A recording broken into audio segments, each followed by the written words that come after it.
Once this place becomes a sanctuary, people will make pilgrimage here.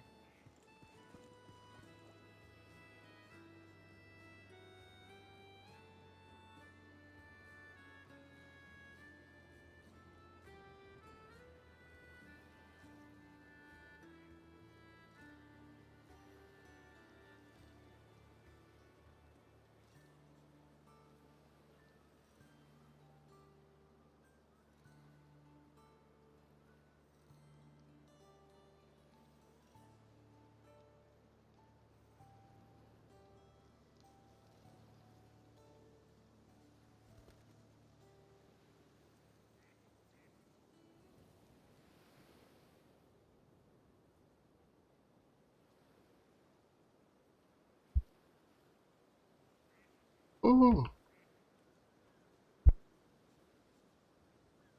Ah. Ooh, my bad. I had a big old yawn right there for a second. Alright. New day, same lost start. Uh Today we're gonna be doing some adventure tome stuff. We're gonna go back and hit some of the earlier areas that I kind of just sped through and we really didn't spend too much time on it. We're gonna start with like West Lutera first because that one has an emote that I use for Once this rapport. place becomes a Let's see. sanctuary, I already people will bought the make only usable pilgrimage thing from here. her. Do these. I unlocked the merchant yesterday. The one from Atropos that you do Atropos for like a week. You get a merchant. For some weird reason, there was a bunch of guides saying that you needed to do a like dance event or something or another from Rohendel. I don't know. Maybe that was like an old requirement or something, but I didn't have to do it. Like I just got the quest item from the reputation, and then after that, I just went. You get a research, and ooh, that's rank, sweet. Uh, and and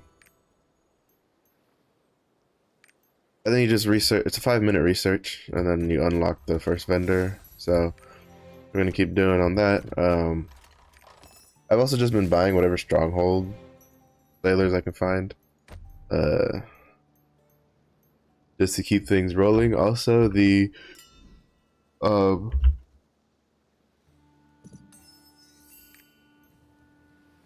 the one second, I need to see if his. I don't think I have any tickets on this character. We'll have to see. I have to wait and see if I get like a cube ticket from my cast dungeon on this character today. But yeah, the Shadow Hunter has officially gone the way of the dodo. So,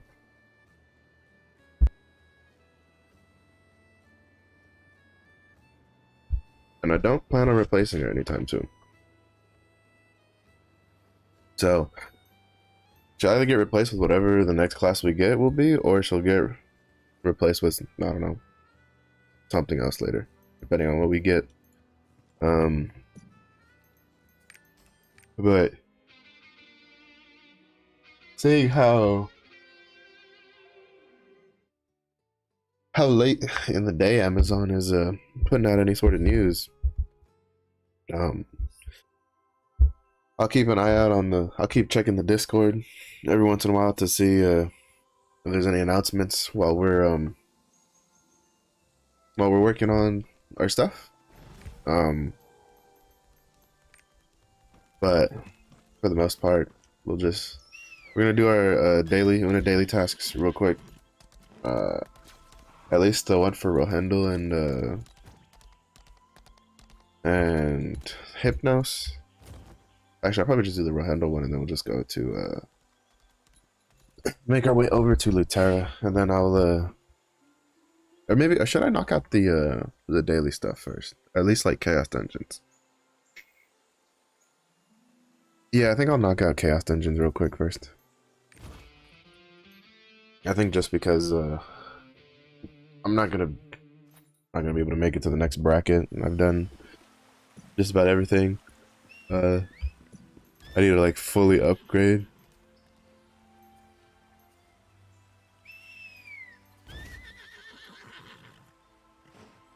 Yeah, because this will be to 600, mistaken.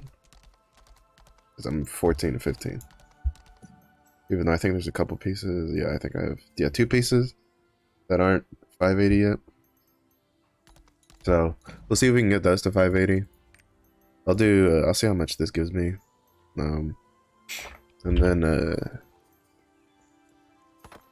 if I can get to 580 from doing these 2, or doing one, or even doing both, I don't particularly care. Tomorrow's reset anyway. Even though I don't really plan on pushing this character too quickly.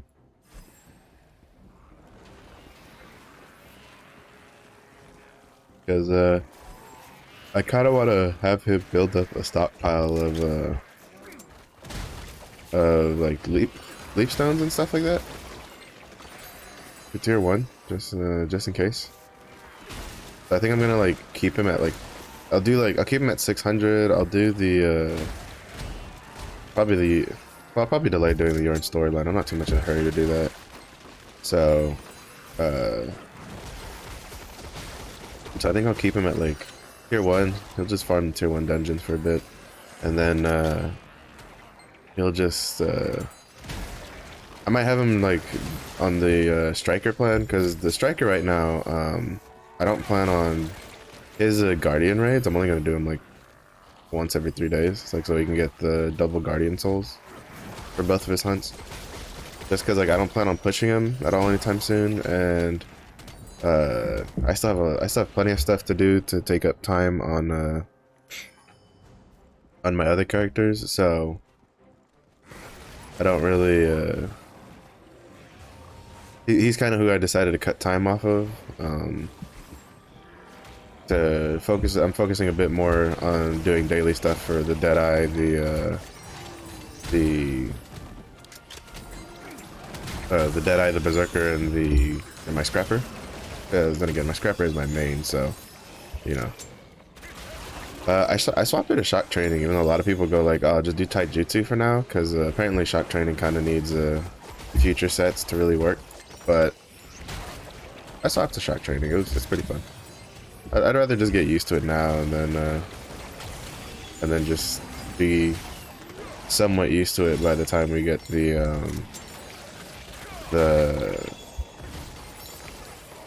whatchamacallit, the gear stuff.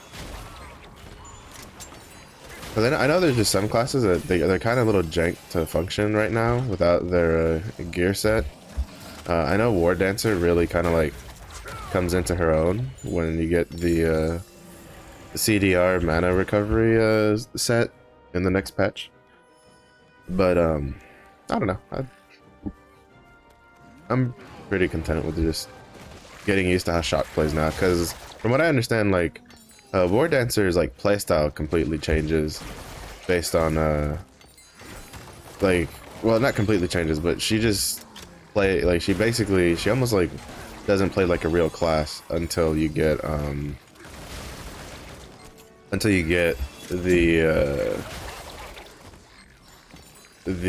set bonus, from what I understand, because she kind of really just lags behind without the CDR and mana recovery compared to some other classes, but then she really just starts pumping once she gets that set. But from Scrapper, I think like the general like playstyle stays more or less the same, even with the new sets. It's just that she just hits really fucking hard. So I'd rather just get used to like how shock training plays now, and just, you know, start building up some muscle memory and getting used to the timing on things.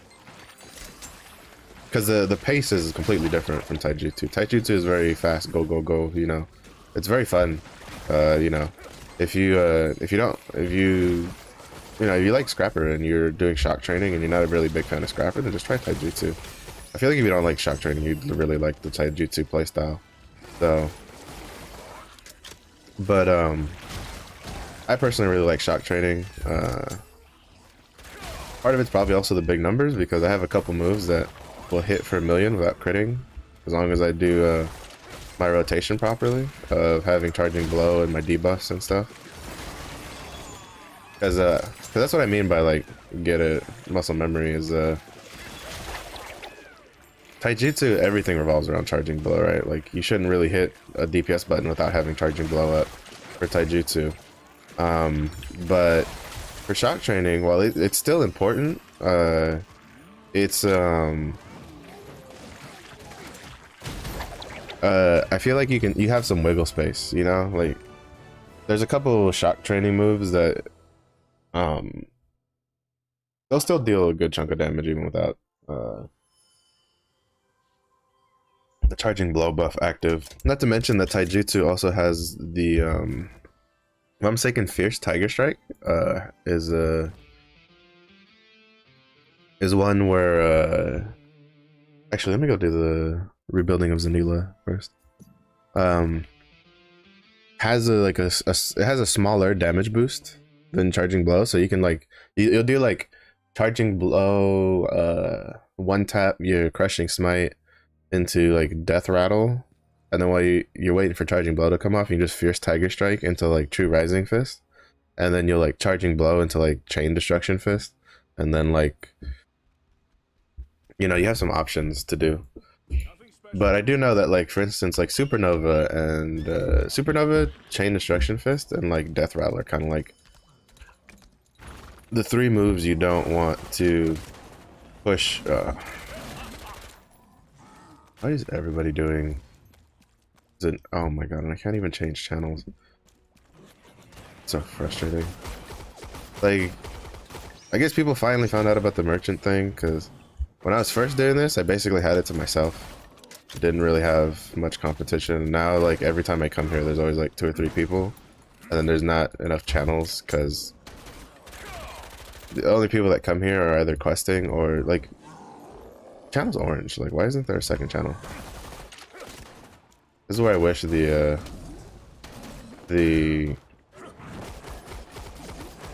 world boss was up, because then the world boss would give us extra channels. 'Cause I'm not quite sure what like requirements the room needs to have a channel. Oh, like channels open up.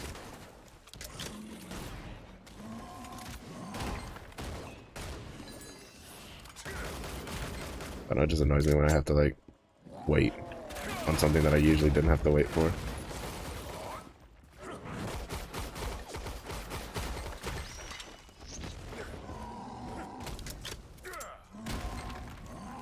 It's fine, I still have a decent little rotation here.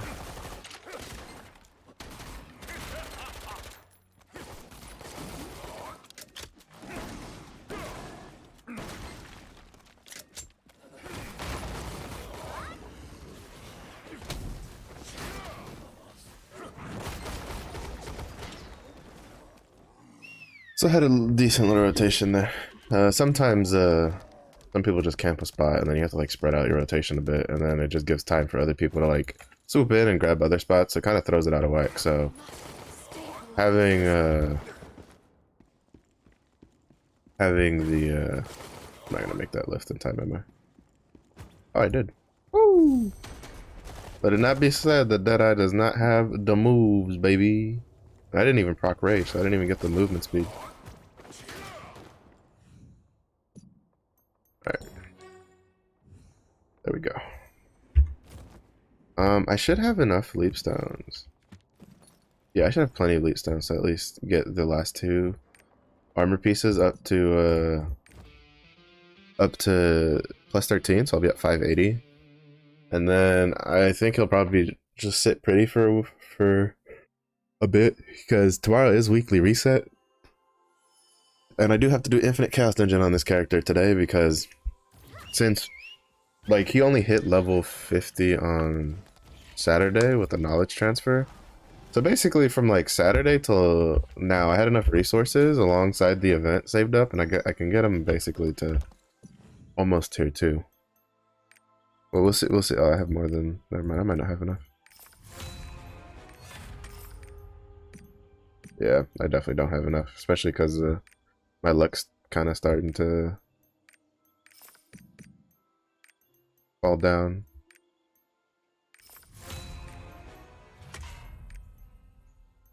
I'll save that for the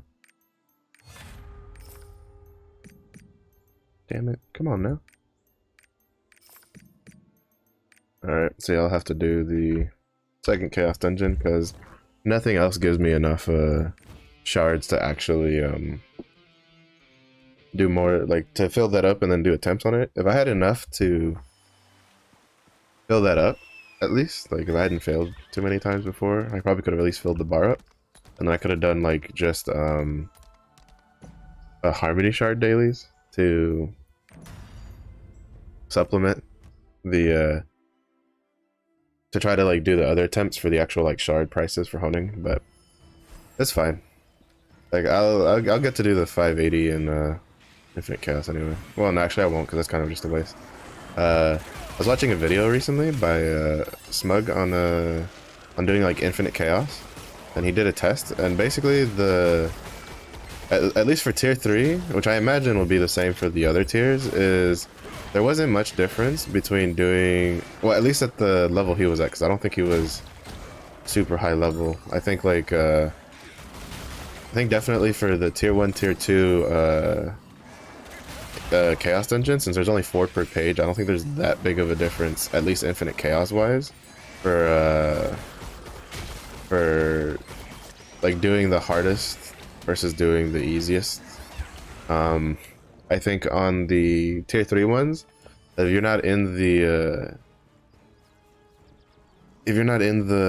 level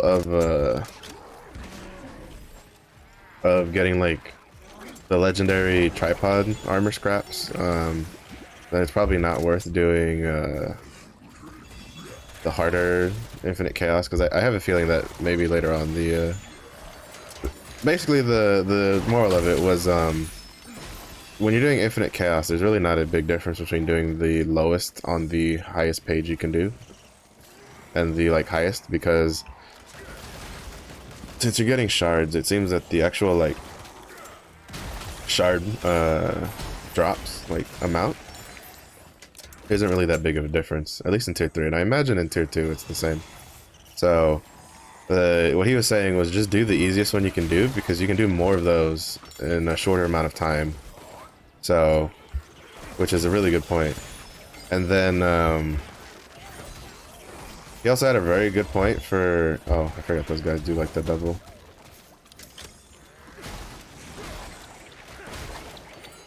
He died. Thank you. He also brought a very good point that, so like a lot of people are saying that when you're doing Infinite Chaos, you should skip the third room. But if you skip the third room, you are making it so you don't get, it's, you know, it's not very much, but it's a little bit of silver that you can be generating, and then you get card XP for completing Infinite Chaos, and card XP is actually a pretty big deal. Oh sweet, he got a cube ticket. That means he can do that weekly also. We'll do a cube after this, but he actually had a sizable amount of like cube tickets, or not cube tickets, card XP, which is kind of a pretty big deal, especially later on when you're trying to like do the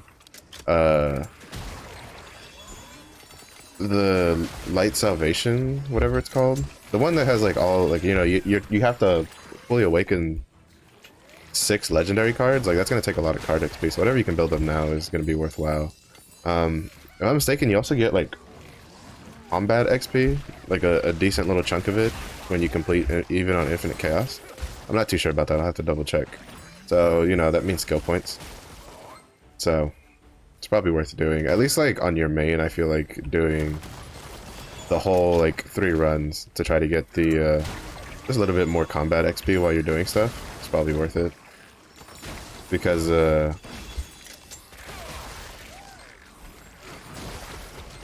getting to 55 is a pretty big damage boost from what I understand, because you can level up your skills to level 11 instead of level 10, and it's a pretty sizable DPS increase from what I understand. So getting you know, a little extra combat XP probably doesn't hurt. So I don't know why every time I do the like what is that, last request, for the shotguns with the Chaos Dungeon build. In my head, I'm always just like, "Ba-doop, ba-doop." You know, when you whip out the shotguns and then you just like pull the trigger. Like, I don't know why my brain just makes weird noises for that. It doesn't even go like, it just goes "Ba-doop" in my brain. It's so weird. Maybe Saint Tone is right. Maybe people who like playing Enhanced Weapon Deadeye are psychopaths. Because I like playing Enhanced Weapon Deadeye. I like swapping between the different stances. It kind of throws me back to like old World of Warcraft Warrior, where you had to dance like around, especially between like Berserk stance and like I think the other one was called like Arms stance. Because you had different moves. Like, you know, you had to be. I was thinking you couldn't do Whirlwind outside of like Berserk stance. You couldn't do like you had moves on both stance bars that you wanted to use, and you had to swap between. But it also cost rage to jump back and forth and stuff like that. I don't know. I liked it. I thought it was cool. So so I feel that we're over here. Let's just do Chromanium and get it over with. So I feel like personally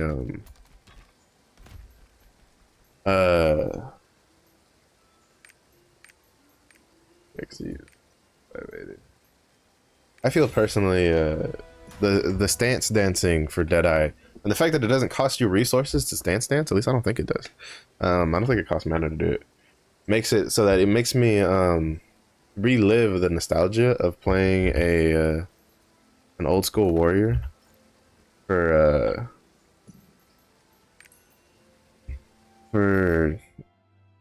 from back in the day, because I did like stance dancing. I do like classes that require you to swap between stances. So I don't. So I like Deadeye. So maybe, but yeah, Saint Tone was like, people that like playing Enhanced Weapon Deadeye are kind of psychopaths, and he might be onto something there. Ooh, starting off with the stun one, huh?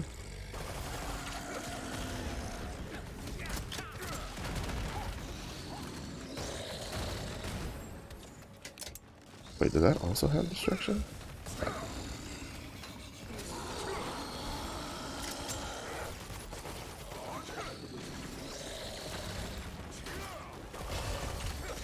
Ooh, somebody is cracked in here. I'll tell you that much.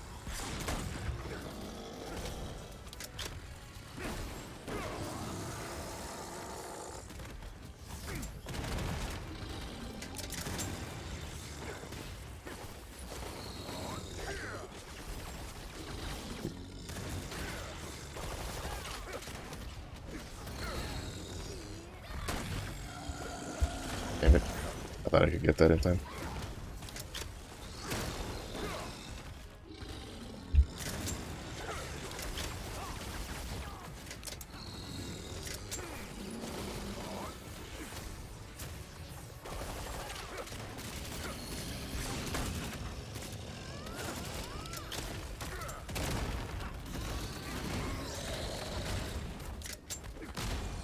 There we go.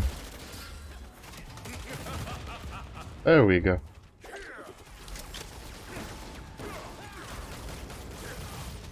Starting to get the hang of it. Oh wow, never mind. Somebody is very, very cracked in there. Somebody is probably carrying somebody. I think the striker? That's definitely not tier 1 striker gear. At least I don't think so. My striker didn't have gear that looked like that. Yeah. 13th, is that the sunset stuff? Yeah, that's the sunset gear.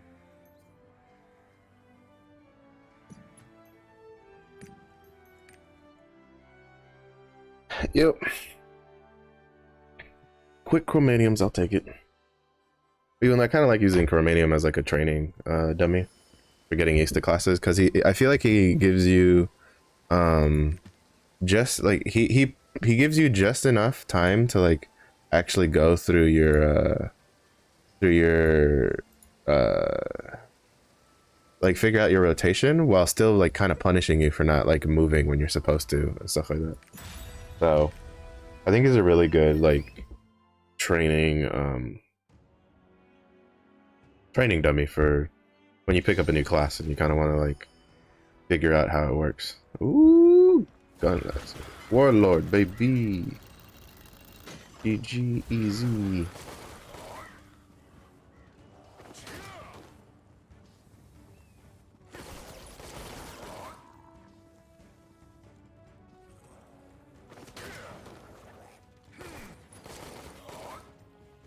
Looks like he's up top.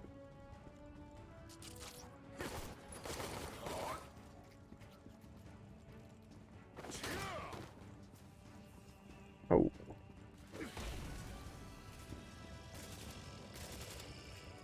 Oh, I thought I could like skirt between those.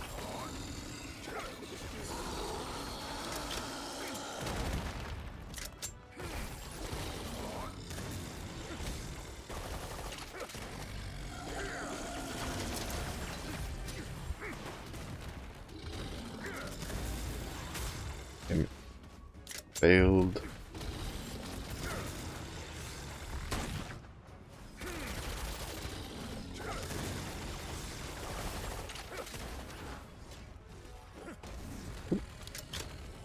Sorry, Mr. Mayhem.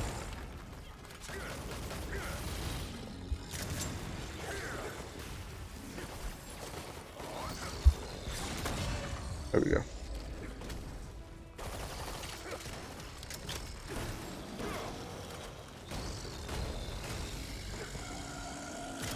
Was not in the right stance to deal with that.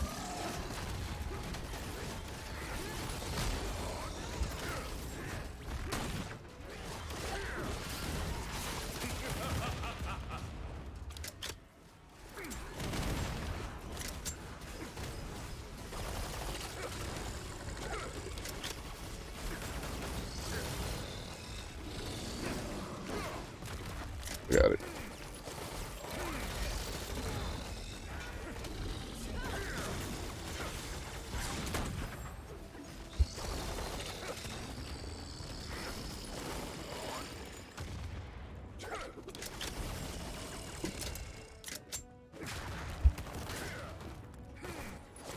Rest in peace.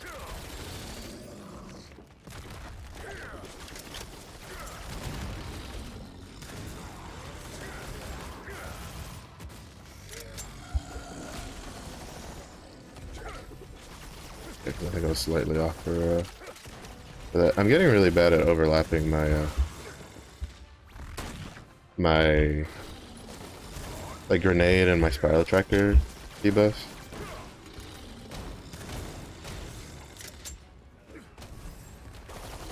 Mostly out of habit. I need to just put a whatchamacallit, a bleed rune for now on spiral tracker, because you're supposed to use like judgment conviction on it, but I don't have any of those yet.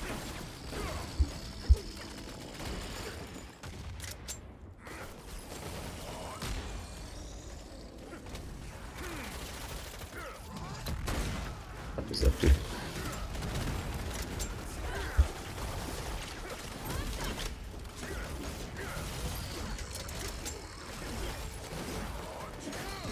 That could have gone badly if we hadn't staggered him there.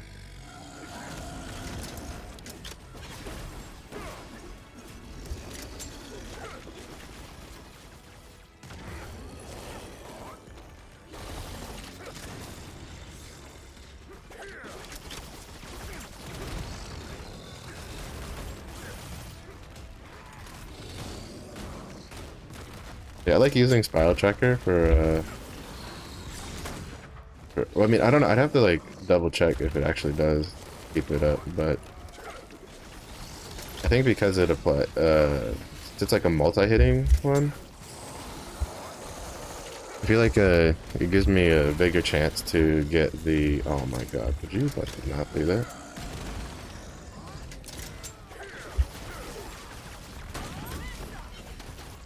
Like, if your DPS are, like, behind the boss already, don't, like, run to where they are and then just, like, turn the boss around. I have so many gun lancers that do that.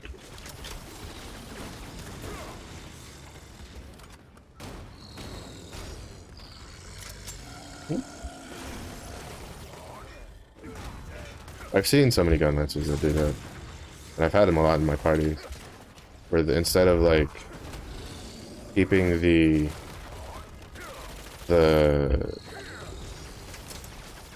instead of keeping Chromanium like in like with his back facing uh the party, they will just, you know, they'll run where the rest of the party's at, and then they'll like flip them around and like basically face the whole group.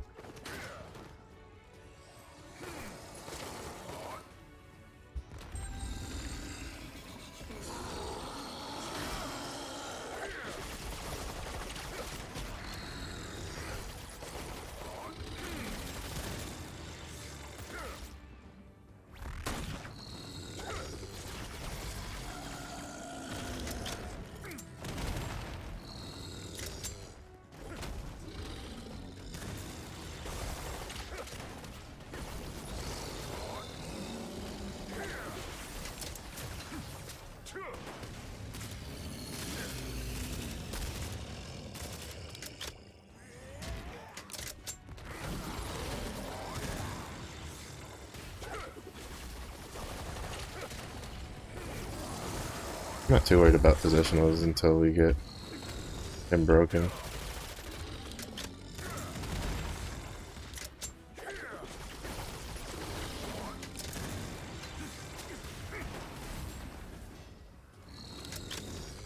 Wait, no, I don't think he needs to be broken. I think what he needs to be is staggered. I need to like use more of my use more of my shotgun moves.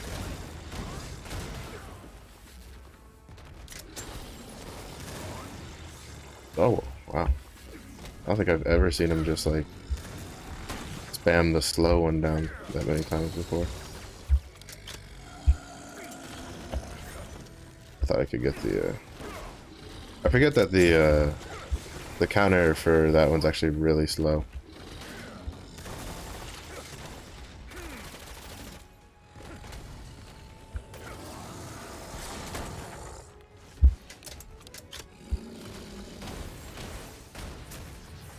I fucked up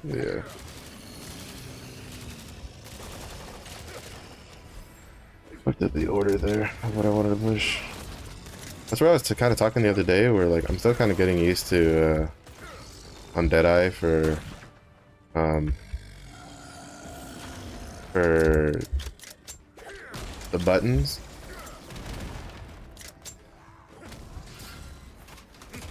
Where I'll hit like a sniper instead of shotgun, and then it throws me completely out of whack for what I need to be pushing.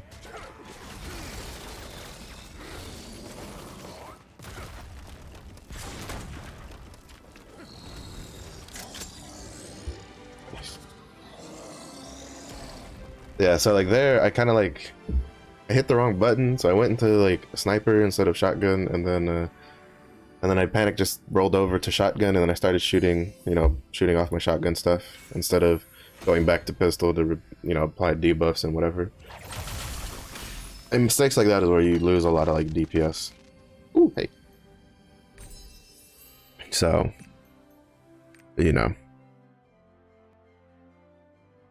as a Deadeye, you swap to the wrong stance too many times, and then it's a problem. I think I also need to start just like being like, oh shit, I'm in sniper stance, and just shoot off like my A ability, which is Spiral Flame. Probably just you know, just put a dot down. But right, so I'm just gonna put a bleed rune, like my blue bleed rune on this for now. Where is it? Just to have it do something, because the problem is it doesn't do anything for me right now. Like, I just need to put stuff in there so that I can get some more benefits when I'm pushing those buttons. Because with that, like, I know you're supposed to put like judgment and conviction on those two, but I don't have a judgment and conviction, so it's kind of like whatever, really. Are any of these any good? Oh, no, what did I? Awakening, necromancy, no.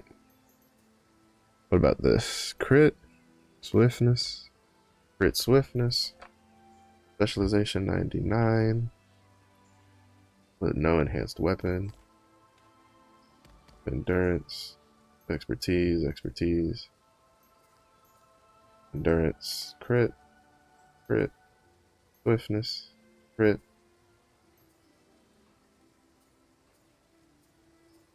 No. Predomination, specialization. No, it's not better than what I'm wearing. Specialization, the quality is really low. Endurance, expertise, swiftness, specialization. No. Crit spec. I'll hold on to that. Because I have adrenaline, but I still don't have a lot of specialization just from I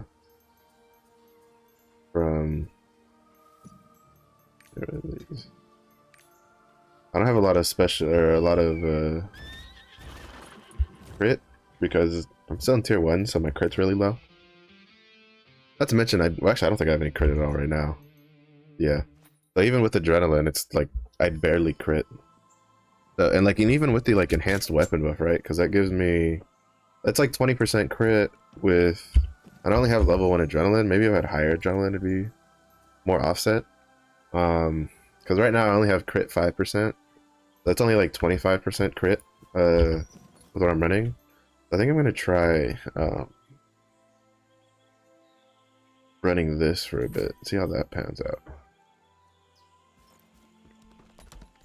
Because with that, I'll at least have some critness to yeah, see now with that I'll be at, when I'm at full adrenaline and with the enhanced weapon buff, I'll be at like 30% crit. It's still not very high, but you know. It'll do. It gives us something. Okay. Yes, we have enough for a couple attempts on this. Oh, done. I don't have enough for this though. No, that's 8,000. But now we're at 580, so that means like tomorrow onwards we can just do the 580 Chaos Dungeon. Alright, Mr. Ability Stone. Can I buy... Yes. Are you gonna have adrenaline on it? Probably not. Oh. Broken bone. Alright. So now we're gonna go do cube. Oh, I should have done the cube while I was over there. There's a reason I don't like Rothen. I usually don't try to spend too much time in Rothen, because like everything's so far away from each other. Usually why I try to be in like Yorn, because most of the queuable stuff is right next to each other.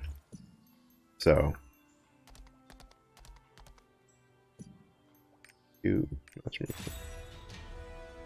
hopefully we can get a silver or higher. That's what we need for the guild weekly. Maybe I should have just taken the bronze version instead. I'm just doing it for the blood shards. I might do that. Welcome to the cube. I think it's only like 60 more. Could you give me like 2 seconds?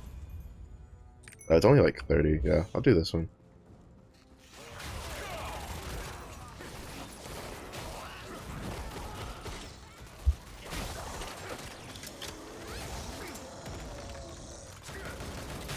Oh, we've got some cracked Reno dudes in here. I think someone in here is pretty strong.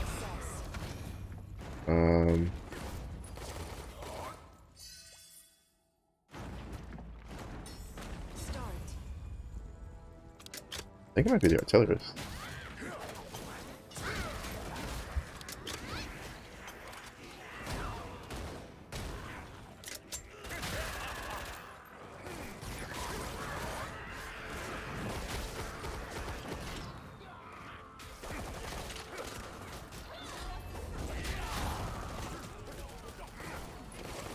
Might very well be the artillerist. Success. Or it could just be all of us.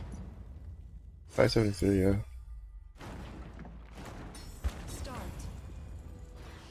I'm just curious because a lot of things are dying pretty quickly. Or maybe, you know what it is? It's probably just because, so I did like the tier 3 cube dungeon yesterday, like a lot of them. I did like 7 of them or some shit like that. And so, to me, those mobs were like tanky as all hell.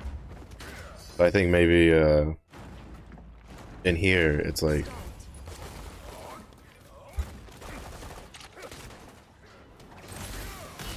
ooh.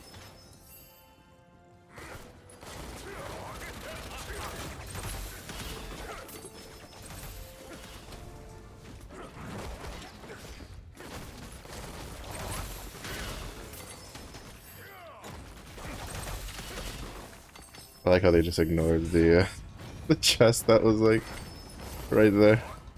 It's a lot of breaths though. That means we can basically like guarantee a bunch of our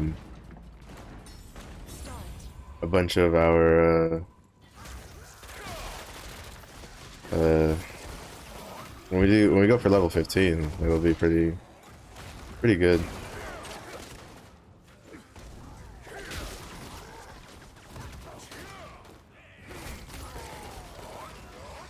But now this character will have at least contributed for the guild weekly. It is a little annoying because since I couldn't make him an actual guild member, he couldn't do the guild login, which counts towards contribution. So I don't really know how. I don't think he'll be able to get the weekly like bloodstone stuff, but at least now that he's a guild member, he can get the daily stuff.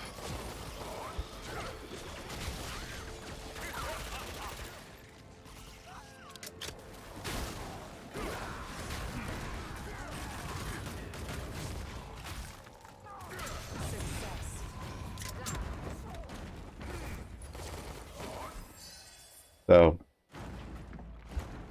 it's a little unfortunate, but oh, I pressed the wrong button. Button. What am I at for contribution? Yeah, 45 out of 100. Because you need to get 100 to get the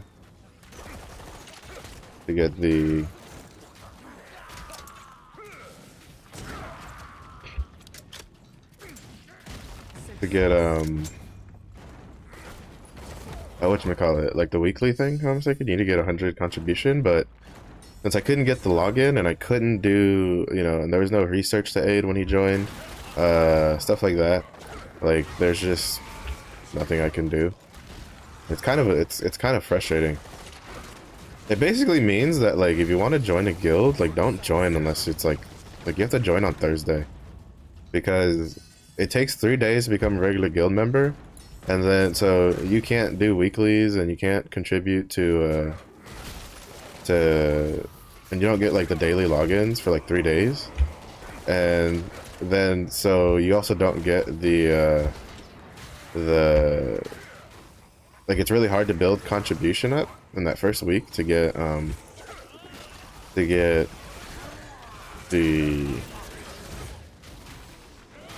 you know to get the weekly mail that you get on reset.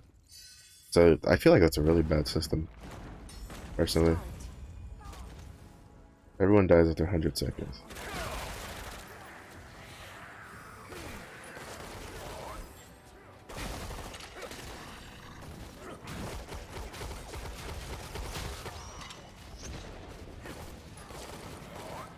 We don't even have 100 seconds in this room.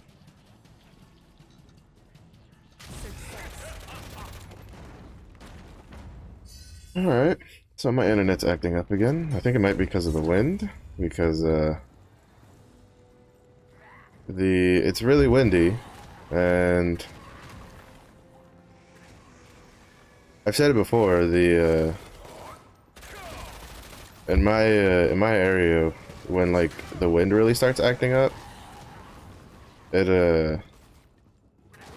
kind of fucks with the internet a little bit.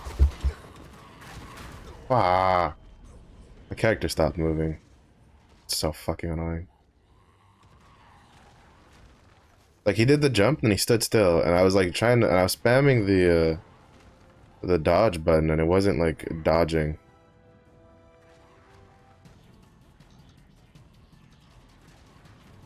He won't survive that even with the shield. He's got to trigger these two so that so he can like turn around and kill the other stuff.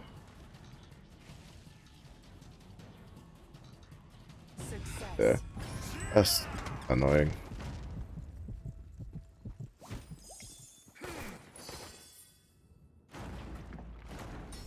Start.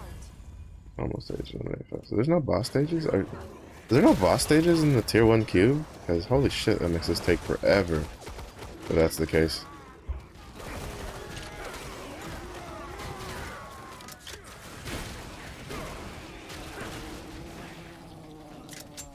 Success.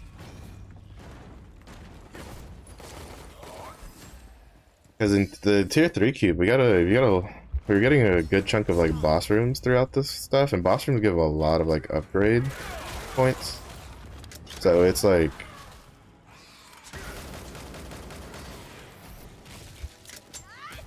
bro, this takes so long.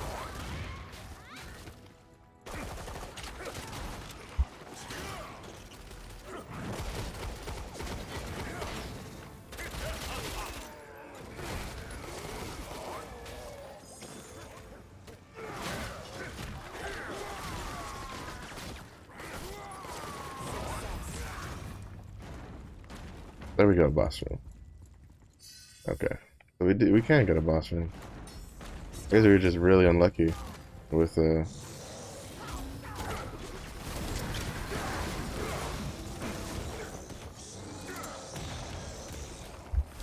wasn't the boss. It felt like a boss.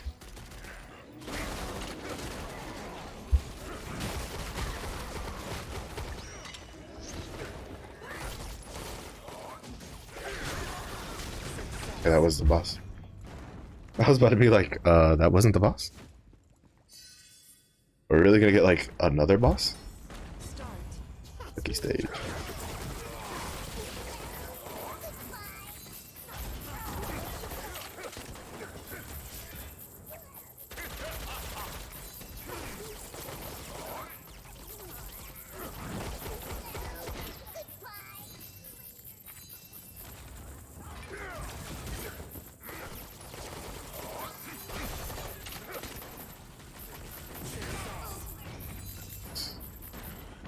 Look at all that silver, baby. Looking good, looking good. Start.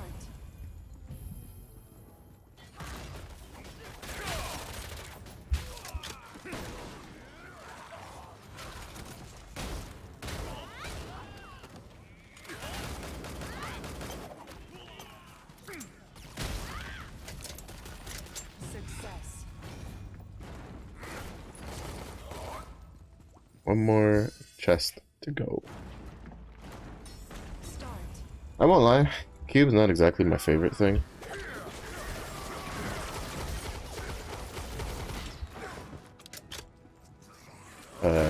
Personally, I'm not like, I like boss rush if I had to choose between like the two ticket based PvE stuff.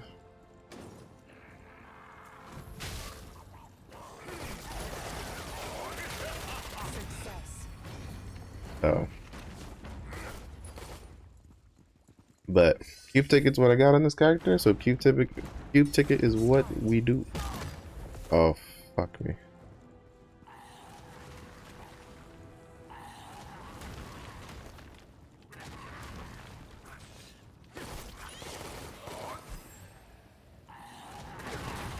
God, every time, dude. Well, that time it wasn't because I got stuck. It's because I didn't.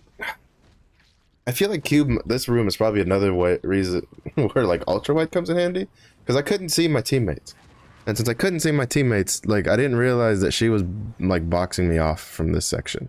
I was trying to dodge this way, and then she had two that she was setting off here, and then I had one that was setting off here, and I was just trapped and I couldn't do anything. Which is frustrating, to say the least.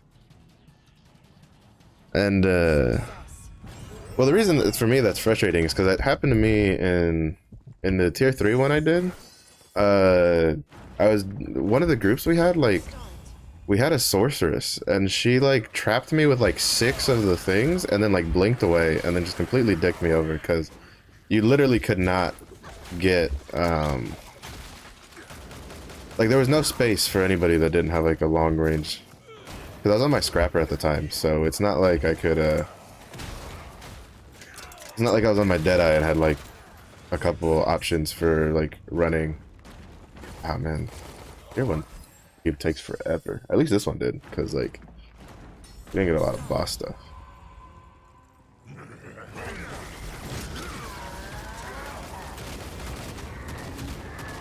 Alright. Good talking. Good talk. I will say I'm starting to see a lot more artillerists in the mix, which is kind of cool.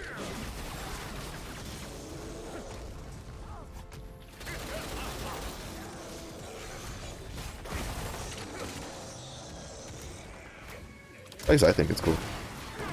I think visually Artillerist is a cool class, but I would never be able to play one. I tried playing it a couple times. It's too slow for my taste.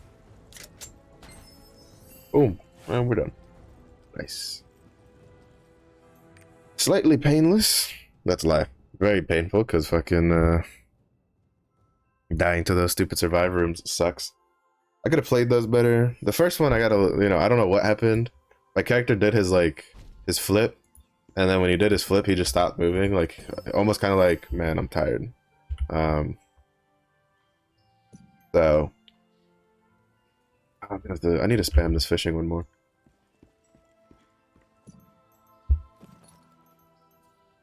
Oh sweet, 6 of the blue heart exchange is pretty good.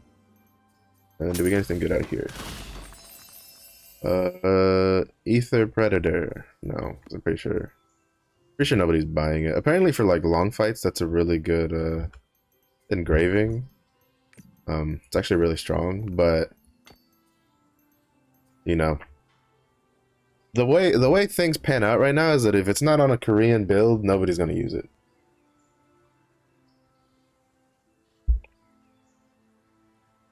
Yeah, see, so it's like, so if you use this at level 3, it creates an ether that you can collect. And then on collecting the ether, you get attack power 0.5% for 90 seconds and all defense plus 1%. And then it stacks up to 30 times with an internal cooldown of 10 seconds. And then it has a chance to stack by 3.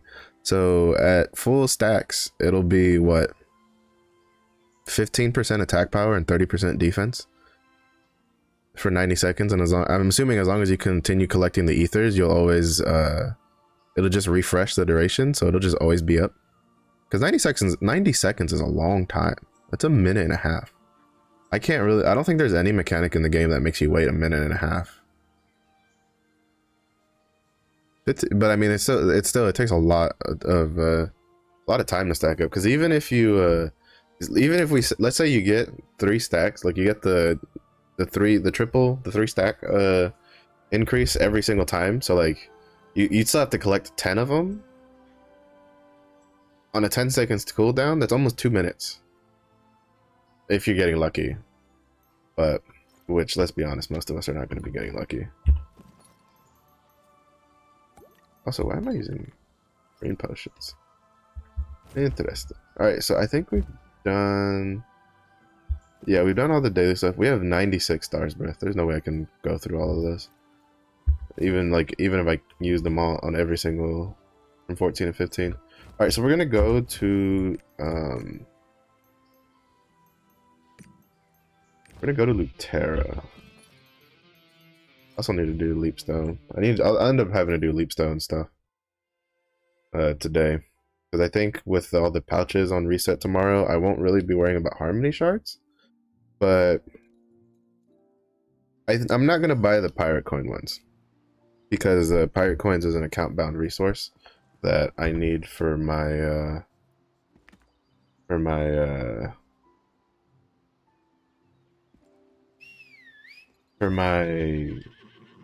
whatchamacallit? My Scrapper and my Berserker Well, actually, most of my scrapper, because I'm also not going to do the Berserker stuff anytime soon. So, Welcome to Rohendel.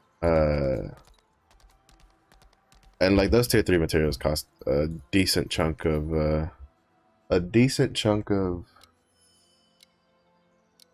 of pirate coins. Like they take a good, solid, chunk out of it. So, I need to, kind of like save on pirate coins, because I'm also trying to buy all the stuff I need for the Astray. I think I should be done with the Astray Una daily, like the last one today. It'll either be today or tomorrow that I should be done with it. Oh, I also need to do the wrong boat one. I've been tracking the. So basically, what I do, I need to look again what time the boat stuff is for the Arthitine one, because I need Ganea coins right now. Because I'm trying not to use my I'm trying not to use my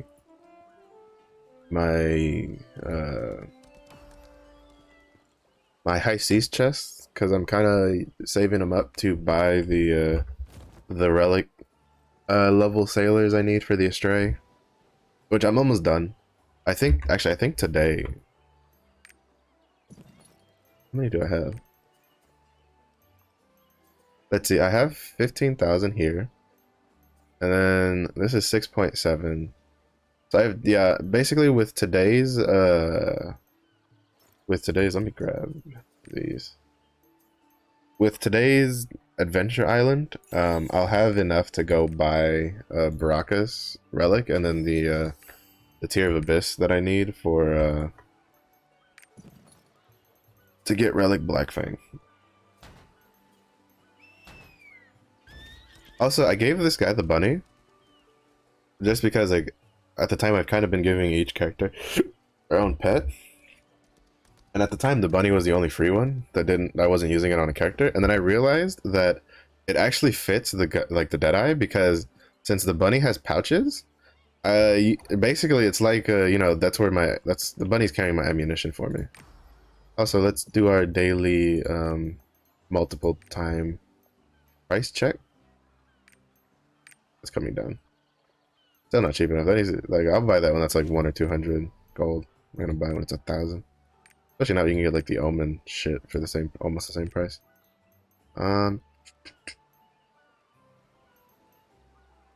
This is starting to come down. I'd buy this if it comes down far enough. I don't know if I'd use it on the Deadeye, because I only really like the pistols. I'm not too big of a fan of the shotgun or the rifle for it.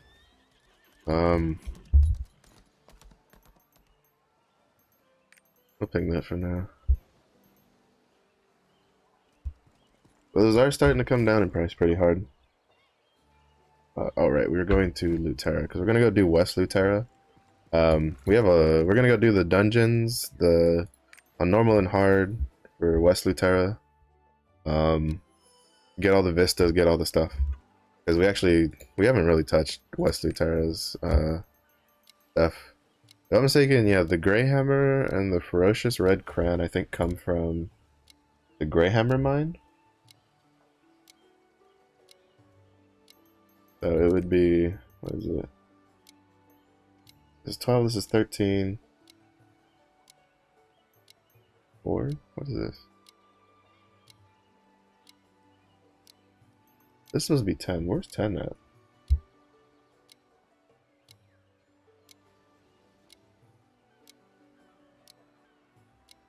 Where is 10? Yeah, in case you were wondering, on max roll, again, the numbers go from left to right, top to bottom, like left to right, up and down. So like the top row is 1 through 5, the second row is 6 through 10, and then the last row is 11 through 15. Oh, that's why. It's next to the dungeon. Okay, that's fine. But yeah, so we haven't ran that dungeon. So we're gonna go to West Lutera, Lake Bar. Oh no, we do run that dungeon. I just never killed the thing that was there, I guess. I'm looking for... Oh, damn it.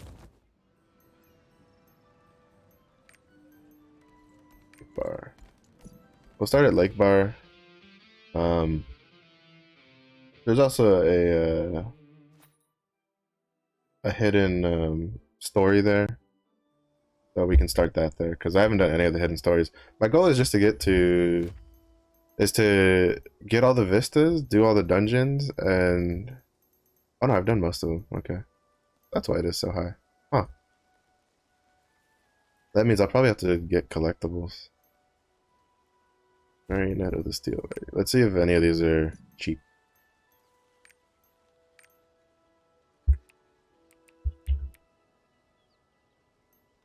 Marionette of the Steel Lady. Buy 3 of these.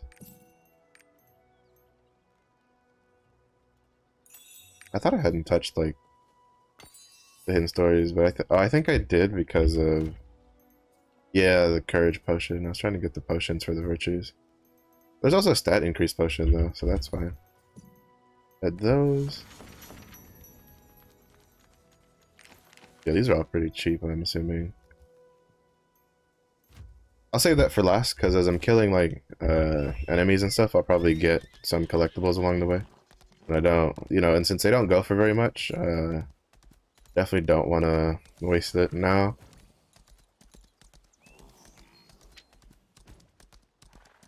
I also think I might end up going back and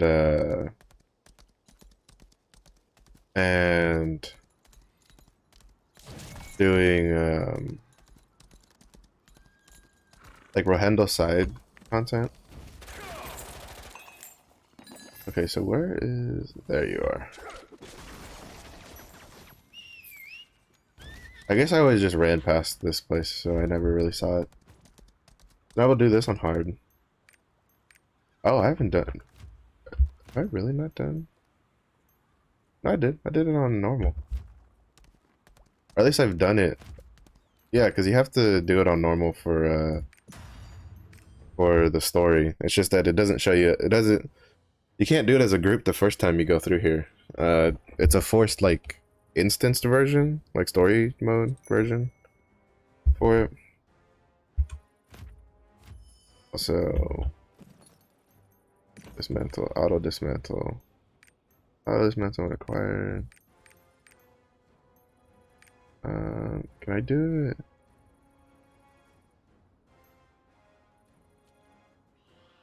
it? No. I thought there was a way to like help my pet or like auto dismantle stuff that's not like level 50.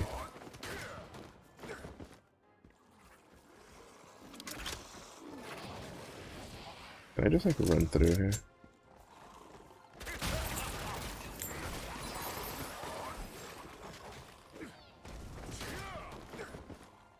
Let's see if it'll just let me run through the whole way without having to like kill too much stuff.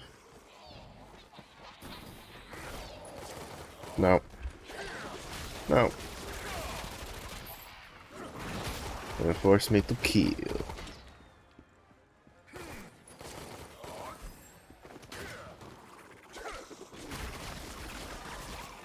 Let that do its thing. There are 7 Makokos in here. Jesus. I don't know how, I don't even know where you would fit them all, personally.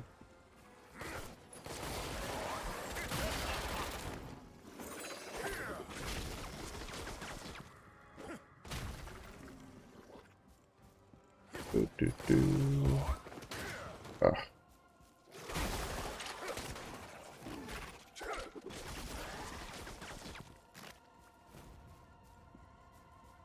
This is what I hate. The quest objective is telling you to go here, and yet it's blocking you when you're not killing enough stuff. Like, just tell me to kill things as I go. What did I miss? Probably gonna be something like all the way at the beginning that like reset.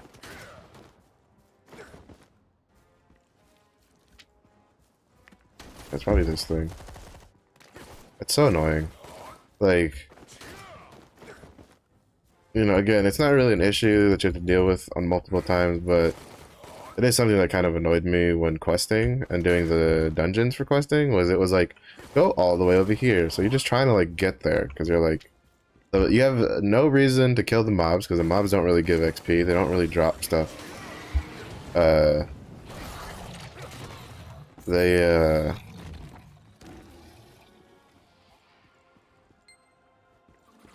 so they're literally just blocking your way.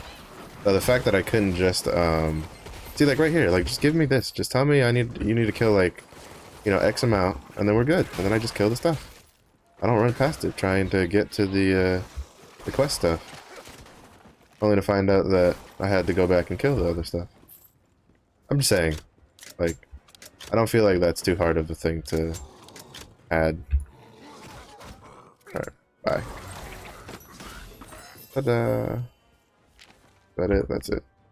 Alright, so now we're gonna go to the... Is it here? I don't know where the other one is. I've never been to it. Oh, here we go. Greyhammer Mine. I feel like, if I'm mistaken, these dungeons used to be like part of the story, like the extra dungeons, and then they kind of just like pulled them out. The more annoying ones. I don't know. I've never done the Greyhammer Mine, so we're gonna experience it together. There's also Vista in it, which is interesting. I think it's like one of the only dungeons that has a Vista. Wait, do I have to? No. Do I have to?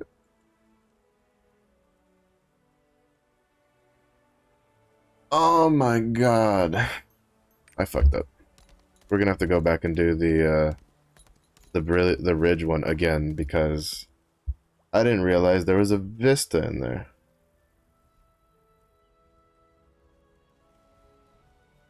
And that'll be because that's the only two Vistas.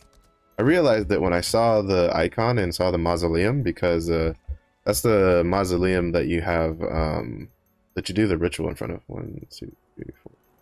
Okay. So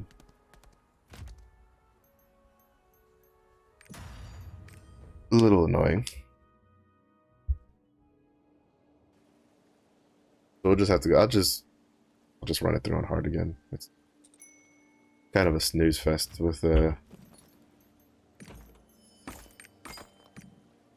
shit.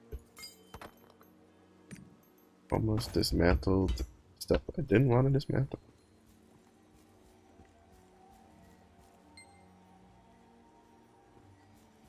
Okay. There's a hidden story around here.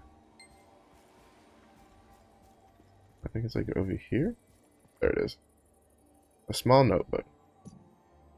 Sleight of hand. I came running when I heard about a big gig. Who knew it would end up being games of chance played among the regent's lackeys? I was going to make some money and leave, but I guess that's out the window now. They're serious gamblers. I can't just leave when there's so much money at stake. Maybe I should play. It's been a good while. After all, I don't have much time. I'd better hurry. The owner of this notebook must have entered the mine. Time to explore inside. Oh, do I have to throw it like here? Yes. This is cool. This is an interesting little dungeon thing.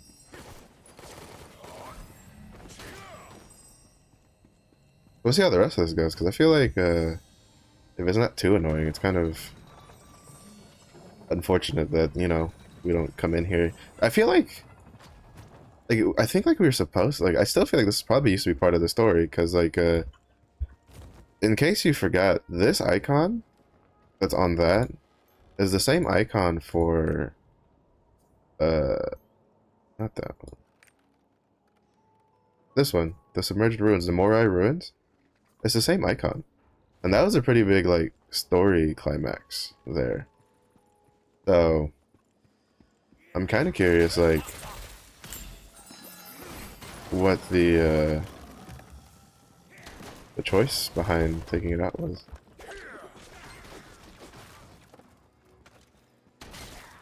Alright, it's around here somewhere. Do I have to kill everything first? Let's just kill everything first.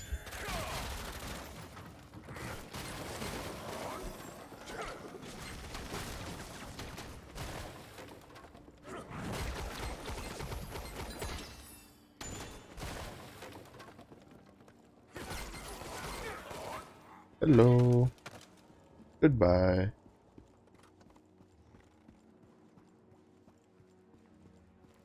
Okay, so I know I grabbed it. Up there it is. A bloody hammer. Sleight of hand. Okay, hold him there. Please no, not my hands. Then you shouldn't have messed with us. Here goes one. Roar. Something terrible is happening in the back room. I'm guessing, he won a little bit too much at the gambling, and then, they made him pay for it. And usually by you won too much at gambling, it generally means that you really good at cheating.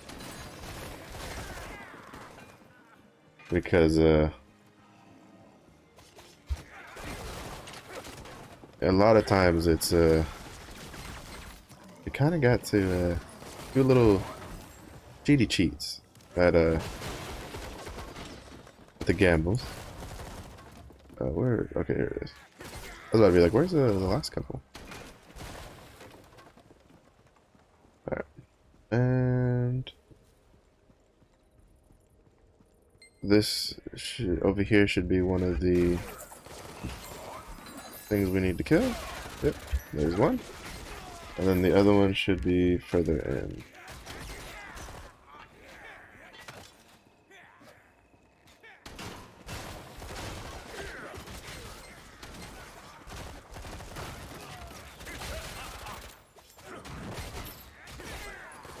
It feels kind of funny to be able to just kill things with like dexterous shot.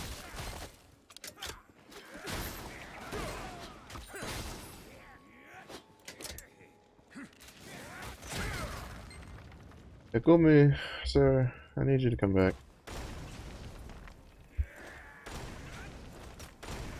Oh. Ooh.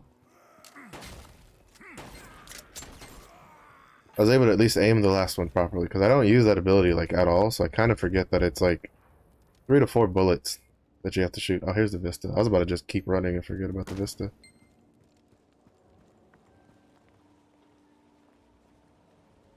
Take a brief look.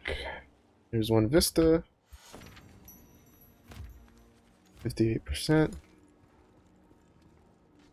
Yeah, I don't think we'll be able to get to 70% without doing collectibles. Which is fine, because those are pretty cheap. Since we waited. Oh. There you go.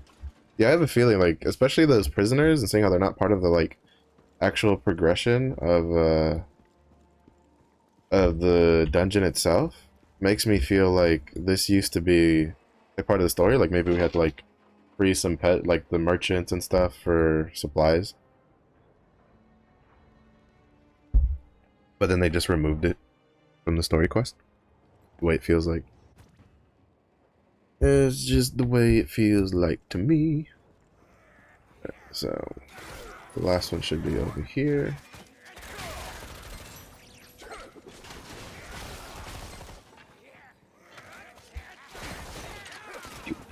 And then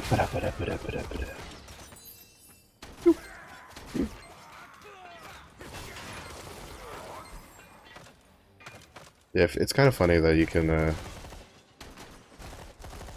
can just kill all the like regular mobs just with dexterous shot. Makes it a little cinematic. Ah, I killed him with somersault shot. That's actually kind of hard to aim properly from experience. Ooh, there's an obvious Makoko. I'll take it. I'm doing a map on the side, and it's showing me where to get the other Makokos, but I don't really care for the Makoko stuff, so. Right. Then we have to run this again on hard, but that one will just like speed run through. This one I'm kind of just taking my time, seeing all the stuff. I don't really see. Oh, here he is. See, I was wondering where he was from. Because you fight him in the boss rooms for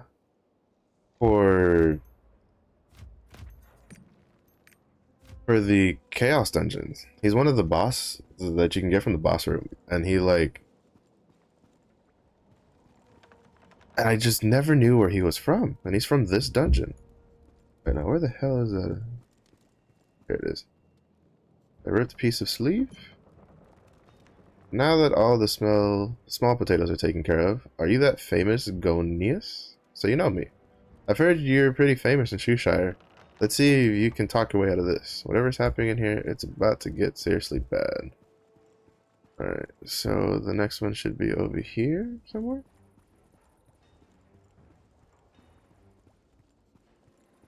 Hello? Is it back here? No, but there's my cocoa seed apparently. I'll take it. Where is... Oh, here we go. I saw the cogwheel too pop up. Bloodstained club cards can be seen among the torn spade cards. Where are the people who were involved in this? Was he an Arcana? Is that what it was? A gambler with unfinished business. The man writhed and panted, dying from the fire that was consuming his body. No way! They were spades! Spades! He must have used some kind of trick! And then Gonius slowly stepped outside the mine, taking in a deep breath of clear air. How did you do that? Tell me, please. A gambler with an injured hand asked, trembling. Gonius quietly gave him the answer and disappeared into Bilberin Forest. The hand is quicker than the eye.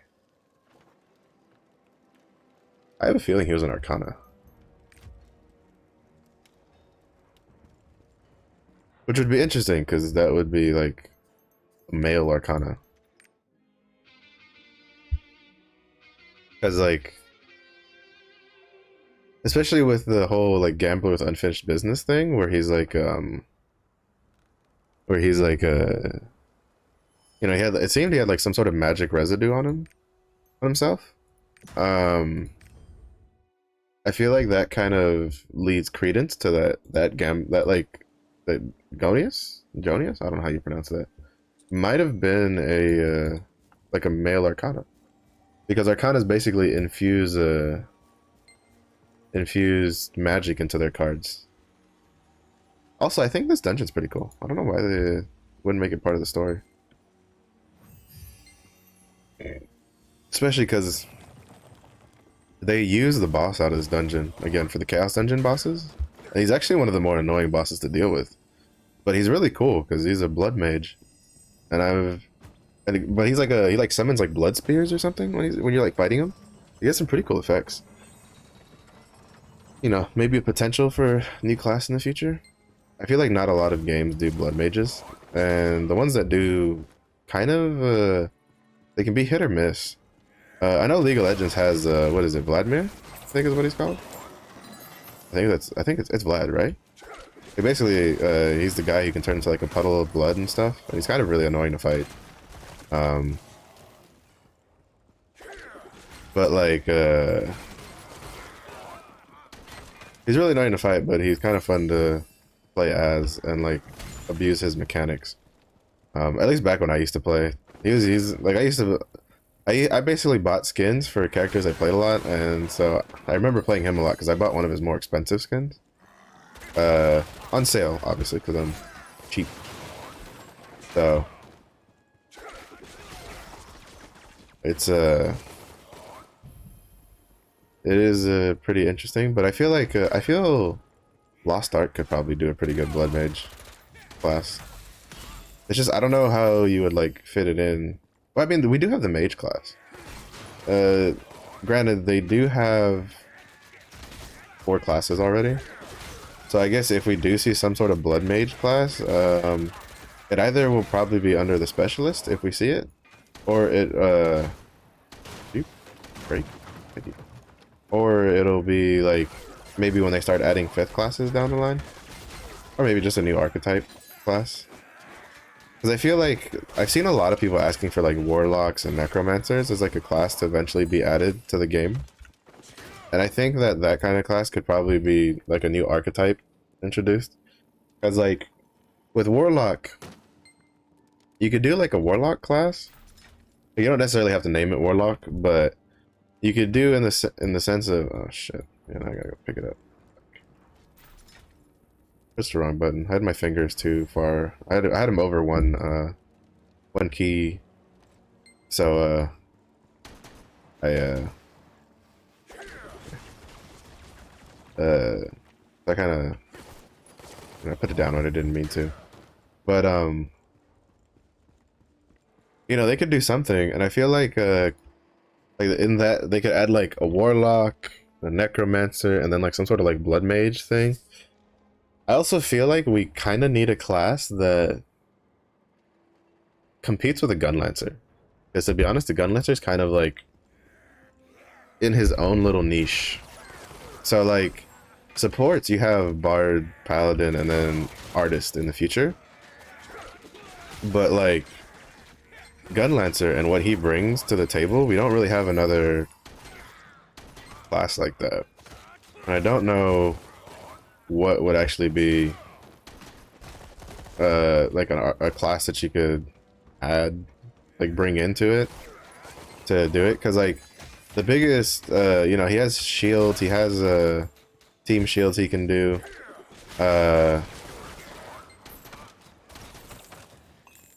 he has the taunt, he has high stagger, high weak point. He doesn't bring a lot of damage though, but that's because he kind of brings a lot of everything else. And I feel like I don't know what else you would bring to like kind of like, I don't know what kind of class you would design to kind of give competition to the gunlancer, right? Like, well, the warlord. At least I don't know how you would design a class without making it feel like a copy paste of the warlord, right? Because like the warlord's really tanky, brings high stagger, brings high weak point, and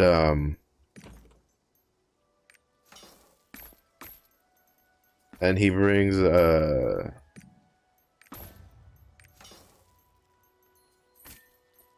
a taunt, which is really useful for canceling out abilities on bosses that you can use taunt on. And even when you can't use your taunt on a boss, it's one of your main shield generating, like for your, you know, for your shield. So you're not really losing out either. Yeah, that beast is, yeah, we're gonna have to buy some collectibles to get the last couple percent. Because I think the Vist, I don't think the Vist is even worth like 1%. How many of these do I need? I need 3 of those. I need 9 of those. And 10 of those. 8 of those. I think maybe the like, because the other point is that like I don't think you can make a shield class like the gunlancer. Gunlancer warlord, same shit. Without making it feel exactly copy paste like the gunlancer, because like I think the only other variation you could have done would have been destroyer, but because destroyer is like he gains a shield when he consumes gravity cores, and it's like based on how many gravity cores you consume dictates how much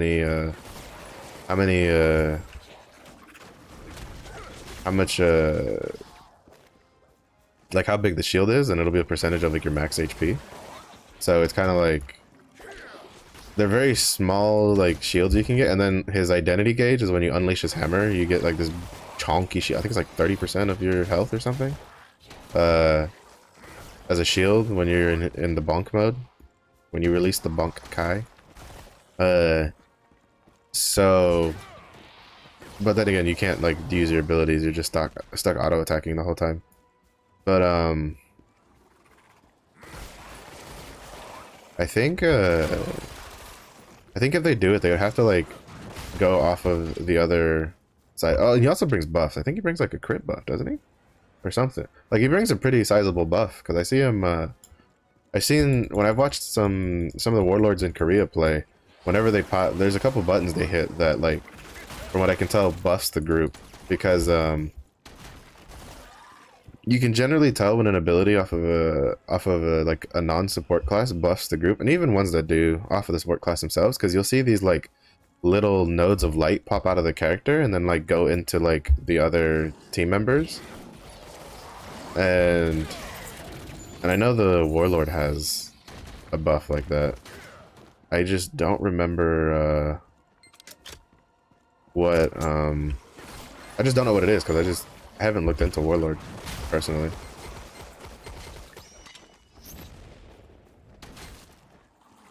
Which it's kind of funny. I feel like if Warlord had been like instead of being like a gun lance as a weapon, just been a regular lance, I'd been all over it. Like I'd have played the shit out of that because I played lance in Monster Hunter.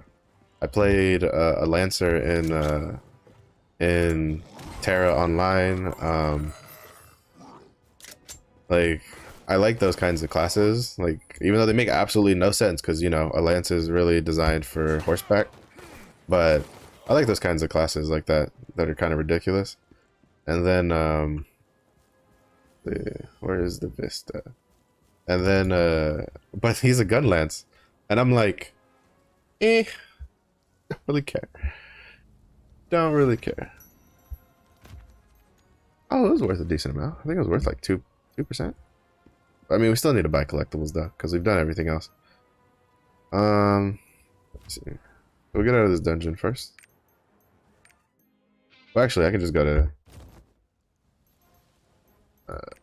Let's see, because we're gonna go through all the adventure tomes, clearing this stuff out that I haven't cleared out yet. So we'll start with Rethmaris. When I go over to Rethmaris, I'll open the. We'll start in Prideholm because I don't know what's where, but we will start in Rethmaris and work our way through. But when we first go over, I'm gonna buy collectibles one at a time to see We'll protect this place.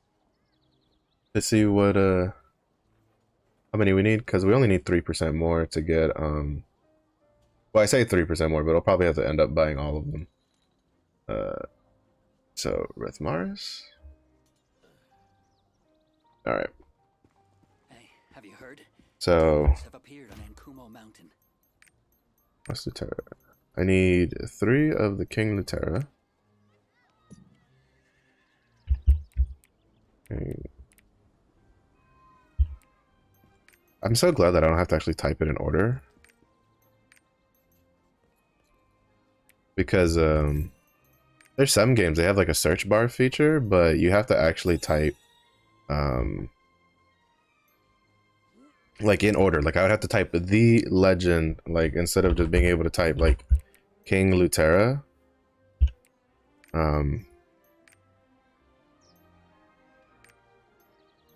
8 of these.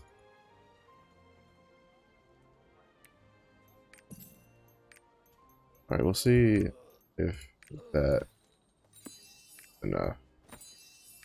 Probably not, but we can try at least.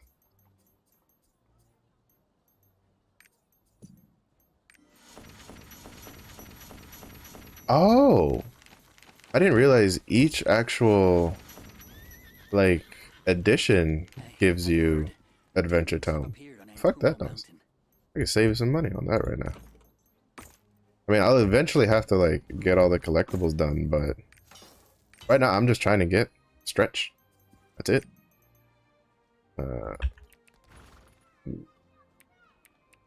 Irene's wanted poster. 1 gold. Need 19. Buy 19. Buy. Thank you very much. That's all.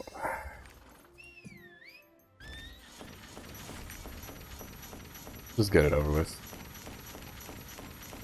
I could have just bought like 1 and it would have been enough, but now I am slightly over, so we are here. What was this again? Ether Predator, whatever. The other reason that it's not like you shouldn't just like destroy your engraving books, in my opinion, is because you never know when they're gonna change an engraving, right? Like I'm pretty sure people who for like berserkers, when they threw out, like a lot of them, like before Mayhem, all it did was give you like lifesteal, I think is all it did. Like it was really bad engraving, like nobody really used it. There were probably a lot of people who just threw out what do you want? I already did whatever. Fuck off. Alright, so I need 2, 4, 5. Okay, 5's all the way down there.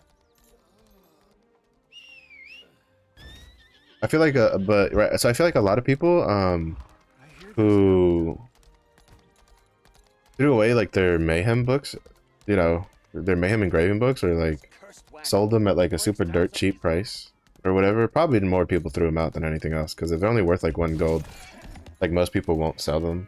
They'll just toss them out, because the chances of people actually buying it is pretty rare. There we go. Tombstone. Homestone. Tombstone? Tombstone? Karumba's cat. There's a small grave behind the farmhouse. Karumba's brother Nero died from a contagious disease. There is a mark left by a small cat that once sat on the grave. That's pretty sad. How was this one? A little cat, Nero, sat on Karumba's shoulder and yawned complacently. He let out the biggest yawn and rubbed his face against Karumba's. They seemed like they were brothers. Interesting. I think so. That's everything for Pride Home. Alright, so I need vistas. We need to kill these guys. I need 1, 9, 12, and 13. I think 12 and 13 might be in Aquilic's head, because I haven't done that. And then I need to do the hard modes for all these dungeons. Hopefully we'll get some more collectible stuff. I don't really have a clear... I guess I'd like to get to 70% just to get the emotes, because you never know when you're going to need them for rapport. And the stat increase potion. So yeah, I think with how cheap a lot of these are, I can probably, at least for these first ones, get them to like 70%. This one's at 75%, but I need to camp willy-willy for a bit, and I don't feel like doing that, and I need to do cooking stuff, and I also don't feel like doing that. So that's gonna have to wait. Really, I only really plan on doing these, and then I need to go unlock Tortoik just by stepping on there. And then, so basically what I plan to do is this top row, aside from East Lutera and West, like the Luteras, because I'm done with those, I'm gonna go through on this top row for Rethmaris, Eudia, Tortoik, and Annika, and just work through the stuff I'm missing on their adventure tomes. We will take a break here from Adventure Tome in like 7 minutes or so, because I have Tuki Island, which I need to go do on my striker. So there is that. Alright, so Log Hill. Let's do, and I'm not gonna, like, you know, I'm not gonna run maps unless I need them, but since I don't have, like, any of these vistas, I'm gonna have to go through. Yeah. So we go into Log Hill. Go up here. Go get the vistas. I need 2, I need 3. Oh, I should have gone down and then up. Yeah, I'll have to go down here in a second. Then up, because 2, 3, I think 5? Because I think I have 4. Those toxic claw robbers Yeah, 2, 3, 5. increased in numbers. Gotta do 2, 3, and 5 vistas are here in Log Hill, so we can get those done. I'm missing 2 and 4. So there's none of those here, so I don't have to worry about that for hidden stories. We'll just get these vistas. Oh, I didn't know bots were getting vistas as well. Interesting.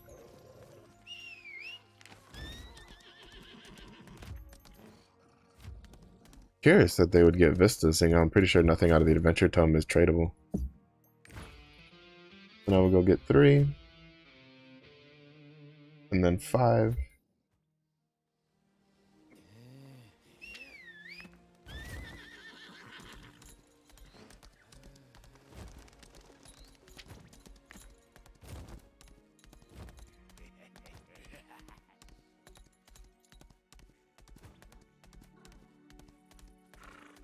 Ah, that's why I didn't get that vista, because this is another one of those where it's like an instance zone.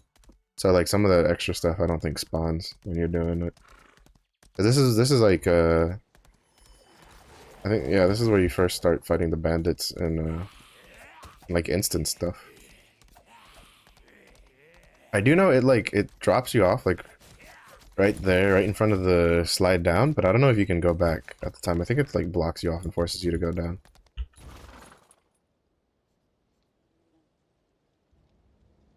This is where you fight like the bandits, you know, one at a time, like in groups, and then like you go over here, and then it boots you out. And then I don't remember if there's a line there that doesn't let you go back into it, like immediately.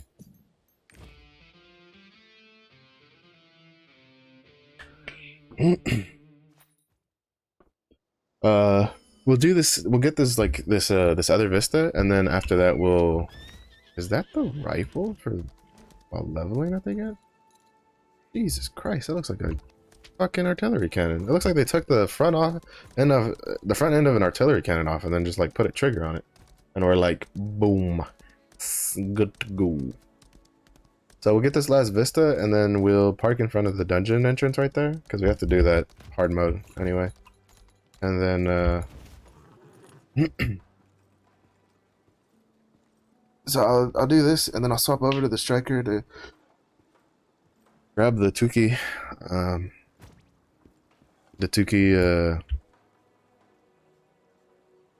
Unitas daily. I like how they just like put a rope there and we're just like, yeah, that's fine. That's definitely a way people can get across. Because it's definitely not there to hold the bridge to keep it from falling apart, I can tell you that much. That little string is not what's keeping this bridge from like spreading out. Literally, like, you know, they could have put like an actual like couple planks of wood, something a little bit more secure. So that's my humble opinion on that. Or could have done like a two-way zip line. Excuse you. Rude. Oh, he's an Arthur team. What do you mean? What do you mean? What do you mean? Bruh, the combat state, like, for your character lasts forever in Lost Ark, I feel. Or at least it feels that way. Mostly because every time I need to change channels, I need to swap characters or something while I'm out in the wild, it just feels like you can't change because you're in combat. You can't change because you're in combat. You can't change because you're in combat. And I'm just like, oh my god, please. Please, let me be free. Let me be.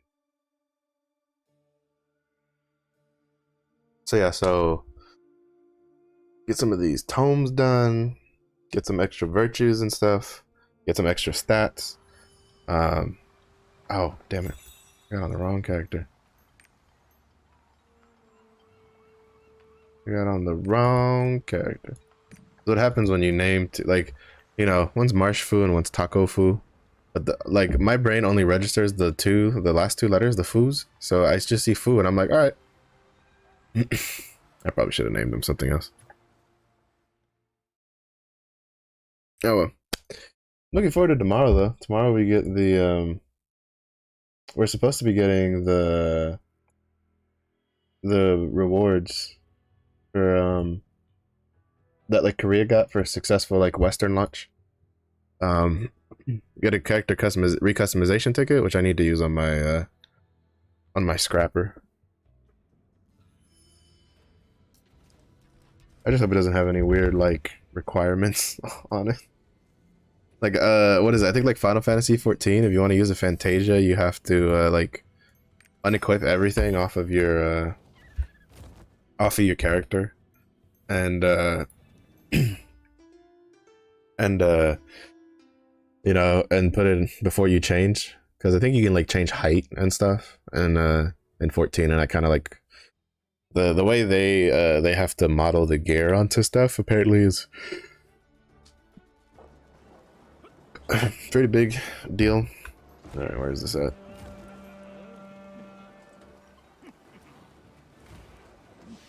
That's the Vern one, yeah? Yeah. Vern we go. But, and I need to remember to grab the stupid Una Dailies task. I did this. I've done it twice now where I'll rush over to get to the Tuki Island. And then I get there and then I, like, get sidetracked by, like, you know, finding things to talk about. So it's not too boring while we wait for the island to spawn. And then I just forget to grab the Una Daily task. Let's see, it should be on my favorites. Taking on Tuki, Frozen Memories, and Market Research. Those are the 3 of these characters do. We're just doing Tuki Island on this character. And then we'll go back on my Deadeye to continue our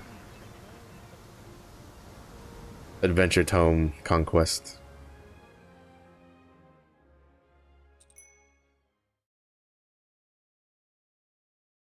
Oh, dog. I'm having a pretty good time on the Deadeye. I think if I had to rank it, I'd probably go Scrapper currently, #1 for me. And then Berserker and Deadeye are probably like equal. At like the #2 slot, I have a enjoyable time playing either of those. And then Striker's like underneath those two.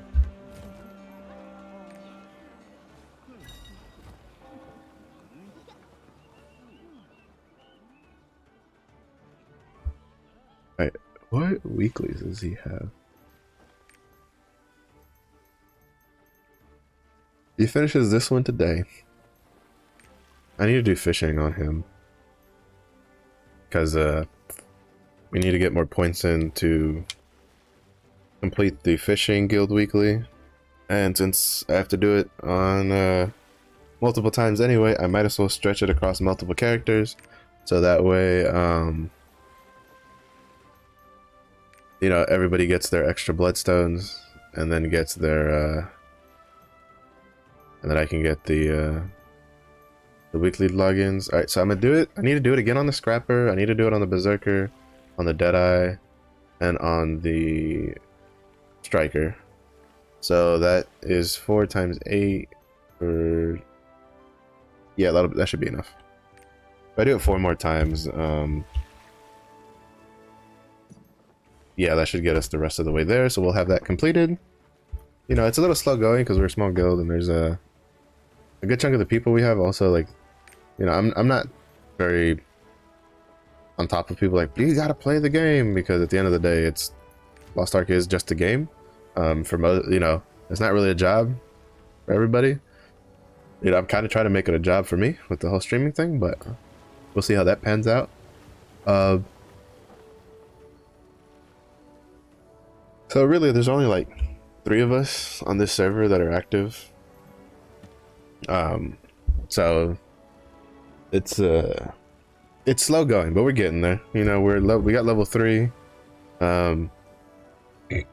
We now have 2 weekly tasks, so that means we'll be pumping some XP from that. So I did my guild donation. Yeah, I did my guild donation. Did my guild login. Like, you can tell that I've forgotten to do logins and stuff today. Or on this character. Because I'm not used to opening the the guild tab just because I logged in.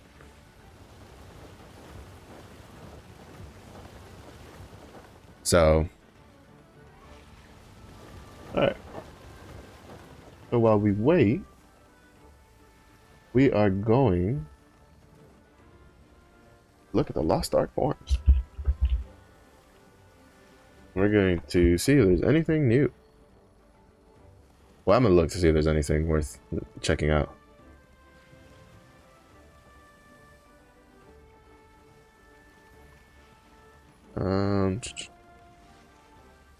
Any chance of more EU hours English speaking CMs?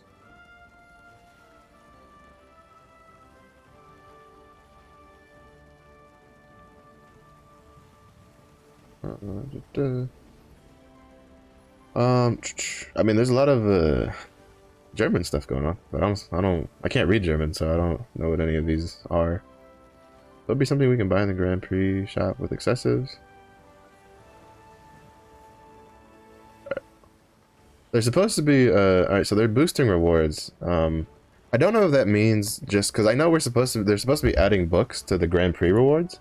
Rox is saying they're boosting honing rewards to include honing materials, so there'd be more goodies to snag. I think that just means there's the books to grab, which isn't really that big of a deal. Well, I mean, not that big of a deal. It is a big deal. What I mean is, it's not. I don't think it's gonna, you know, eat up that many more Grand Prix coins. especially if you've been keeping up with it, because I try to do my Grand Prix every day, and I have 18,000 coins. It's because like if you have like alts rolling, so like currently I had 5 alts rolling for a bit while the event was going. But well, actually I've had 4 characters rolling, like doing their chaos dungeons, doing their guardian raids. So 4 characters means you get 400 coins a day from them just doing their daily stuff of guardian raids and like chaos dungeons. So 4 times 4 is 1,600. You do that 7 days a week. That's what?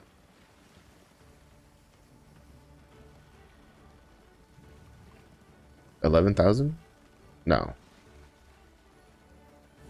I thought it was at 1,600. So 7,000, 7,6 is 40. No, 38, right? No, 42. Yeah, so it's like 11,200 coins in a week or some shit like that. Why am I trying to math? I'm on a computer. I can just fucking use a calculator. Alright. So here's a calculator. So you get 400 coins per alt. I have 4 characters rolling. So that's 1,600 coins a day. So you do that in a week. Yeah, that's 11,200. Alright, so I was right. That's 11,200 coins that you make in a week. Just doing like your daily stuff. So, and the point is that, I mean, I get a little less than this because I do rested guardian raids on my striker. So you lose out on, I think, like two souls when you do that. Which is whatever. I get 4. I don't really care. But then you also get plus. Oh, it's not gonna let me do the. All right, so 11,200. Let's remember that. 11,200. But then you also get, say you lose every time you do your Naruni racing, you get about 780. No, I think it's 760. I think is what you get if you lose. Times 7. That's another 5,302. So then you add the 11,200. You get about 16,520 coins a day or a week with 4 characters from that event. Unless they just give us like a silver dump, like a coin dump where you can just dump your coins to like buy like infinite of something. Where you're never gonna. Anybody who has like at least like 2 to 3 characters rolling, if not like as a minimum, you're gonna have excess coins. Like that's just a fact. So like it would be nice to have, I don't know, maybe like a silver thing you can buy, like you know, you can just buy these 100 silver tokens with like basically what I would do is just do the like just give people this token for like 100 silver they can buy that just every like 10 just increases in price just as a coin dump. It gives people something to like spend their excess coins on, and then it also gives like, I mean, another thing they could do is just that at the very end when the event ends, they take all your excess coins and then they give you like some silver, like maybe just like a 1-to-1 or like a, you know, 10 silver for every coin you have or some shit like that. Okay. How many coca seeds are there on Tuki? There's 3. I only have 1. That'll be fine. So now I do my tried and true method of standing in the middle like a boss. Let everybody else do stuff for me for the beginning one. Even though I think sometimes I get some friends to stand here with, but more often than not it's just me, myself, and I. All alone. Nobody here besides me. Dump some of this. You know, those are down there. He's got 3. He's got 2 cube tickets. He's got 4 boss rush tickets I need to do for tier 2. But I'm saving my boss rush tickets for the weekly reset because I'm trying to see if we can get the guild boss rush ticket. Or the guild weekly boss rush stuff, because that one's really easy to do. And usually we gotta We got some people. We got someone in the guild that he's really lucky with like boss rush tickets, and the last time we had the boss rush weekly, he kind of completed it by himself because he just had so many boss rush tickets across all the characters. I mean, I do too, though. I think my scrapper has like 9 tier 2 boss rush tickets. She has like she has like 2 tier 3 boss rush tickets, but that's for, again, I'm saving those for tomorrow to see if we can get the well, for this coming week to see if we can get the guild weekly for boss rush tickets. I need to do them just because I need those gems, because I was selling my gems, like my level 4, my level 5 gems, because they were going for a couple thousand gold. But I also came to realize that I don't have very many high level gems on my scrapper from tier 2 on like abilities that matter. So I'm gonna start just replacing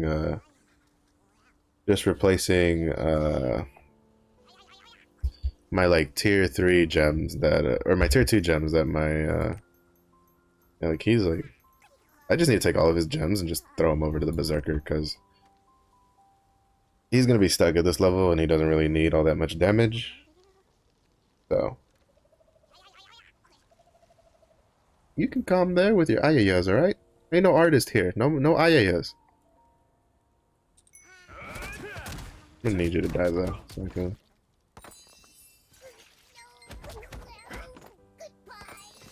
There we go. I contributed. We'll see where it spawns. Usually, I've had it spawn twice up here. The Tuki portal, the first one.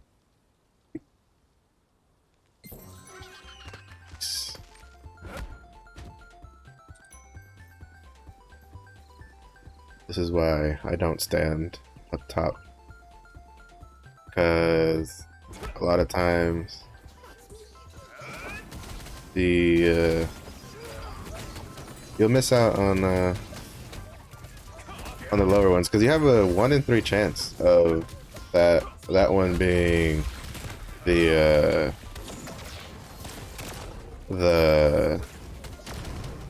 spawn for the first portal. So it's like, if you just sit in the middle and run over, if you stay in the middle, you have a 2 in 3 chance of like getting a you know, of being right, of like, you know, getting closer to the portal. So, and then for this one, what I do is I don't really care to get all the portals right. So while everybody else goes to clear that second portal, I usually just go to the top left and just sit there and wait for the portal to spawn there, and then I just sit there and just don't do anything while I wait for the portal to spawn, and then I, like, you know, we beat up the portal, and then once the portal closes, then we just sit there and we chillax. And that's the lazy man way of doing Tuki Island.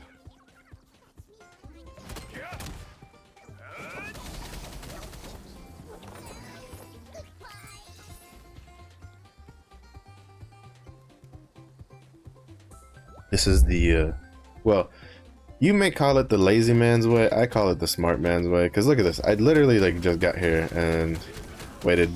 Didn't even have to wait that long for the island to, well, the Tuki stuff to spawn. Because the other point is that the second portal never lasts as long as the first portal does, like the other 2 portals. Because I think the first portal lasts like 50% of the bar completion, and then the other 2 portals are 25% each, roughly. I don't know how much it actually comes out. I just know that the first portal lasts like forever compared to the second and third portal.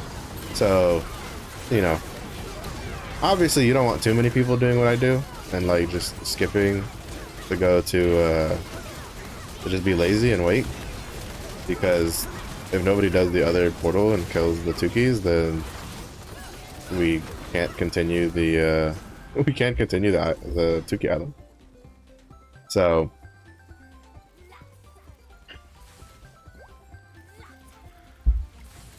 it's pretty nice. I really do like I kind of wish I liked Paladin just because I'd like to use their sword. I think their Northern Lawmaker weapon model is like one of the best ones. Like, I wish Berserker's Northern Lawmaker sword was literally just a bigger version of the Paladin one, because in all honesty, the Lawmaker greatsword for Berserker looks comical at best. Probably doesn't help that I've been seeing a lot of people paint it like really weird colors.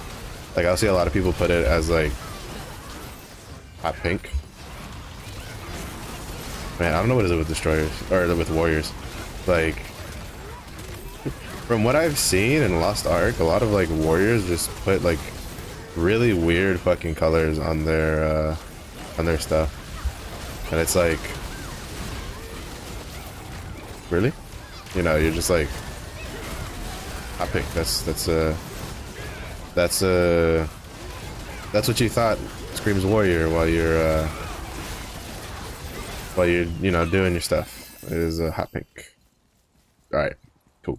Like, you know, it's just like not quite sure, but if it works for you and you like it, then it works for you and you like it. Because just stay off of my MVP screen, because I don't want to see that in full color.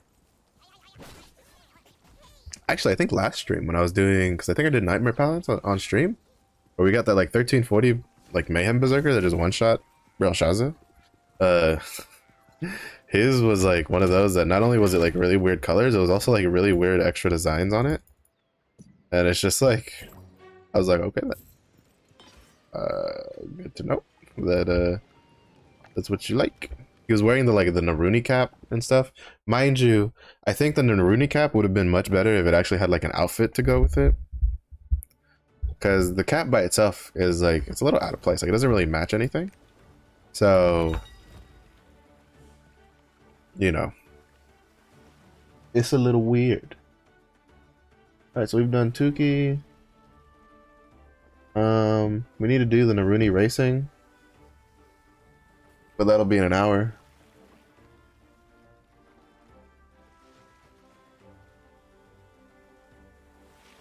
So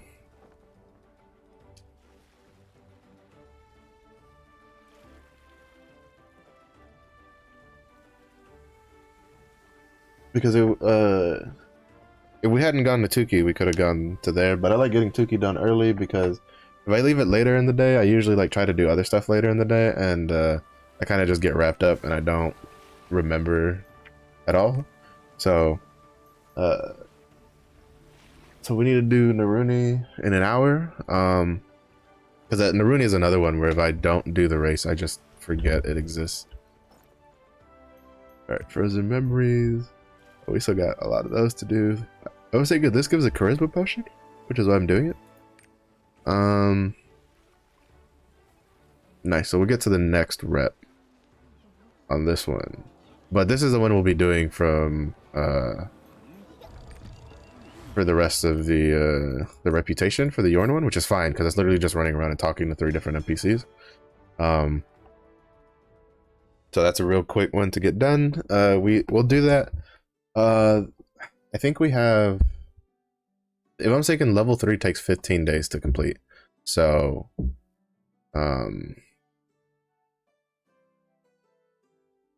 that's like 2 more weeks before we can get the Yorn merchant. And then I think I am halfway through the Zanila, the rebuilding of Zanila. Reputation's in progress.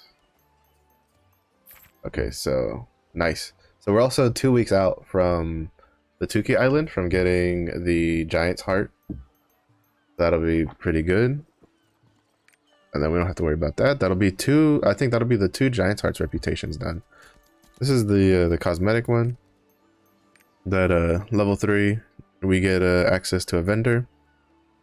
And then the rebuilding of Zanila, we're 9 days out, so we're like a little bit over a week, where we will get another vendor. And then we'll have gotten all the vendors available from reputations, which will be pretty nice. Oh, blessed. Today is the last day that I need to do the sailing co-op, and then I don't have to like do it ever again. You know, it's a little unfortunate because this is actually a pretty good reward because it gives leap stones and it gives a decent chunk if I'm mistaken. Where is it? It gives 5. Yeah, I mean it gives on average as everything else, but you know, it gives leap stones, but it's such a pain because the only ones you can do it on are Arthitine and Yorn. So not being tied to a schedule will be pretty nice. Well, at least for my Una daily tasks. I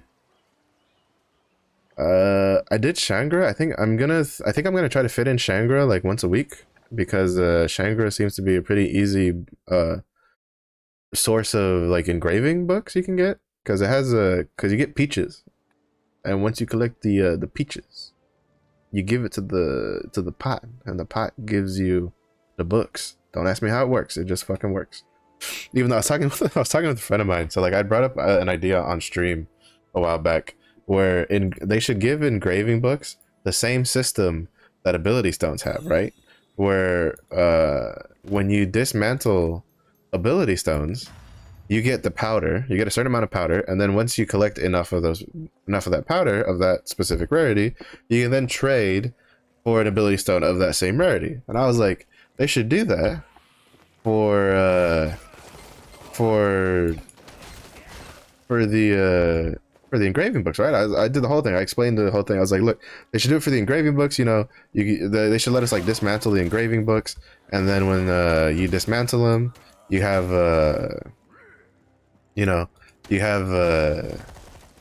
you get a couple pages when you do it, and then once you get enough pages, you can just like, you know, trade it in for the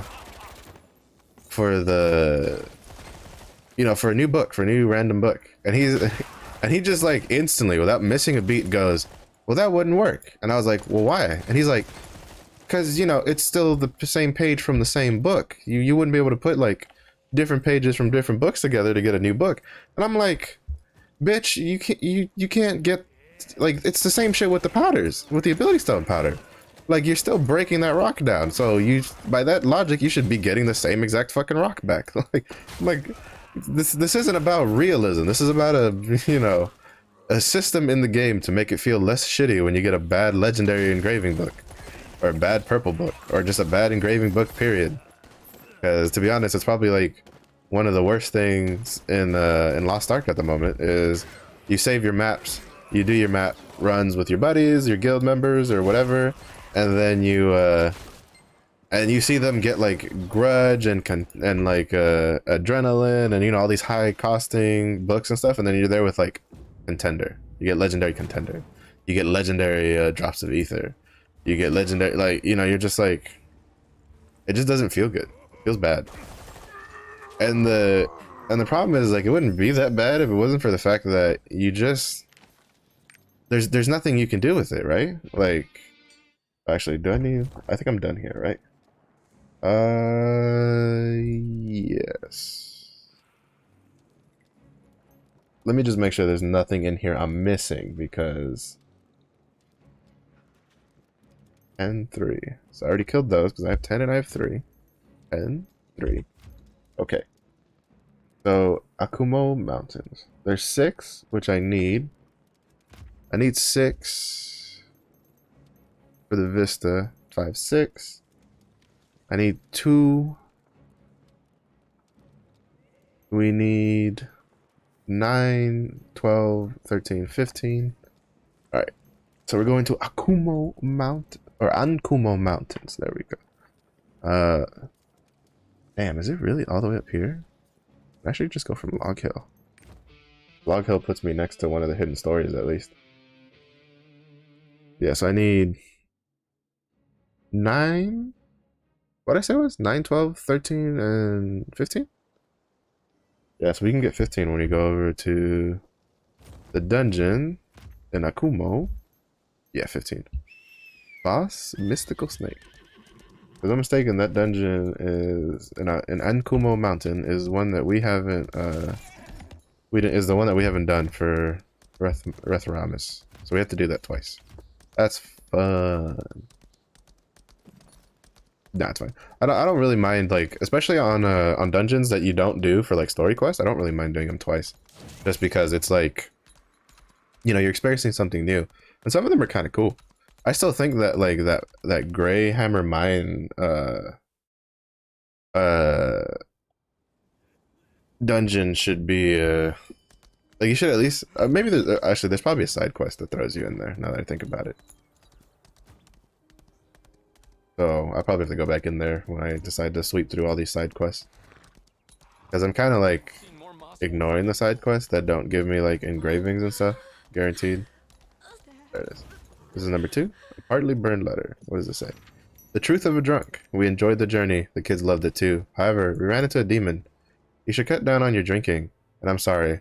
I'll go ahead and see our child. Holy shit.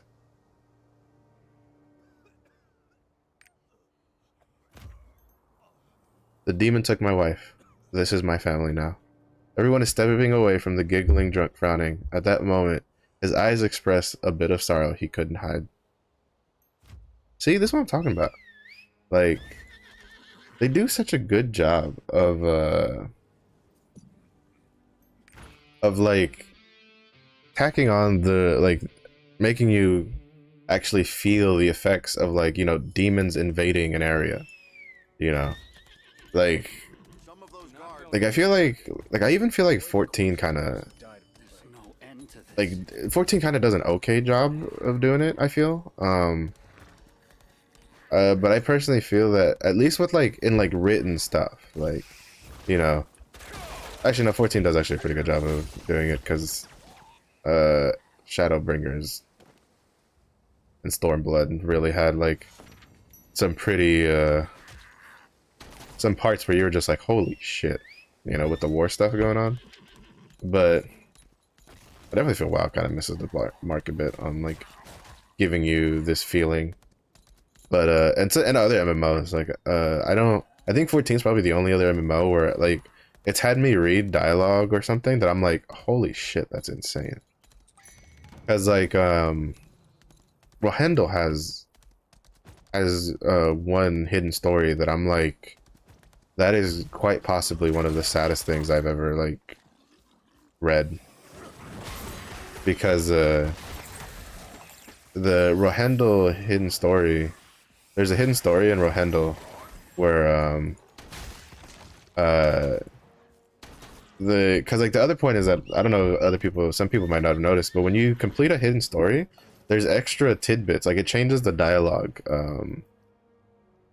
like the text on it, and then there's like a conclusion to the story basically.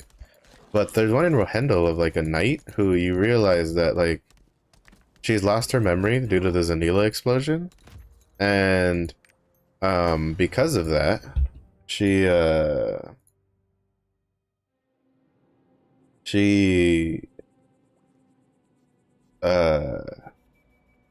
must warn the captain of this disaster. she keeps thinking that the person that she loves is the person that tried to kill her, and that person's dead because he didn't survive the explosion. And so like your hidden story is you following her recovery of her memory, and her like realizing who it was and like what he means to her, only for the next day her to completely forget and having to go through the steps all over again of recovering her memory while thinking that, you know, the person she loved who like died protecting her was the one who was trying to kill her. So, and I'm just like, that is fucking heartrending. Like if you put that in like a TV show or something, like people would cry. If they did, like, I wanted a quest line for that, by the way. I wanted them, like when I saw that, I was like, that needs to be a quest line. Like I want that to be a quest line where we're trying to like actively help this person, like, you know, we're trying to go through like the dream magics and stuff and trying to like figure out what she needs, like what we need to do to get her to like remember. Okay, so we need to hold on to this for 2 hours.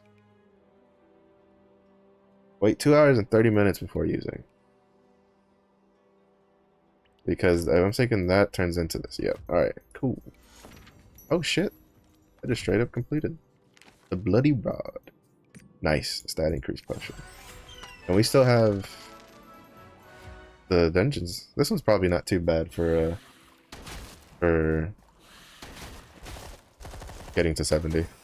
Rethramis? Thing over here. A cocoa seed. More cocoa seeds.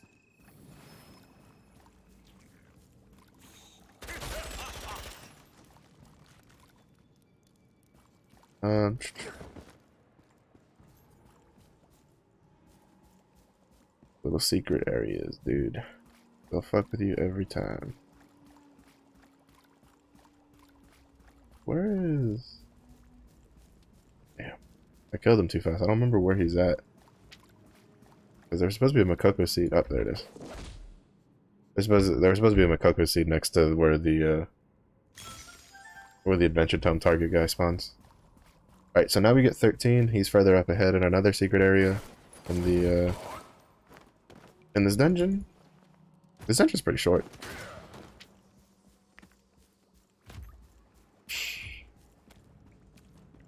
Okay. Oh, would you look at that? Makoko seed.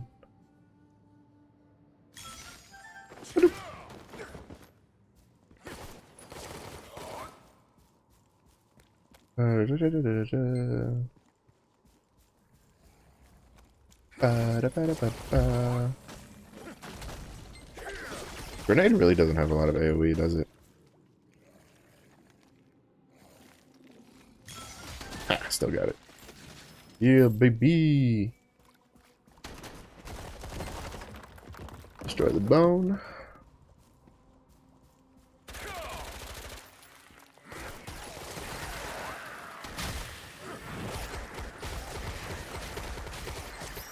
You know, visually, this used to be one of my favorite moves for the Deadeye. And then I realized that this move existed, and I was like, "Yep, new favorite move." Animation-wise, at least.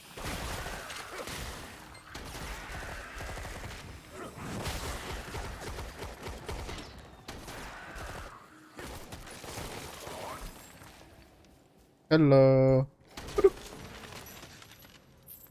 Alright, so we got the, I'm mistaken, that's all of the rares we can get in here. Because I am missing 8, not 7. No, 6, 7, 8, 9. No, I'm missing 9. My brain derped there a little bit. I think we got all the Makokos here, so.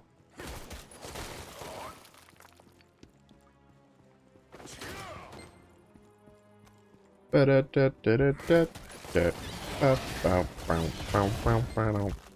need to stop. That's not safe music to hum.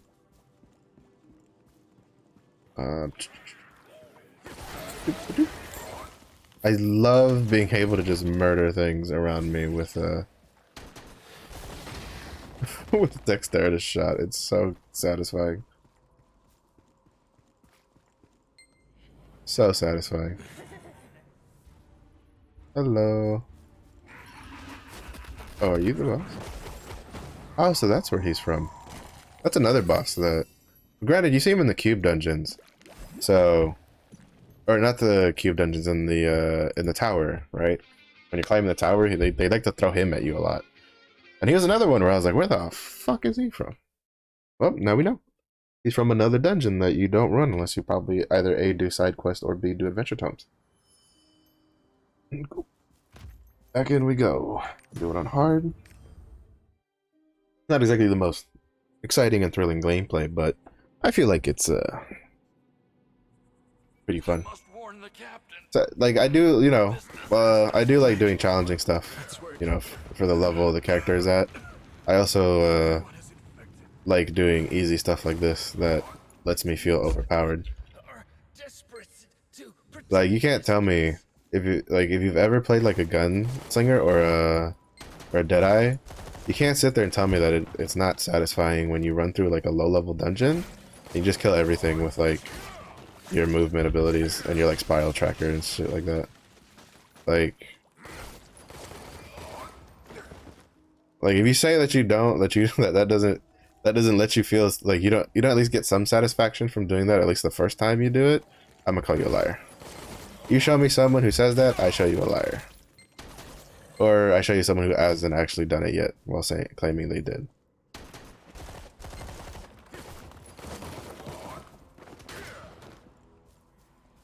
La-di-da. Oh.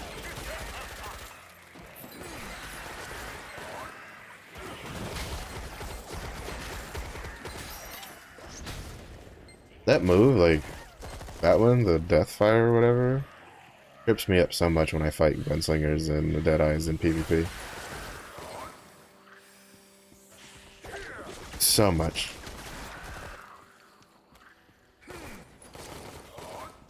Because I'll always, like, jump in on them, and I'll see them do that, so I'll try to jump in with something that, you know, super armors through the hits of it, at least.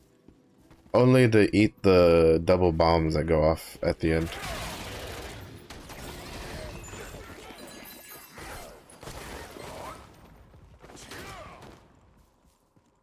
And then I get, like, knocked up into a breeze grenade, into stun sniper shots, like...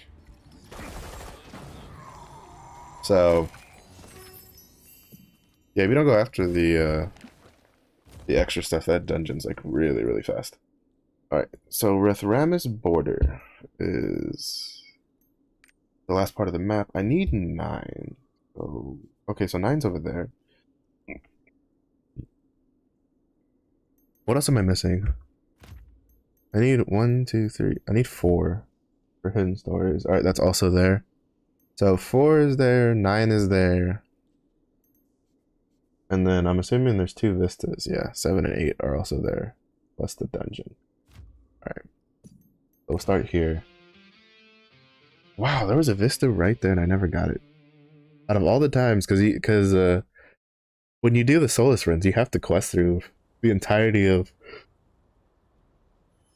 Rethramis, Udia, West Lutera, and a majority of East Lutera. And then there was just a vista that I just never grabbed. I still find it weird that... Oh, you know what it probably is? I think they're grabbing vistas so that it'll seem like they're not bots, right? Like, I think before they were just like Leroy Jenkining over to all the shit they need to do. And I think they're starting to add like parameters for like bots, and it's like, well, do they have any of the vistas? Do they have any of this? Do they have any of that? You know, are they killing like the crown mobs? You know, it's probably, you know, side content that's not something that, you know, a bot would normally do, that players would at least eventually do. At least that's what I'm assuming. Because I can't really fathom another reason they would have their bots getting vistas. Alright, ouch, ow, it hurts. Is it because I read the heretic books? Is it a crime to find a way to overcome death? Disgusting hypocrites. Ruderick. Oh, I think that's the boss that sponsor. Return again, and when I come back, I'll get my revenge on all of them. The Cursed Gravekeeper. Ruderick was fascinated with heresy. He was executed by the chapter of Holy Priest, but came back from death using dark powers. However, it cost him his humanity. He remembers nothing, feels nothing. Do you think you could call that living? Yeah, and then he's the map boss for this map.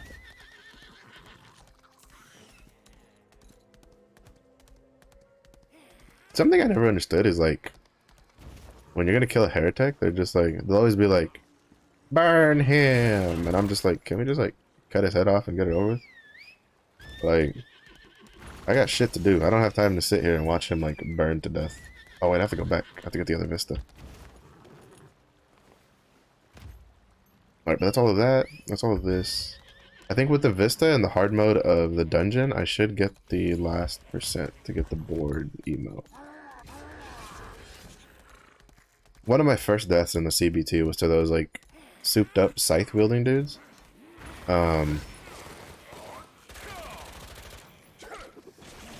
Because there was like an elite pack in there, and I didn't realize there was an elite pack in there, and he just like insta murdered me. And it was one of those like every time you get hit, you take increased damage, dudes. So go over here, finish this out, do the last dungeon for this area, and then move on to Udia.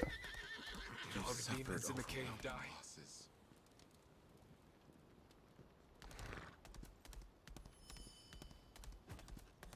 Udia. Alright, every time I like lag, I'm just swapping the maps on the max roll guide to check it out to make sure there's nothing I'm missing.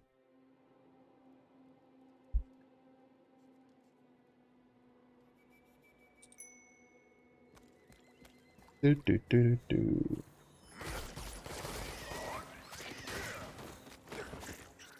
Really? Rock.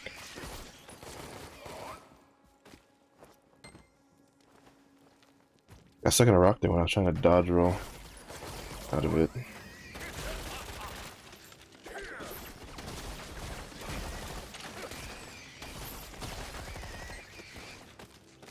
That's actually like Crow Tracker? I didn't realize Crow Tracker pierces because I usually use I guess I use a tripod on it that makes it so that instead of piercing, it just deals a shit ton of damage when the bullet explodes. Which, I don't know if anybody caught it when I was fighting Chromanium earlier. My Crow Tracker got blocked by one of the small pack mobs. I was not very happy about that. I didn't say anything because I didn't want to, you know, the fight was going fine, so I didn't want to like rage about it. But actually, I think it was during the time it was just like me and the Berserker were alive. I was kind of like focusing on just like dealing damage instead of. Also, don't know why I like circled my mouse around my character doing that. So I was just trying to focus on dealing damage instead of like worrying about you know, something like that getting blocked. But you know, still made me a little salty.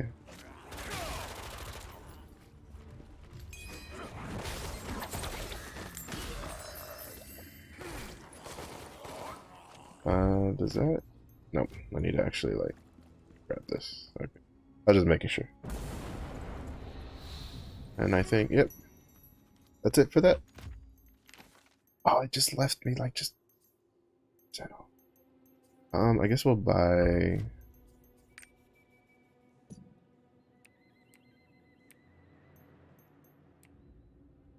Is it not gonna work while I'm in here? Come on. AQUI? Yeah, I'm writing it right. There you go. Collect skin. Buy 3. Bye. Thank you.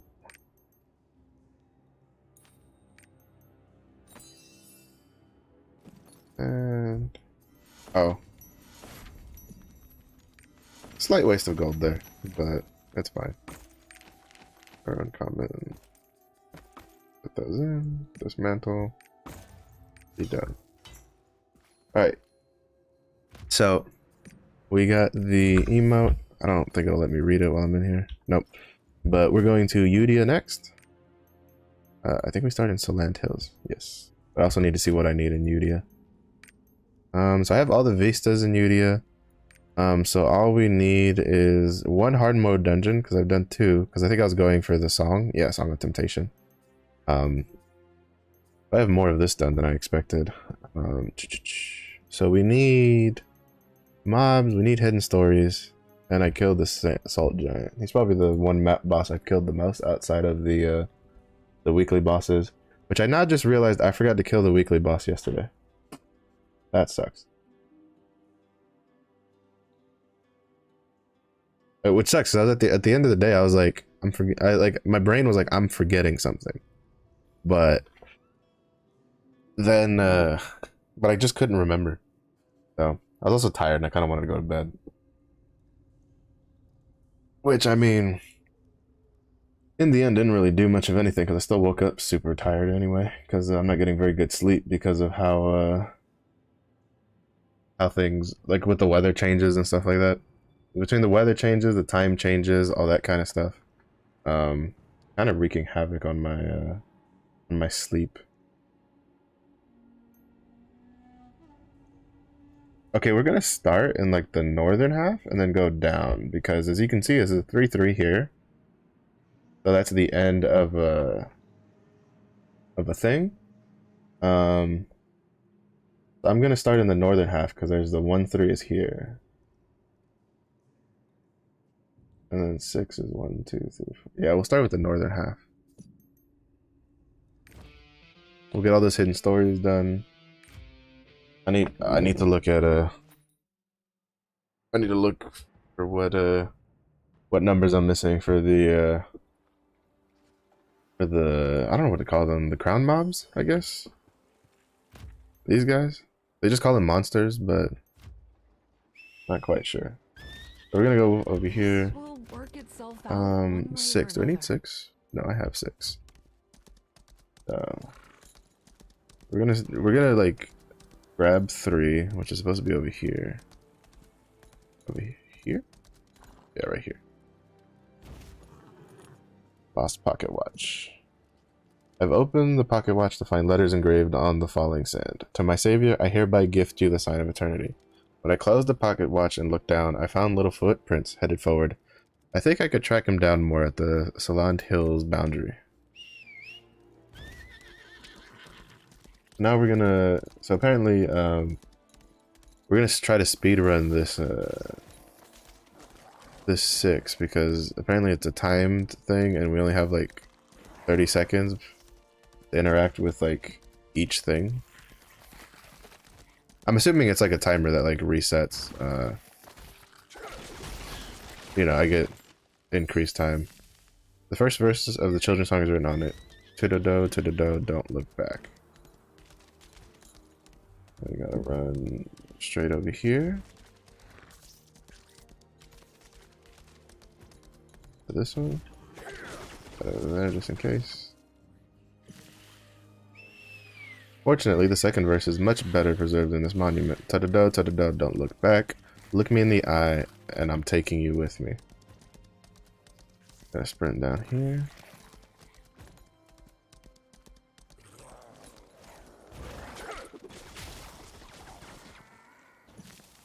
Fortunately, the third verse is much better preserved on this monument. To-do-do, don't look back. Look me in the eye, and I'm taking you with me. Where are you going? And then the last one is down here. Hopefully we can make it in time. Where is it?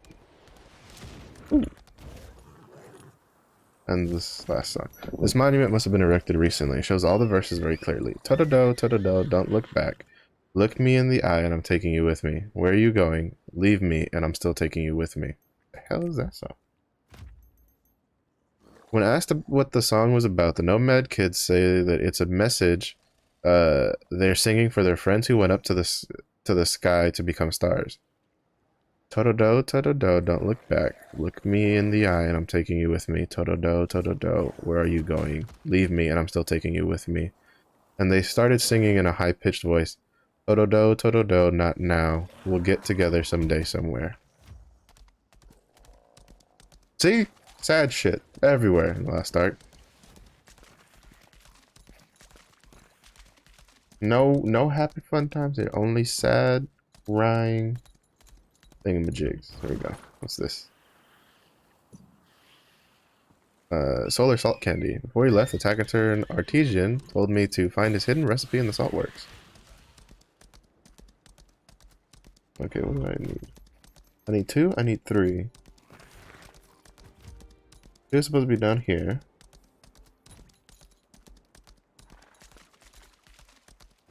Hello? Where's 2?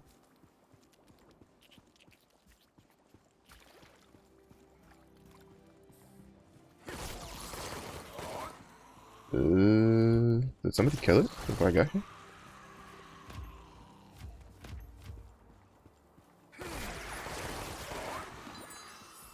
I don't see it. What am I looking for? That is a hard-shelled salt bug. Oh, I was too close to the edge. It's supposed to be there. It is. Okay. And we'll go for 5. 5 is supposed to be pretty close on the outer side.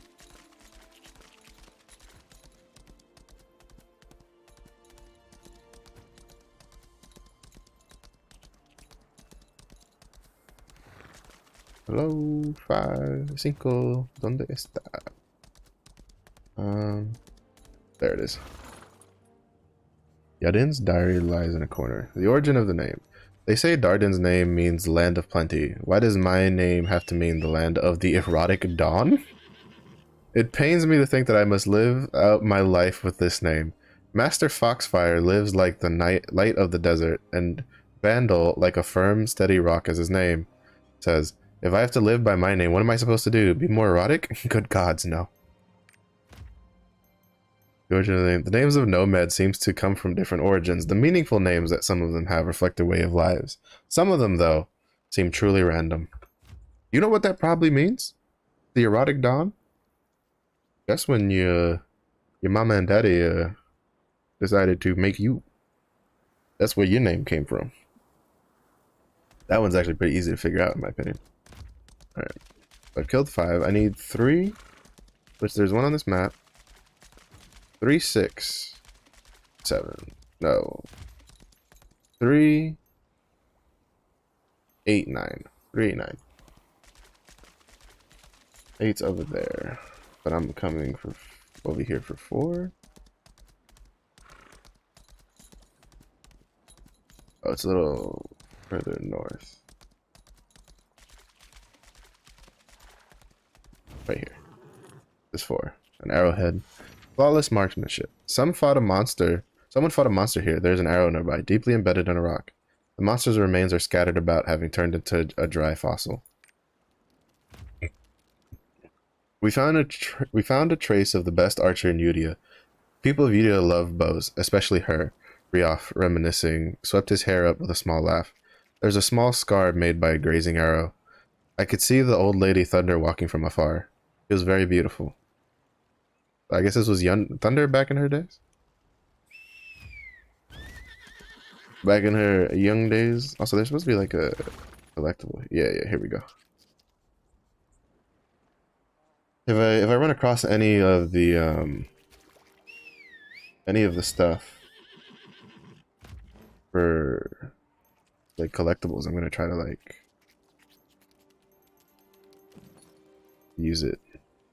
Oh, that one's just a straight. Sweet. Perfect. I need to do the board. So we've learned the board. Nice. So we're looking for 3, 8, 9.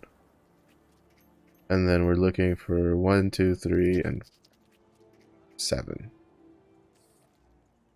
So 8 is up. And there's 2 3s.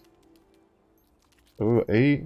There's supposed to be a salt pile near it, so we'll grab that, and then we'll go to the other, to the 3 over there.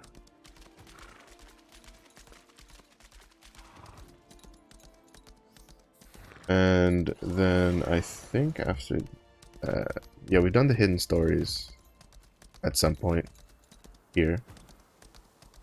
I don't even remember doing them, but we did them. Run through all of this. Alright, so the 8 is supposed to be here. There you are.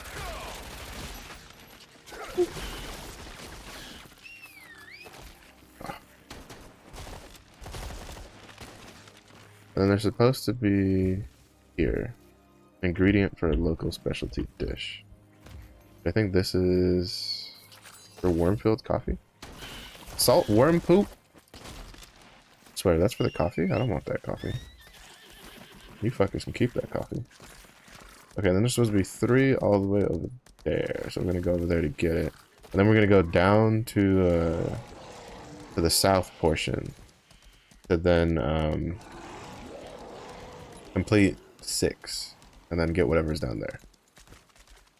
Alright, so all we're missing now is 3 and 9 for the mobs, and then 1, 2, 3, and 7 for the hidden stories.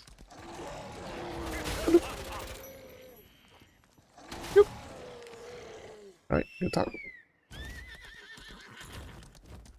Okay, so now we go to the southern half. We'll go... No, we'll just start from here. Then we'll go up, grab 3, come back down, get 2, and then just like... And then we'll try point over to the border thing. Oh, traveling merchant. You got anything good? Yeah, sure, I'll take that. Stock those up for now. That really wasn't that much. I was only 80,000 silver for... Oh wait, no, we gotta go up. What is this? What's here? There used to be a recipe. Oh, it's the solar salt candy one. Huh.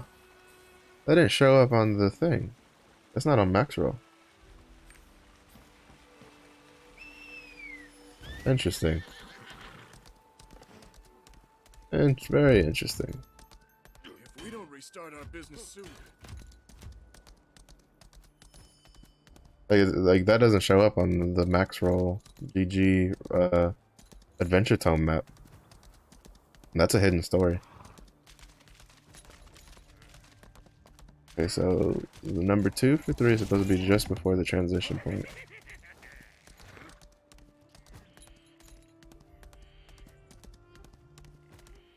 Supposed to be like right here? Yeah, right there. Footprints in a misplaced bag. The salt plains are clearly marked with the bandits' footprints. Those who were chased by the bandits left a trail all the way to the borders of Rathramus. I should go on a little bit further to find the man's tracks. Okay, and then from here, we have to go back to Rathramus, go to the border, because the last one for for 3 is all the way down there.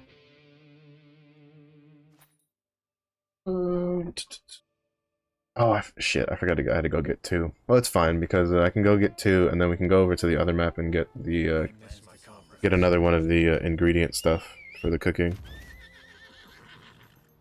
Can't pass through here if you have the plague. Oh my god, why are you gonna dismount me, bro?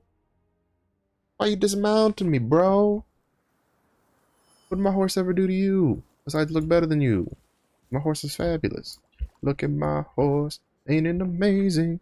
Elegant ring case. The border guards seem to have stopped the bandits from advancing any further. I can hear refugees chatting inside. I asked them about the blonde man. The young man was rather rash, going to Udia like that. He even left this behind. It appeared to be quite special to him. Do you know each other? Since I don't know where the man went, I should give the ring from the merchant to the woman. Which, spending an eternity together. When I arrived at the nomad encampment, a woman came running up to me in tears. When I handed the ring to the blonde man standing behind her, he made an awkward face. I thought I lost everything to the bandits, but I didn't lose the most important thing. Then he went down to one knee and reached out to the woman with the ring in his hand. The woman burst out crying. Hearty cheers and applause filled the small nomad haven. Finally, a W. It's holy shit, a lot of these hidden stories they're usually not very happy endings. Some of them are kind of funny though, but other ones you're just like, bruh, are you trying to like make me cry? Like, I signed up to play a game. You know, I didn't sign up to cry. Alright, so we have about 10 minutes for Naruni Racing.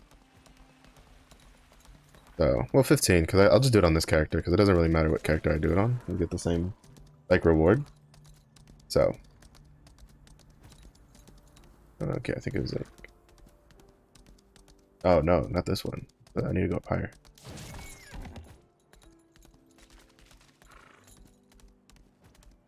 Supposed to be around here. Is it here? Alright, y'all are in my way. Get out of my way. You too. This thing. Holy shit, what is this? A lot. You digging through a big ass thing of poop. The foul smelling poop of a giant worm. It's a mixture of all sorts of things, including animal bones, fur, and even clothing. A man who used to be a bandit shuddered when he heard about the poop of a giant worm at Salon Hill. I don't know. The feces just sounds weird to me personally. Don't you dare go near there. Do you know how many have died feeding that horrible thing? Boss says it's beautiful and all, but he'll get eaten too eventually. Eaten up for good, I tell you. The man left for Rithramus, saying that he was sick of treading a fine line between life and death as a bandit and had decided to become a priest. Actually pretty nice little occupation change.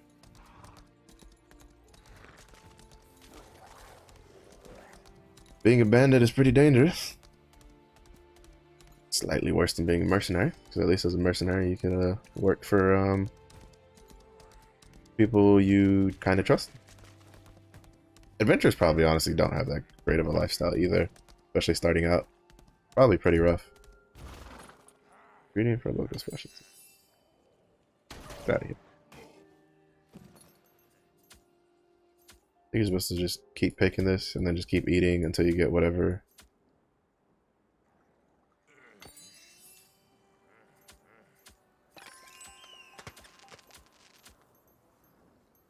Oh, there we go.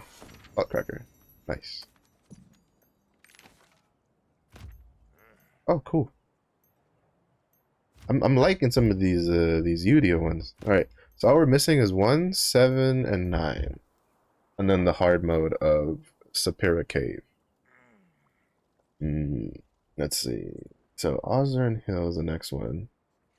Well, let me see what's in the cave. Okay, so the cave doesn't have 9. So 9 has to be over here or something. Okay, there's 9. And then 1 or 7.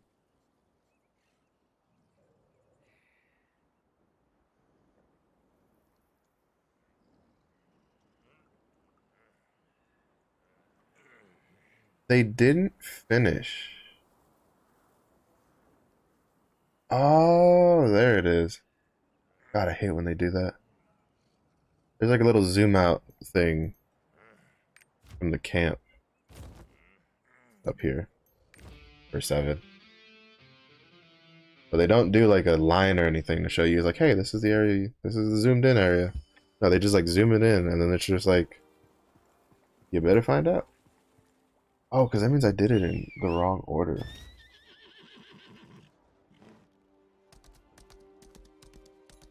I think.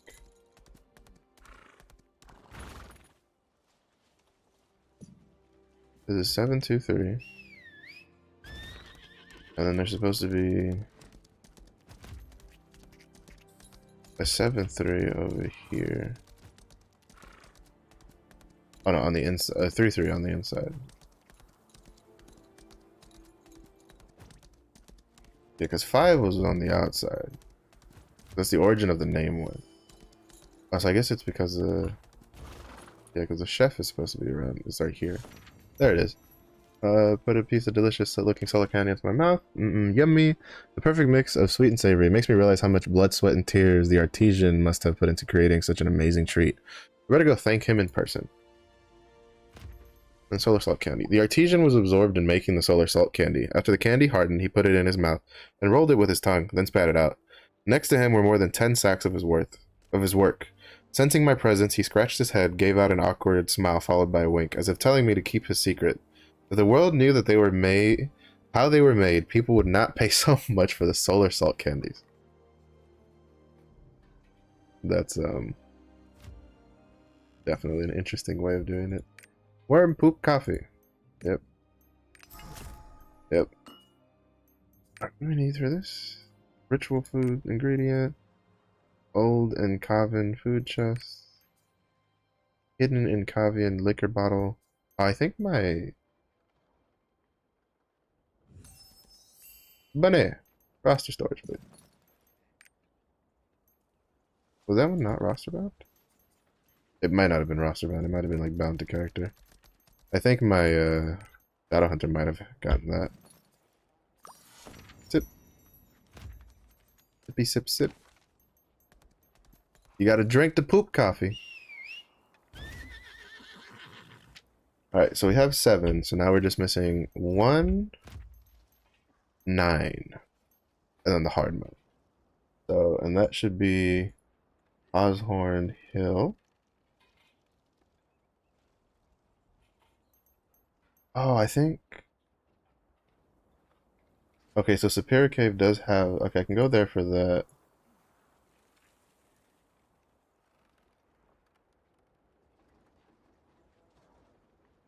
What about Oshorn Hill? Where is? Okay, yeah. So we can get two more. We can get the rainmaking ritual. No. Yeah, the rainmaking ritual leftover food, I think. Then we can get the aged Catavian wine. But we'll do that. That'll have to be after we do the Naruni racing, because I won't be able to do that dungeon fast enough. I have to go all the way over there for 9, huh? I might as well just go from this side, because it's closer. We get 9. Try to go get 1. So we have like 8 or so minutes before I need to like at least go to Lutera to go to the NPC.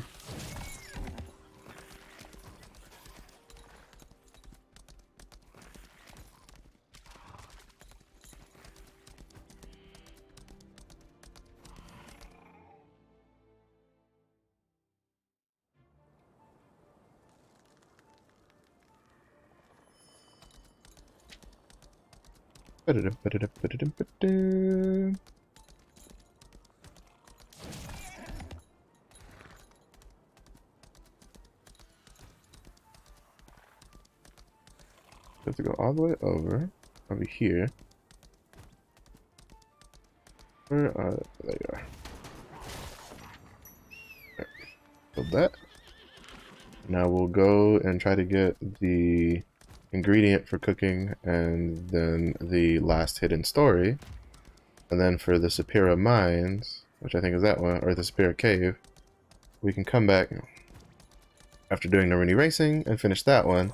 And then we can get another ingredient for cooking, to get the cooking done. Since they're pretty easy for this one compared to the other zones.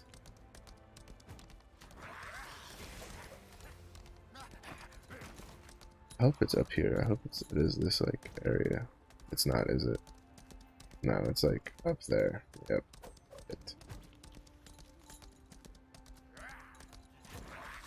Whatever, we can get the No, even getting the hidden story is gonna take a little bit. I don't know if I have enough time. Alright, it should be like over here. Right? Where is...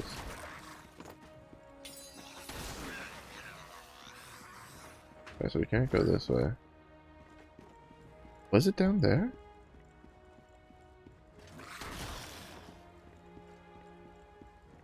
Oh no, here we go. It's right here.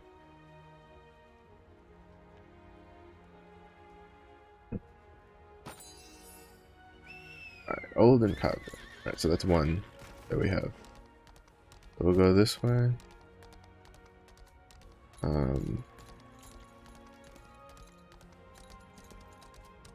I don't know if the hidden story is up top. Oh, it is up top, so I have to go up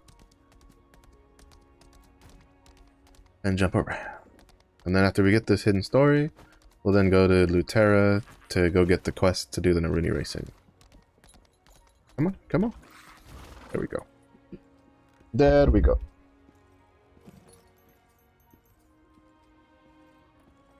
I don't know what this is for, though. How much time does this have? This has like an hour left. That'll probably be done by the end, towards closer to the end of stream. What do we have? The Mirage. A voice came from nowhere upon touching the plain necklace. Isar, my love, the greatest king of Enkavia. The dark ritual only results in loss and suffering, and it won't bring prosperity to you or your kingdom. However, I see that I am no longer visible to you. I suppose my voice will soon fade to a whisper as well. I'm not afraid of death. It's just, it pains me that I cannot be there by your side when you fall into despair, having lost everything. Crazy. A stranger's story had the nomads musing about the sunken capital of Morai rising again. An old shaman then said, The shadow of the fallen king might still be dwelling in this land. Let me get this. Nice. Alright. Now we go to Blue Tower Castle to get ready to do our Naruni racing. While I do that, I'm going to look at... Now, what did I miss? What ingredient did I miss? Oh, okay. I think, I know what it is now. Then I won't be able to do all the cooking because I need Thunder's rapport for the last, for this one, for the rain-making leftovers. But I think we can do the rest of these.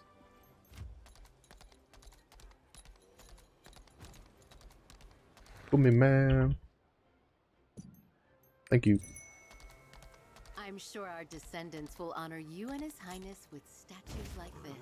And then we just wait. Let's see. Let me see. Mamma mia, mamma mo, mamma sosa. Wait, okay, oh, that's all the way down there. Okay. So I'll just go to the Rethmaris border and then run up and grab the jerky. And then I'll teleport to Sapira Cave. And then we can do Sapira Cave to run the dungeon. And with the dungeon ran, I'll go get the bottle of booze that we need to do. All right, that's done. I don't need to pick those up anytime soon. And that is whatever.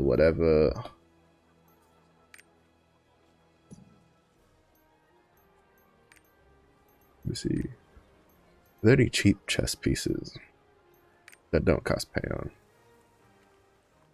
I really don't like the boots that I currently have. 3.2k. Whatever. What about boots? What about... Really? Man. I don't know. I kind of just want, like... I'm sure our descendants actual will cowboy honor boots. you and Like, His these are like Highness boots, with but statues like this. they're not, like, yeehaw enough for my taste. Personally. And then these are just... Like, these are... This is something that, like, Michael Jackson would have worn for, like, a concert back in the day. Like, woo-hoo! With the design. Like, he probably would... It would have... He probably would have worn it with, like, his, with, like, the red jacket that he used to wear. And, like, the bedazzled glove. Like... He would have cranked that baby out and been like, woo-hoo! This just looks ridiculous on anything that's not, like, a warrior. And I already have my hat that I bought. How much is it going for? 1.4? I think that's more expensive. I think that's a couple hundred more than what I paid for it. I think I bought mine at like 1.2. And the Arthurine hat. It looks so ridiculous to me. I'm not a big fan of the Omen. It's not that bad. But I'm personally not a very big fan of it. I feel like if it had just been like the mask, right? Like, not like, you know, forget the hood, but like do the mask part of it. The kind of like what it's like for female martial artists, where they have like the half mask, but this will make it like the full mask. I think it would have looked pretty cool. But it is what it is. Okay, mounts. Any change in price here? No, ghost horse selection. Is that 4.8? It's actually, that's not a bad price. The Diorica Warhorse still won't come down. I got kind of tripped up because I thought that originally this horse was the Omen horse. And then they then they were like, hey, the Omen skin's coming out. And then I realized that it wasn't the Omen horse.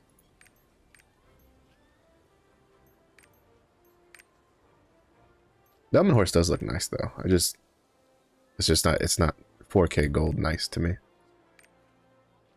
Not to mention that there is no color version of the horse for the greed set.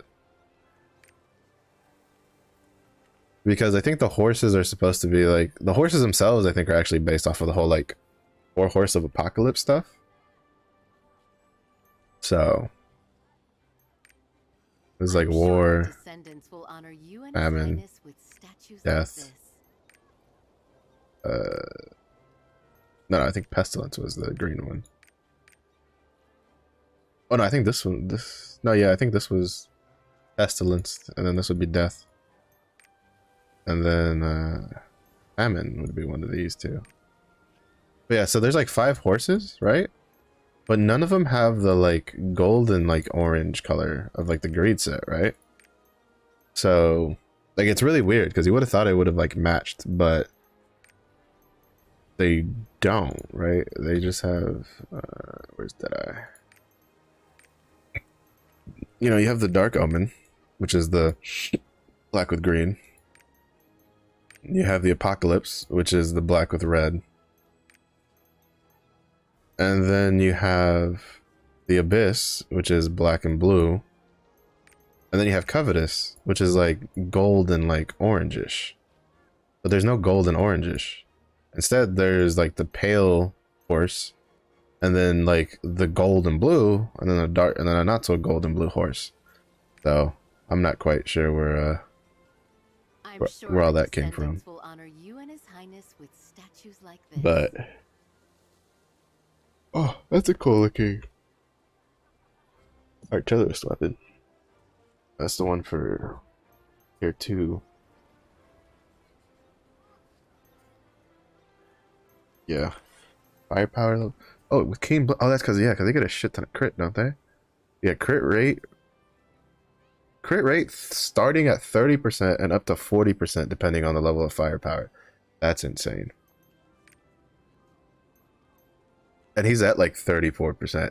That like he like even just off the bat of having like the first level of firepower, he's at like 64% crit rate before factoring in any like skill tripods, any like synergies with like with like striker, war dancer, you know, anything with like a crit rate debuff or a crit rate buff. Like, yeah, holy shit, that's insane. He probably just shits out damage. Bro. Is he running the purple set? No, he can't be running the purple, right? Yeah, he's at 6, so he's at 12. Which means when he goes up, he's gonna have a bit of a rough time, because when you go to tier 3, the only raid in tier 3 that drops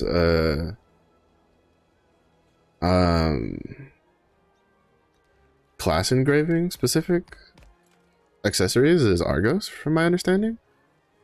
I don't know if the Aura Wells hard mode rings also have the class engravings, but I know the Argos accessories have the class engraving on them guaranteed. But beyond that, when we start getting like the relic stuff from from like the Legion raids, like none of those come guaranteed with class engravings, if I'm not mistaken. I think they're all just like random rolls. So it's gonna be a little hard. But I mean, that's also when you get to the point where you kind of just need to get like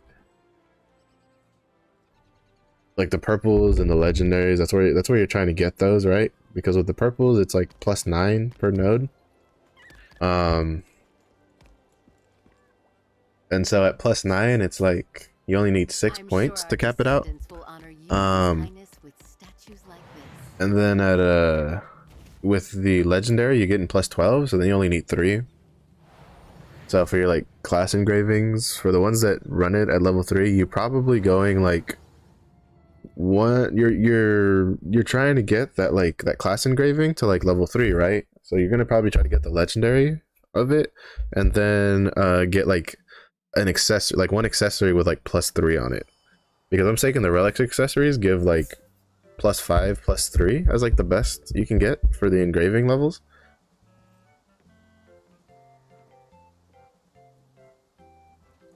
So it's we got stretch and we got board.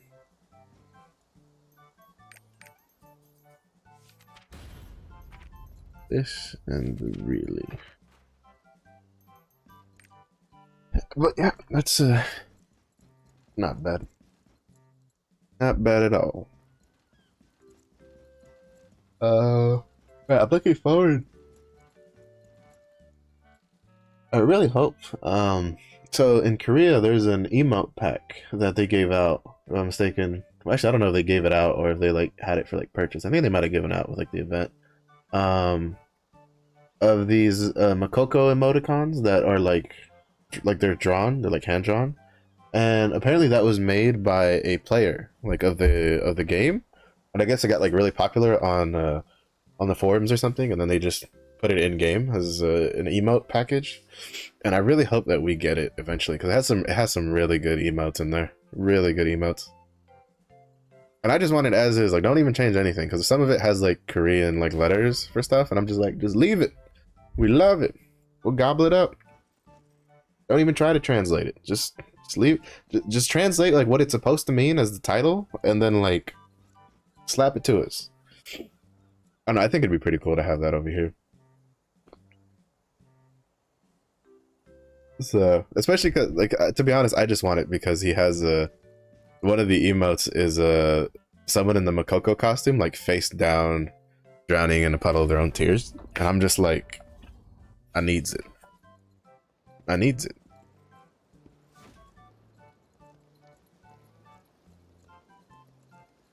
Shadow Ranker. I hope the tier 2 stuff for Deadeye looks as cool as the gunslinger stuff. Because I do like that chest piece with like the coat stuff. I just don't remember what the Deadeye version looks like because I've seen like so. It's been a long time since St. Tone's Deadeye was in tier 2, and then I haven't seen very many Deadeyes running around. Period. So I don't get to figure out like what their stuff looks like.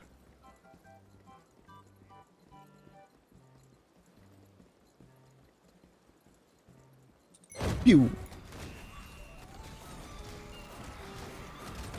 Oh, that was a really good time headbutt from that guy. Oh, I charged right into that. That's unfortunate.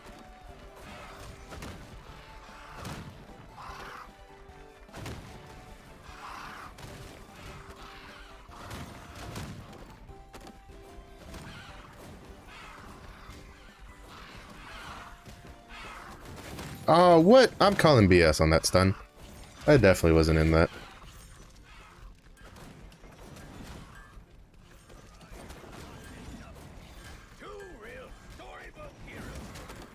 I think the barrels used to like one-shot people in those dungeons. In the Yorn dungeons.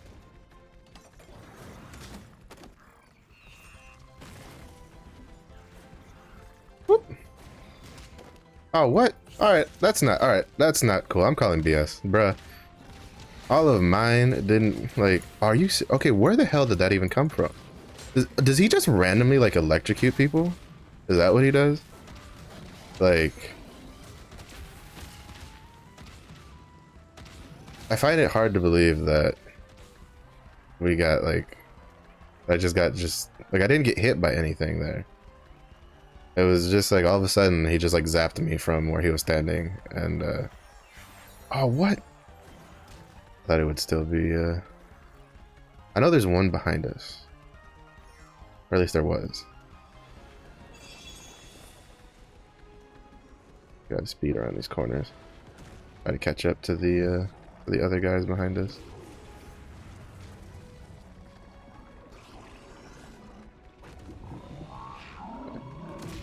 Wait. Zoom on the inner. No. Hit him with the Need for Speed racing tactics. No.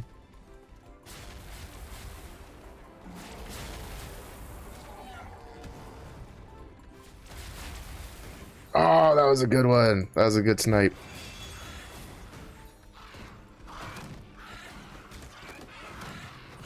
Wait, what? He like charged in front of me and somehow still headbutted me. Like, what? That's so weird.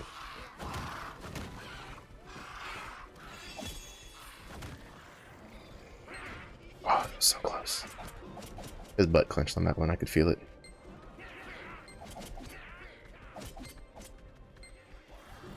I could feel it. I could feel the butt clench. No, we're not gonna make it. He's gonna be the last one they need to win. Oh, we did it! Never mind. Sweet. I thought we were gonna lose that. Because I know I think I might have been. I was probably the last person on our team. No, I think there was one guy behind me too from our team. No, I had to have been the last person on their team. We wouldn't have won if there was I'm another sure person our behind me. descendants will honor you and His Highness with That was pretty good. statues like We won this. though. I'll take it. Alright, so now we go back to, we go to Rithmaris, the border. We go pick up the jerky. Then when we get the jerky, we'll go do the Sapira Cave.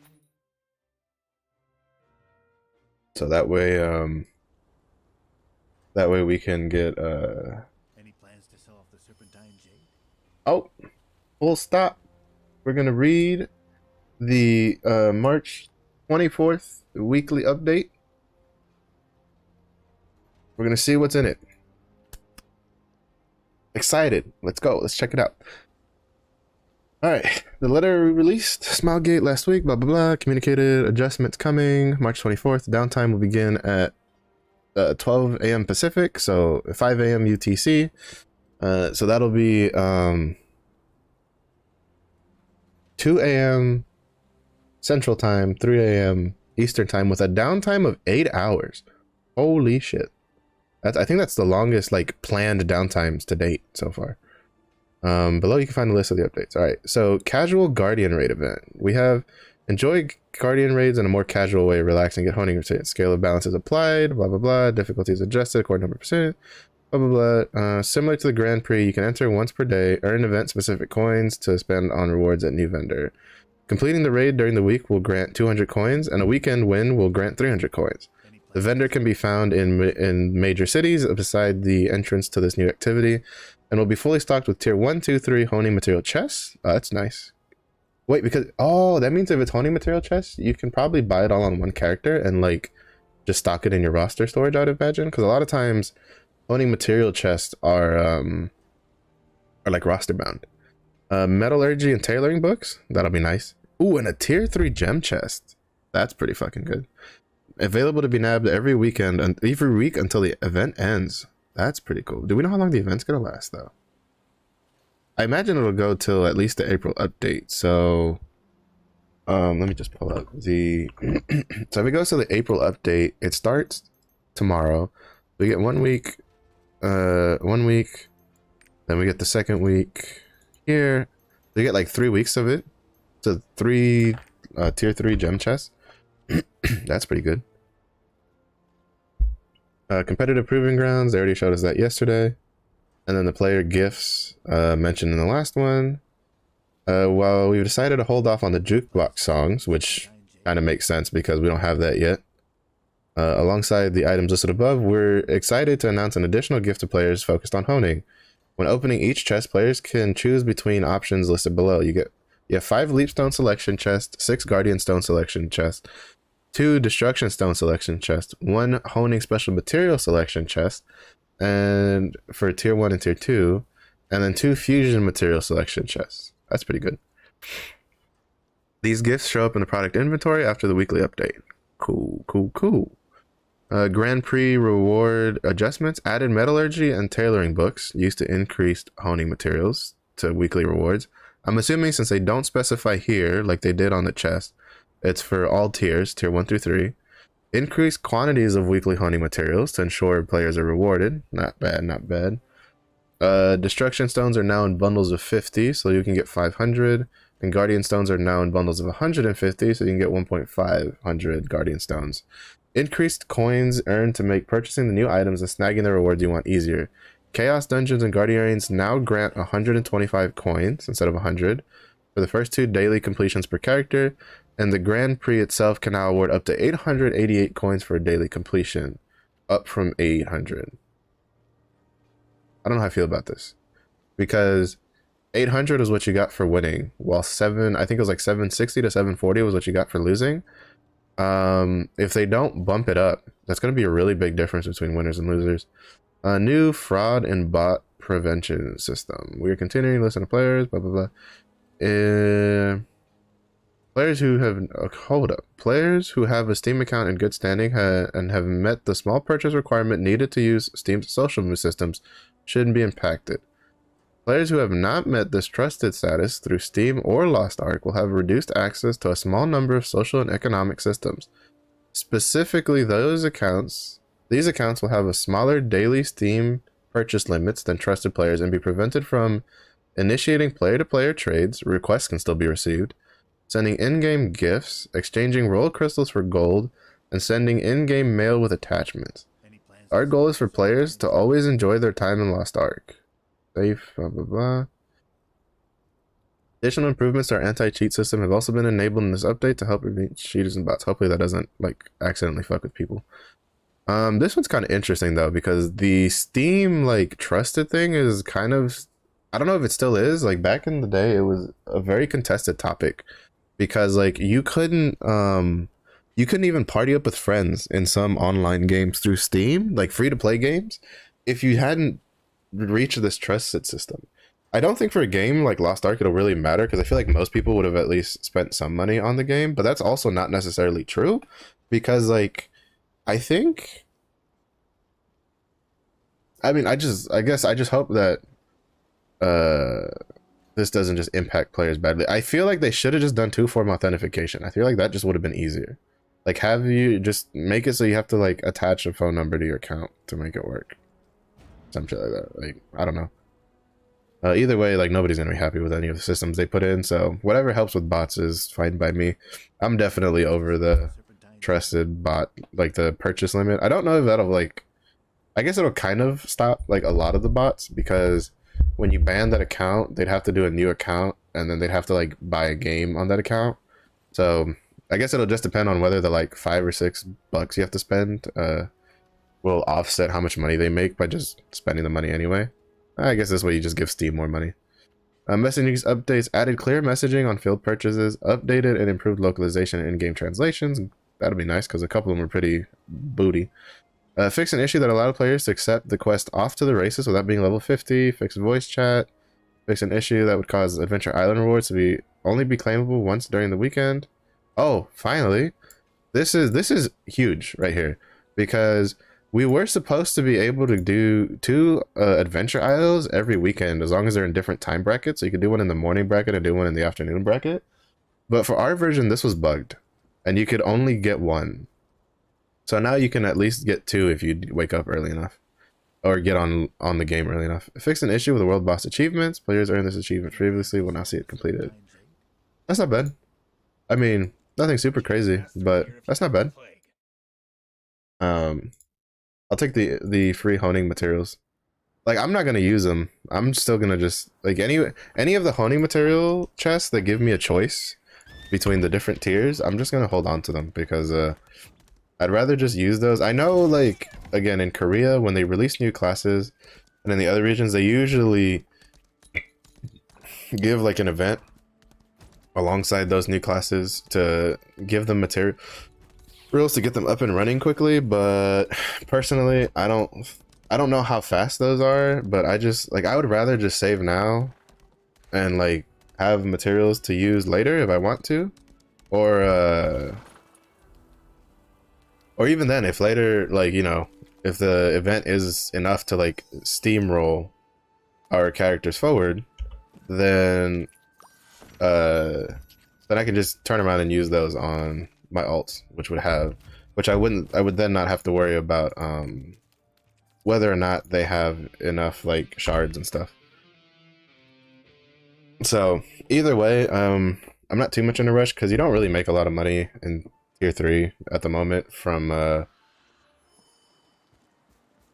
selling materials. So that moment is kind of past. I mean, I guess the leap stones you can, because they're still worth like 100 or so. But I've definitely done Superior Cave before, so not that big of a deal. Personally, that's how I look at it. Like, I have a decent chunk of gold. Like, I was pretty content at like 20,000 gold, and now I have double that. I'm almost at 50,000. I was at 50,000 earlier, but then I bought like 3K's worth of blue crystals, and I promptly then spent all the blue crystals that I bought on roster storage and just buying Mari shop just buying Mari shop stuff, because like the battle item selection chest and the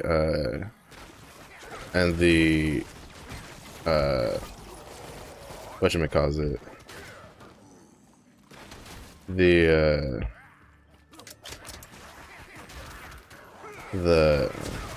gotta use that properly, and the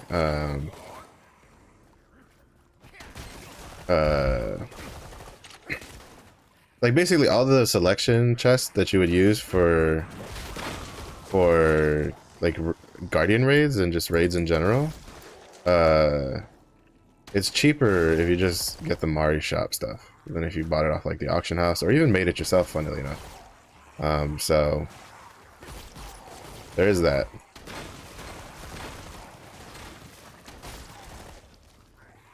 At least for the health potions, I think I don't think the health potions have gone down in price enough where it's cheaper to just because the point is the health potions are never going to get cheaper on the auction house than what it costs to make those health potions.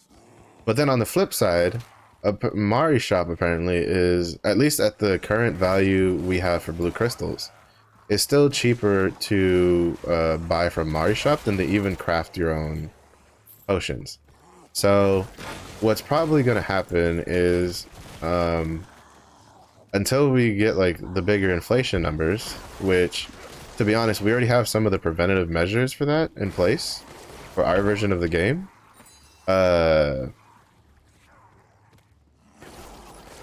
it'll probably be cheaper for a while, especially because blue crystals have gone down in price. Like blue crystals in NA East are under 600 gold for 95.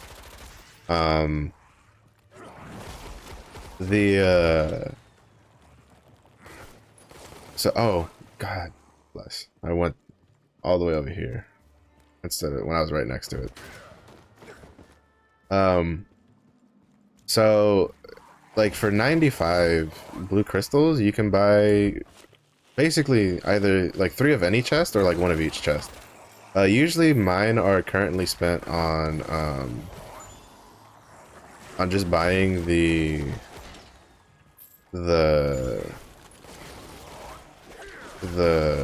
whatchamacalls it, like the bomb and healing chest, because that's what I use the most at the moment, because I don't think we're at a level yet where we need to use the whatchamacalls, like the androphyn and stuff like that. I don't think those are you probably want to start using them, because for especially if you're like gonna go into the well, the bleeding edge people already use them, like that's a given, like those guys, you know, they swipe for everything, so they're not going to be too concerned about you know, materials for, or like potions and stuff, because the other thing is that, like, you know, it's kind of hard to tell like a free-to-play player or like a player who came in late and kind of missed the gold rush for materials and stuff to spend their gold on like the battle item side of things, like the swift potion, like the swift robes and the androphyn stuff, the awakening potions, like stuff like that, because they're free to play. Like they probably don't have a lot of gold, and the problem is that like you use gold for everything for progression in this game. Like you need gold for honing, you need gold for probably buying materials to hone with, you know, to try to like get up higher when you like fail things. Like gold is so heavily tied to our vertical progression that trying to tell somebody, hey, you need to spend that gold on like a consumable battle potion to that should quote unquote help you clear a raid, like that's gonna be a hard sell, especially when they could just be like, well, why can't I just wait till people are like higher item level and then just like brute force the raid, like, and that's a, you know, that's a pretty solid point. At the same point, I mean, you'll also miss out if you do that on again on like the gold rush, because you can best believe that when like Volton first comes out, his accessories are going to be worth a lot of money because there's going to be so few of them on the market. So you know, and if you decide to wait, you'll miss out on that.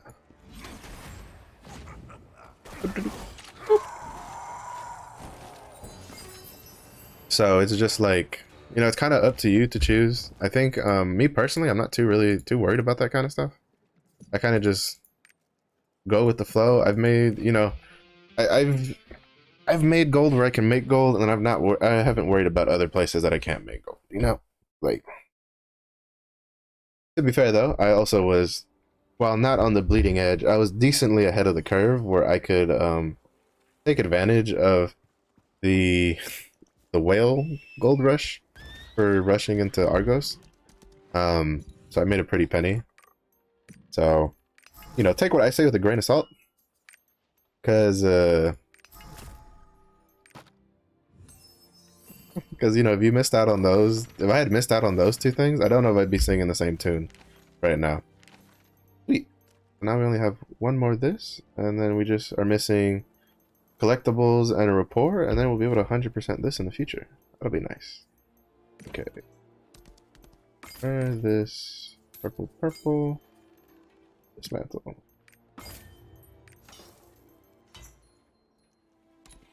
Can I just sell things to you? Yes, I can. Sell junk. This is also junk to me. This is all junk to me. That's not junk. I think those are the potions I use. Yes. Save. I need to put those down here. Alright. So we've done everything. Rathramus. All the easy stuff. I guess I could have done the cooking stuff, but I didn't feel like doing that. Yeah, that's done. So now we need to go to Tortwick, and well, you know what? No, I'm gonna save Tortwick for the next time I need something to do. So I am going to go to Wavestrand Port, and then I'm gonna get on. I am going to get on the Berserker and do some of his daily content. Have any letters to send? After I park this guy over in North Vern.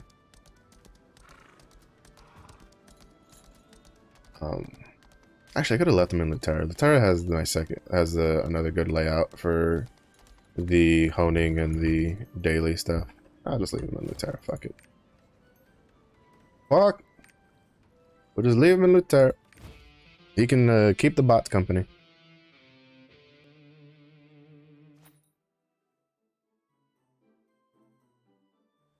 But yeah, so we have about 30 minutes for the adventure island. So that should be enough time to at least do like his dailies, his you know, his Una tasks, his and then, well, his 2 chaos dungeons, and then like his Una tasks, a couple of them. I'll do, since he's in Lutera, I'll do the one in Lutera that I usually do. That'll be fine.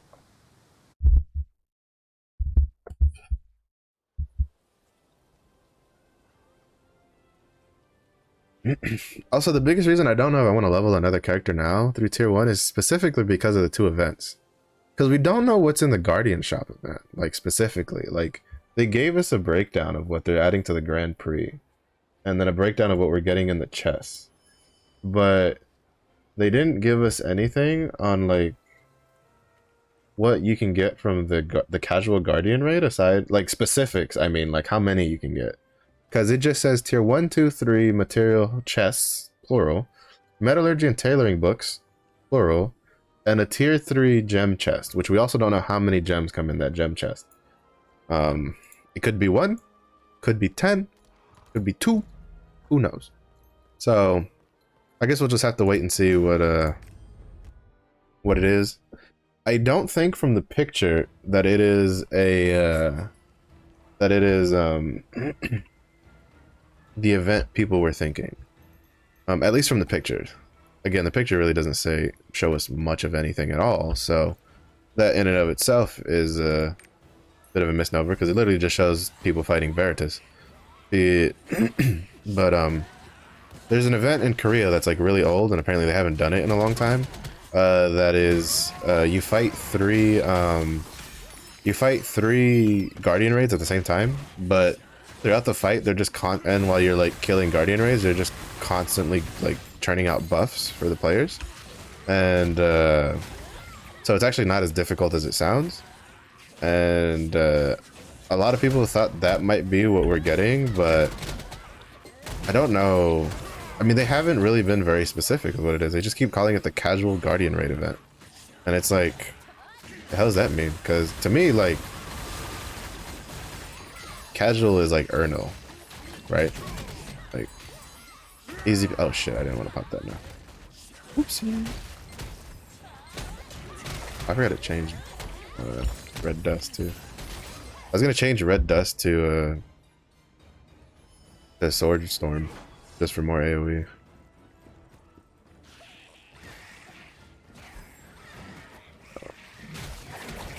This just means I'll probably just use my awakening on the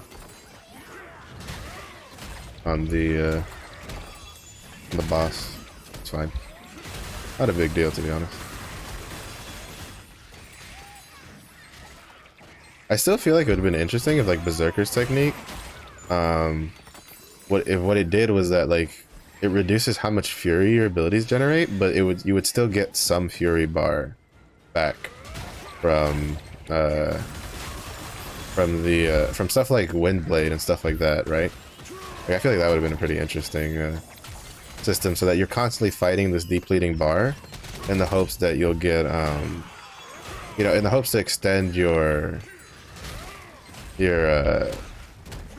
fury mode just that little bit longer. I feel like that could have been an interesting system. Shit, where'd he go? Oh, ah, sucker!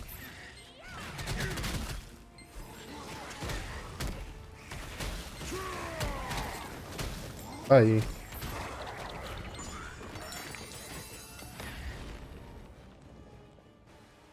But you know, I feel like that would be pretty that could have been an interesting system. Probably could have been overpowered because specialization, the higher you get, it just really busts the shit out of how much fury your abilities generate.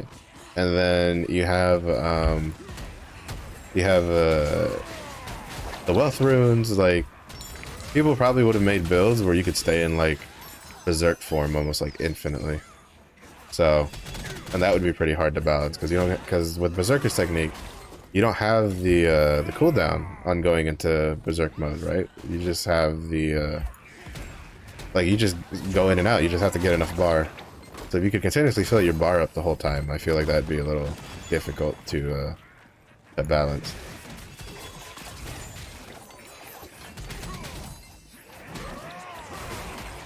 I don't know. I am curious about what the well, first of all, I'm curious about what we're gonna get next month, because I have a feeling. So we know we're getting South Vern, or we should be getting South Vern next month. Which, I mean, I'm fine. It's more story content, right? Like, that's cool. And I really do enjoy the story currently. Oop, missed. I think if they only give us story content, people are gonna lose their minds. I can tell you that right now. So I think we'll probably get at least one new class. What we get, who the hell knows? The way they keep referring to it is, I'm pretty sure, is it seems that like the quote-unquote leaked roadmap was accurate. Like, it was probably what it was supposed to be. I have a feeling that what happened is they probably put out to the media, like to certain media outlets, like they gave them an early roadmap to have them like promote the game, which is normal, to be honest. And then when they decided to change, that they needed them to make sweeping changes to the roadmap, it looks like they either forgot, or, you know, there was just a miscommunication, and those news media outlets put out the roadmaps when Amazon was like, oh shit, we kind of have to. Well, when Amazon and Smilegate were probably like, we have to do something about it. So I'm not too sure. But then again, it could still be completely different. We don't know what they're planning. They killed a little too many. Oh well. We don't know what they're planning for the future. I personally still hope the classes come out the way they're supposed to come out. Well, at least the way they were mentioned in the roadmap. Because I'm perfectly content with the Destroyer Arcana. I went too far for... Alright, never mind. I just do that noise for like anything that has double animations that insta-kills things. Because I do it for, in case you noticed, I also make the sound for this. I go, and then so it's not just for the shotguns, it's also for berserker stuff. I guess maybe I'm just a psychopath in general. But I think I make that same noise in my head when I do Death Rattle and Supernova on the Scrapper.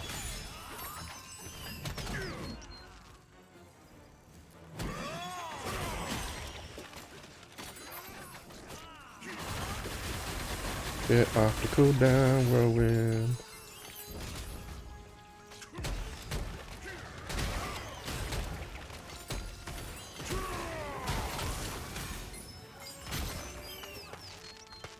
Still nothing?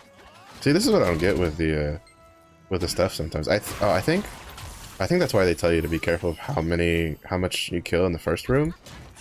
Because I think the second room boss only spawns after you've killed a certain amount of percentage in that room. So, which is why sometimes you could feel like it takes forever to get the second boss to spawn. Speed this up. Put that up. Out of the way.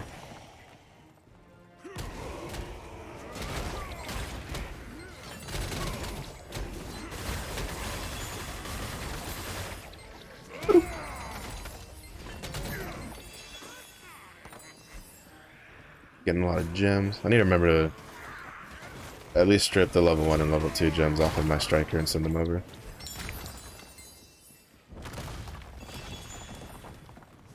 Swing, swing.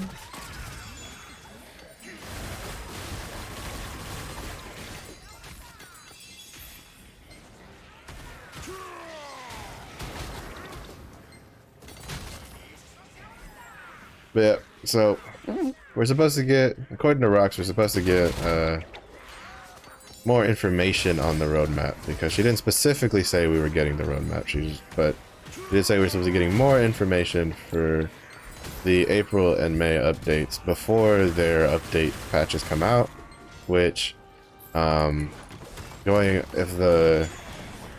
still don't know if that's actually a constant going forward. For instance, the Argos patch came out when the login event stuff rotated. So with that as a precedent, we can assume that potentially the April update is supposed to come out April 14th. So that is in about 3 weeks-ish. And so, because if we revisit this, we're about to hit the 24th. It's 1 week for the 31st. 2 weeks, you get to the 7th. And then the 3rd week, you get to the 14th.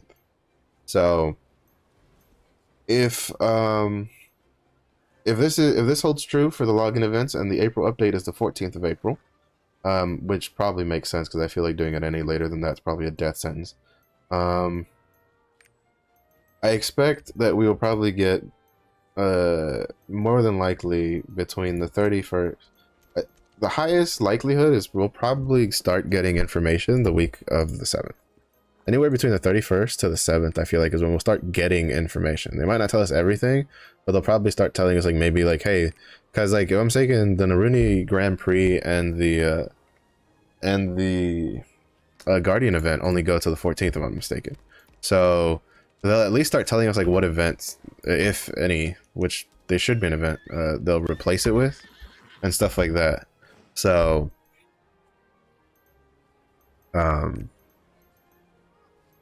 to To be honest, I think any information they give that's not a new class, not a lot of people are really going to give a damn. You'll probably get a decent amount of traction with like South Vern stuff talking about it.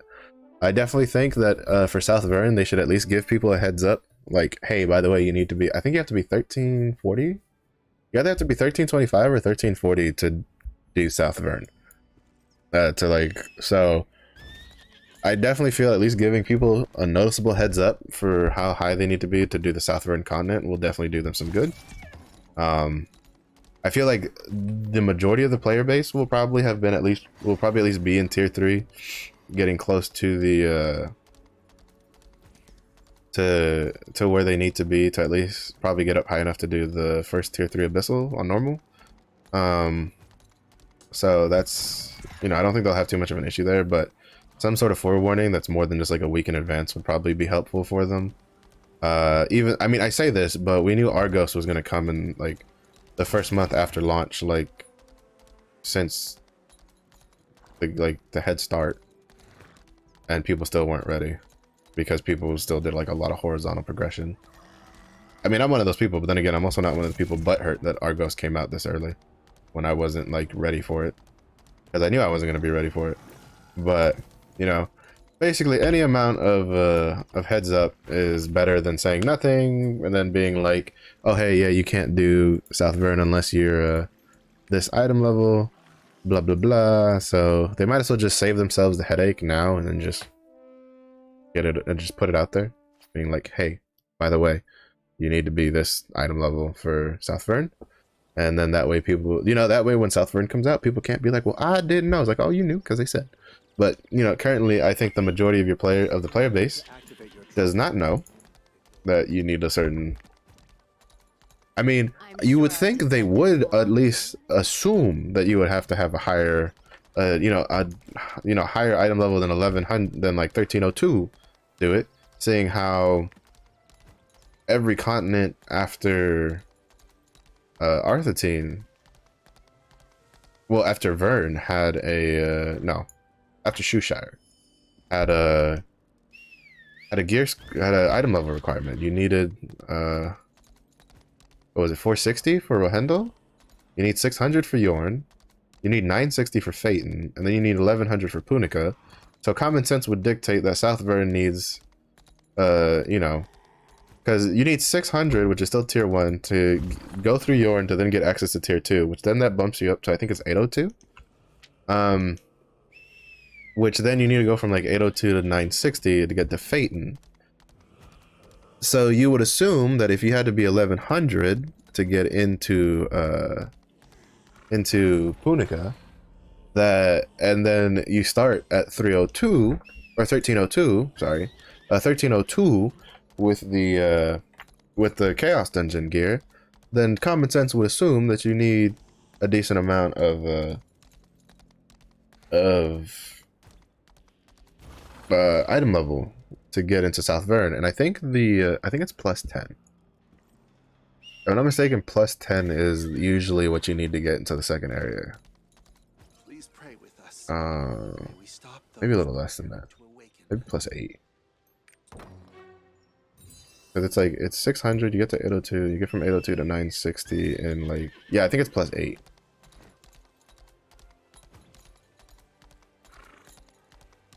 So you probably need to be plus 8 or plus 9 to get into South Vern.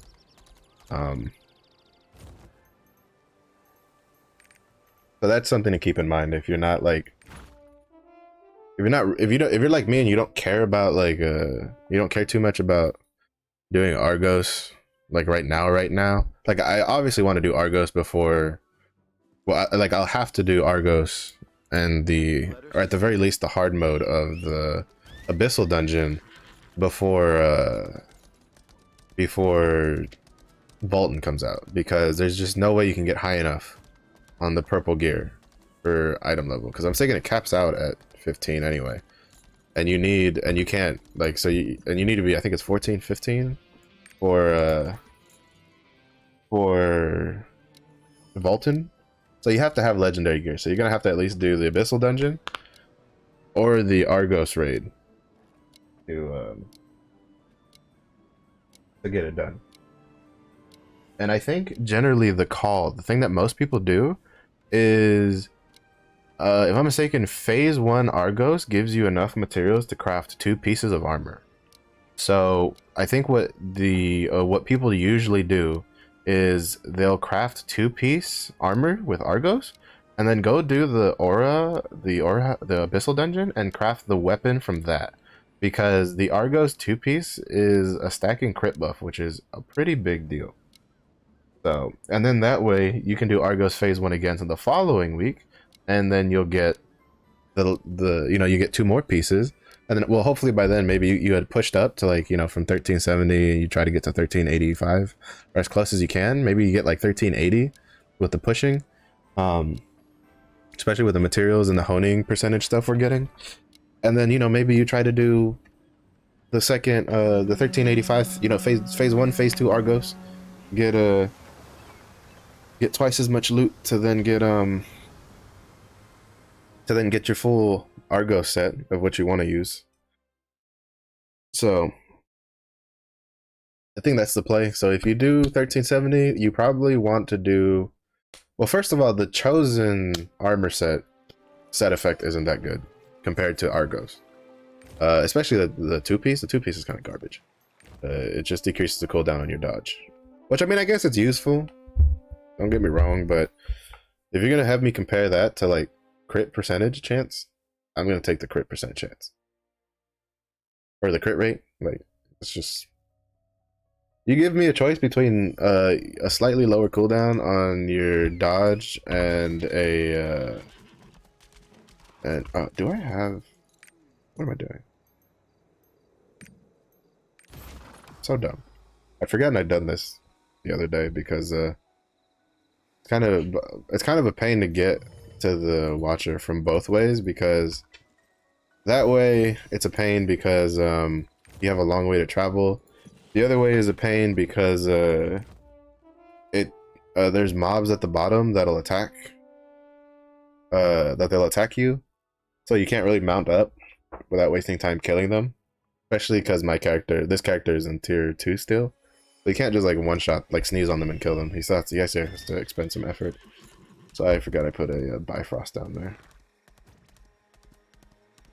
Oh, damn it. I thought I was gonna luck out and not have to worry about mobs. And then they're like respawning just now. Yes, suck it. Still winning. Still winning. That's right, baby. Back to back pacifist champs. Oh, that's right. I need to go through his loot from Chaos Dungeon. 44.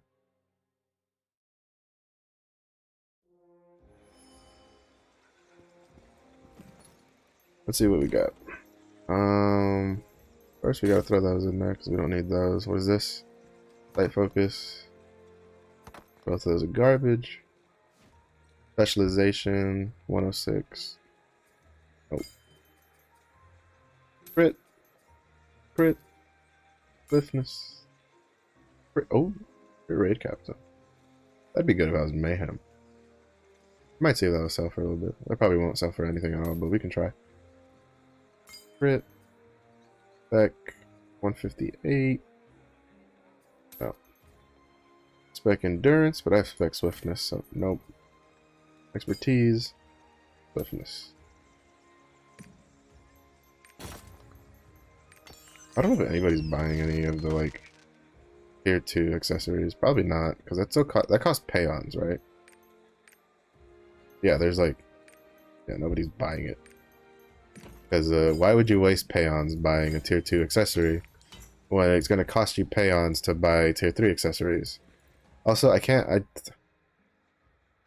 want them to add the crafted skins, but I think they don't know what they want to do with that yet, because it's pretty rough on a free-to-play and a light spender to get What does she look like? Oh, you can't use it there. That sucks. I wanted to see what she could better look. I mean, she just looked like a normal person. I forgot what I was talking about. Oh, right, I was saying, like, why would you buy... Right, because you need pay-ons for, like, tier 3 accessories. Obviously, if you're going to spend pay-ons on something, you might as well spend it on something you'll actually, like, use, right? So, the guild login. This will donate. Do I have guild requests? Yes.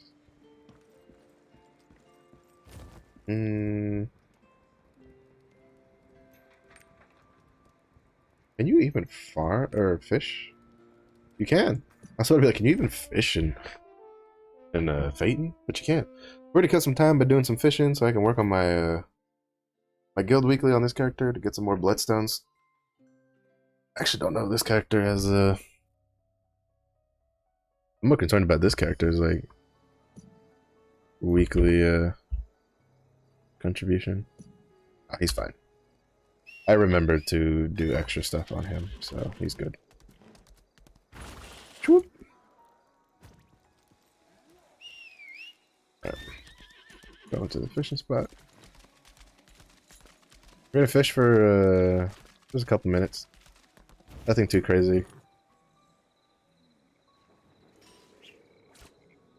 Because I also have to oh no.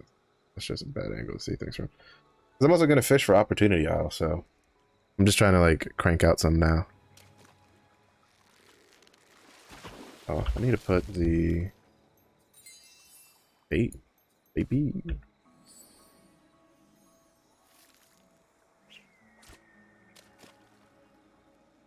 I'm doing this because I think I might need some fusion material to craft when well,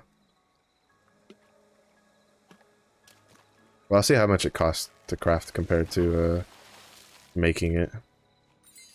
Even though I think if I make it, I can still just like send it over to like other characters, so probably not a big deal to just make some because I can send the excess of that over. I still wish stuff like Guardian Stones, the ones that were like bound to roster instead of bound to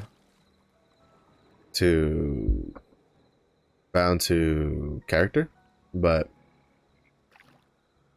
actually no, not even that. Fuck that.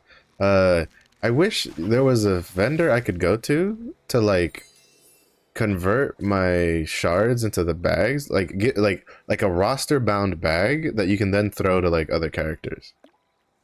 Obviously you would have to lose some, like it wouldn't be a 1-to-1 ratio. Like say for a bag of like 1,000 it costs you like 1,200 like of your shards, but I still think that'd be 100% worth. Like, and you can make it like a weekly cap, like, you know, you can do it like 5 times a week or something, so it's not, you know, so it doesn't completely kill the pouch market, but I still think that that'd be nice. Oh, I guess I kind of would completely kill the pouch market though, especially for tier 3, because like pouches right now don't go for very much. But I do think that in the future they might go up a decent amount once we start getting to the really high level, like gear levels, because I think to get from plus 24 to plus 25 on your weapon for the relic weapon costs like 720,000 720,000 shards.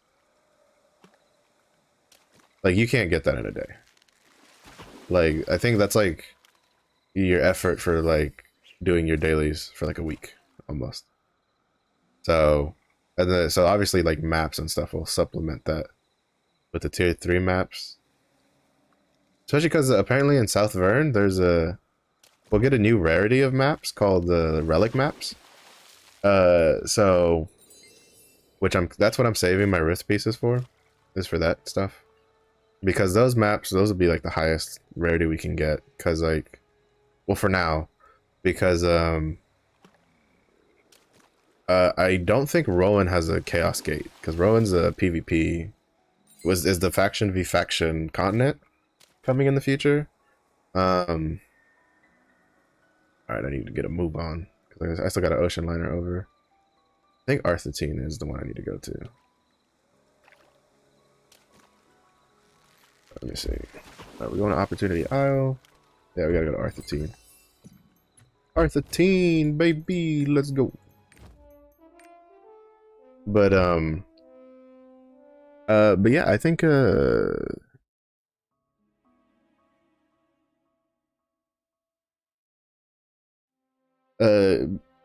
but yeah, so Rowan I don't think has a Chaos Gate attached to it. Because that's the faction v faction stuff. So I think South Vern has a Chaos Gate. Come on, hurry. And then I think Elgatia, which is supposed to be the next continent that Korea gets next month. I think that will be that might have, I don't know if it'll be a Chaos Gate per se, because I don't know the state of like Chaos Gates in the war from South Vern with the Legion commanders, because technically we are beating the shit out of the Legion commanders. I know apparently we don't kill Belshazzar in her fight, and then we have to fight Theamine. He's the next Legion commander. Like him and Akan are the two next Legion commanders. So Akan, I think, which is, in case you forgot, he's the like necromancer looking dude that we fought in Shoeshire. He's supposed to be the next Legion commander raid, and I think he comes out next month with Elgatia. Actually, he might not come out next month. He might come out like the month after that. But they're supposed to get a new Abyssal dungeon in Elgatia, which will be interesting. I'm looking forward to watching people play that. In case you're wondering what I'm doing this for the achievement. Because there's an achievement for how many times you auto attack.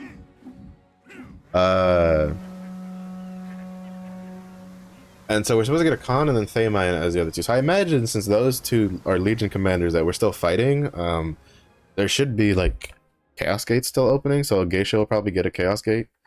But whether or not that'll introduce a new rarity for maps is who knows. But I doubt we're getting Elgatia anytime soon. Like, I highly doubt we're getting Elgatia in the year of 2022. 2022. I almost forgot what year it was.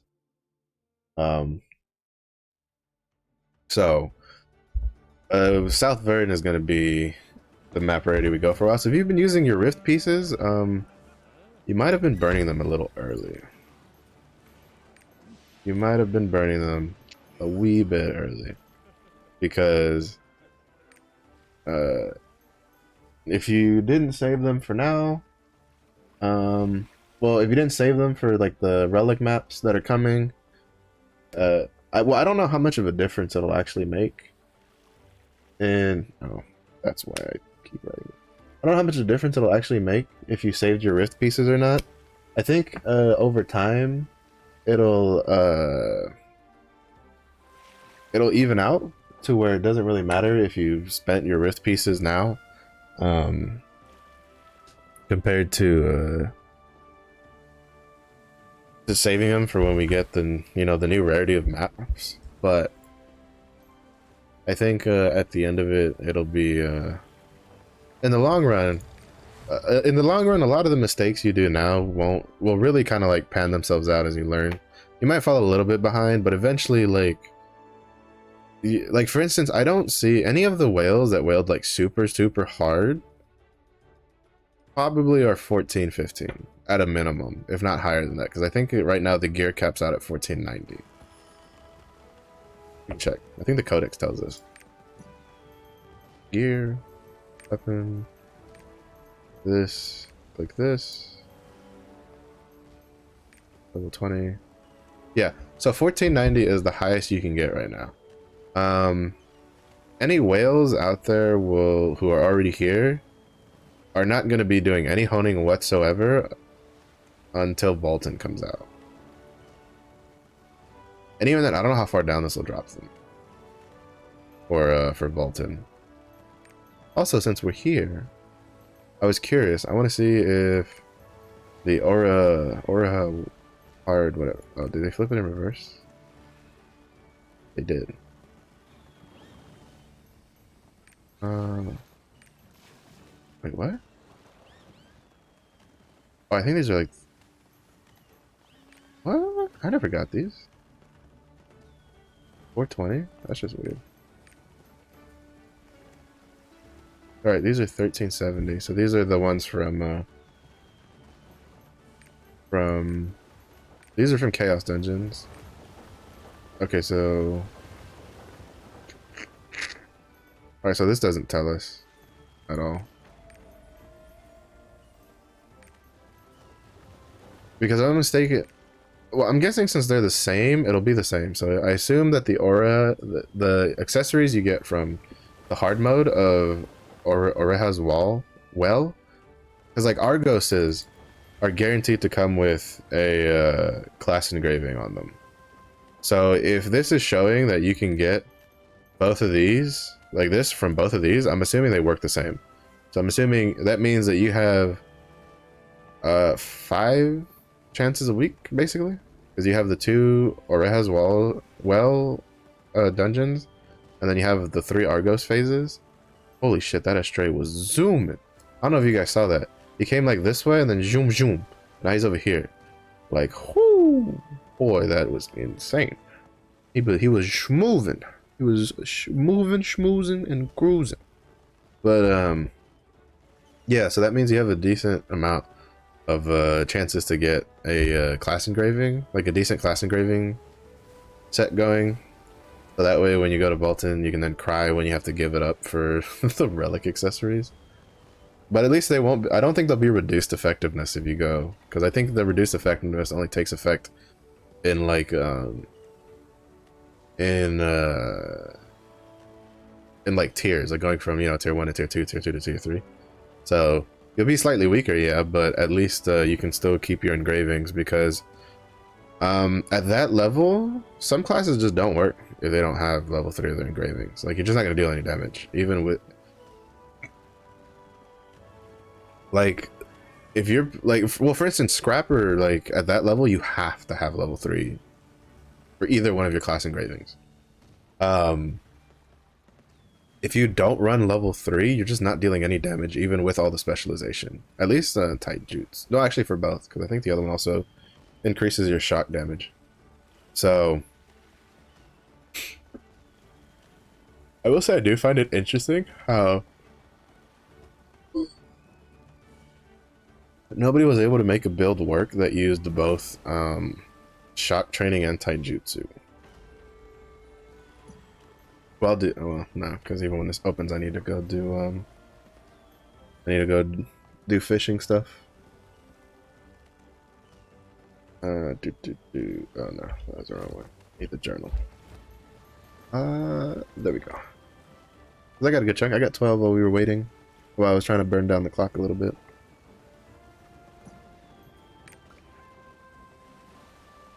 I think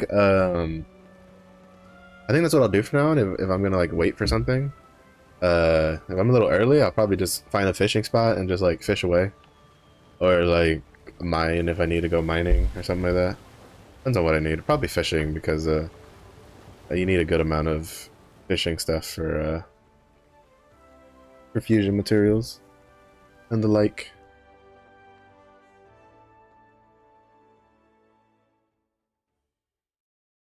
Also, I've come to realize, I'm pretty sure the higher level you're fishing, the faster you fish, like just period.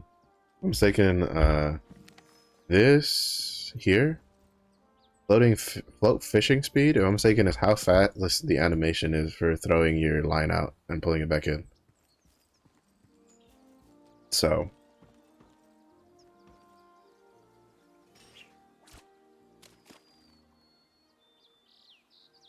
it's all good. We got like 3 minutes. I should be able to finish at least this first weekly and get started on the second one, maybe in 3 minutes.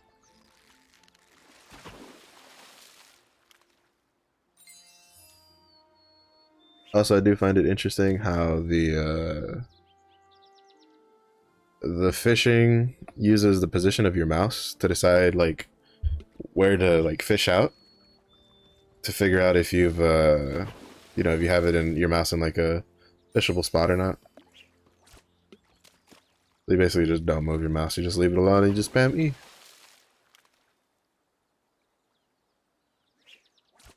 That's definitely taking longer than when I was fishing in Phaeton.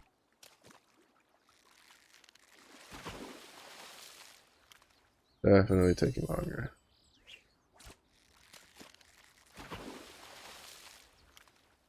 I still need to do the math because I think that doing the level 1 over the level 2 is quicker.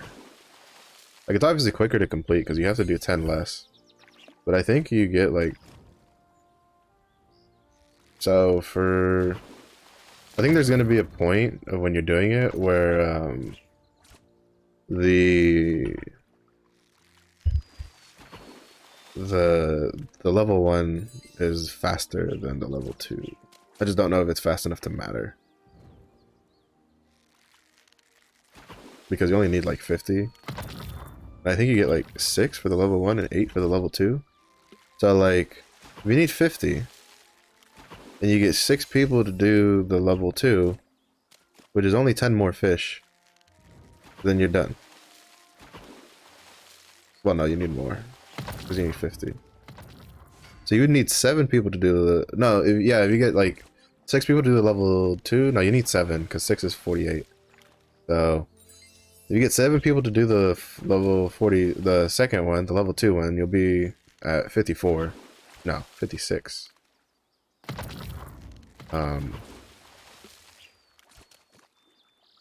No, my math is off on that. Wait. Oh, they did count. Interesting.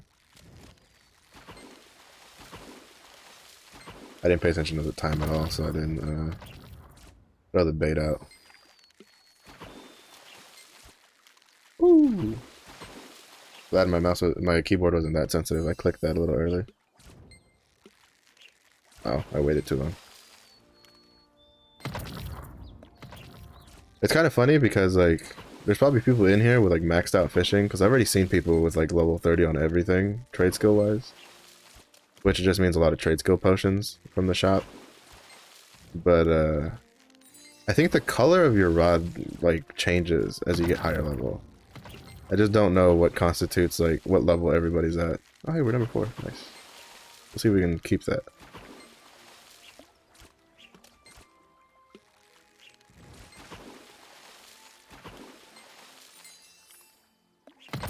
Oh, we already went down 1.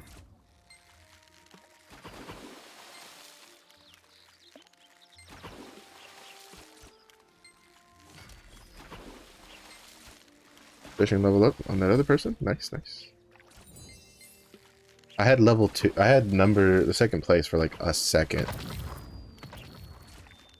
I saw that silver pop over my head for like a second. And I don't know what dictates like how people get their positions, because it's like I had it and then it was just gone, even though the people on top of me were also like at the same number of fish.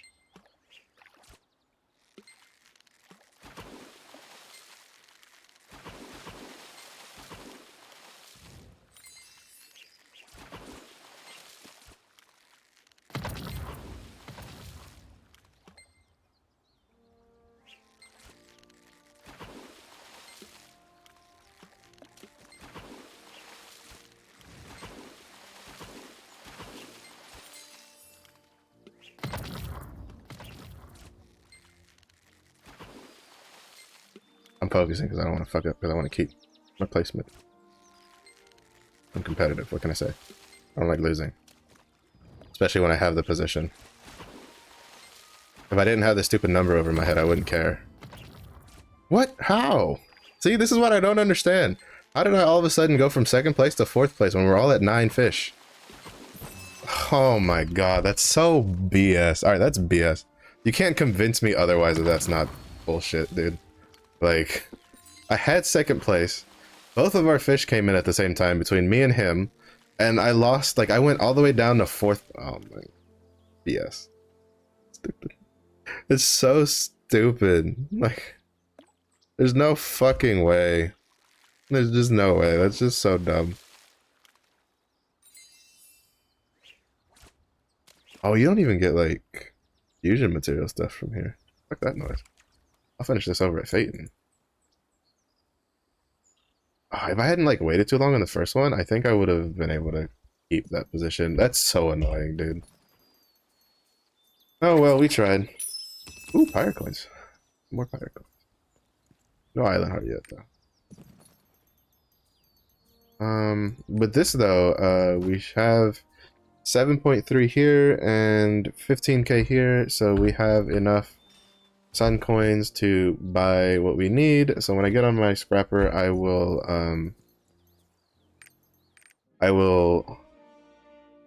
just open those chests and grab the sun coins I need, so I don't have to worry about it later.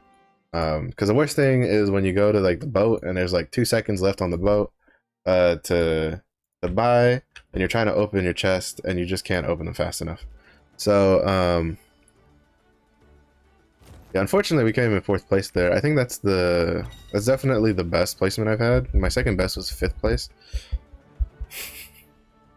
I won't lie, I got a little salty when I lost there at the end, because I was like, the fact that I got to 2nd place and I held it for a decent amount of time makes me a little salty to lose it, because I am a competitive person at the end of the day. But that's it for this stream. Not super exciting, I guess, content wise, but then again, like, to be honest, I don't feel like I do a lot of super exciting stuff on stream. I kind of just do my regular stuff.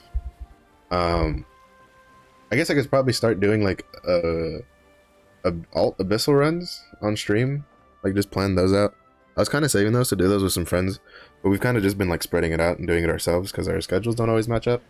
I might start doing that on stream. But yeah, it's just that's it. That's everything for today. If you made it this far into the stream, thanks for watching. If you made it this far into the VOD, thank you for watching also.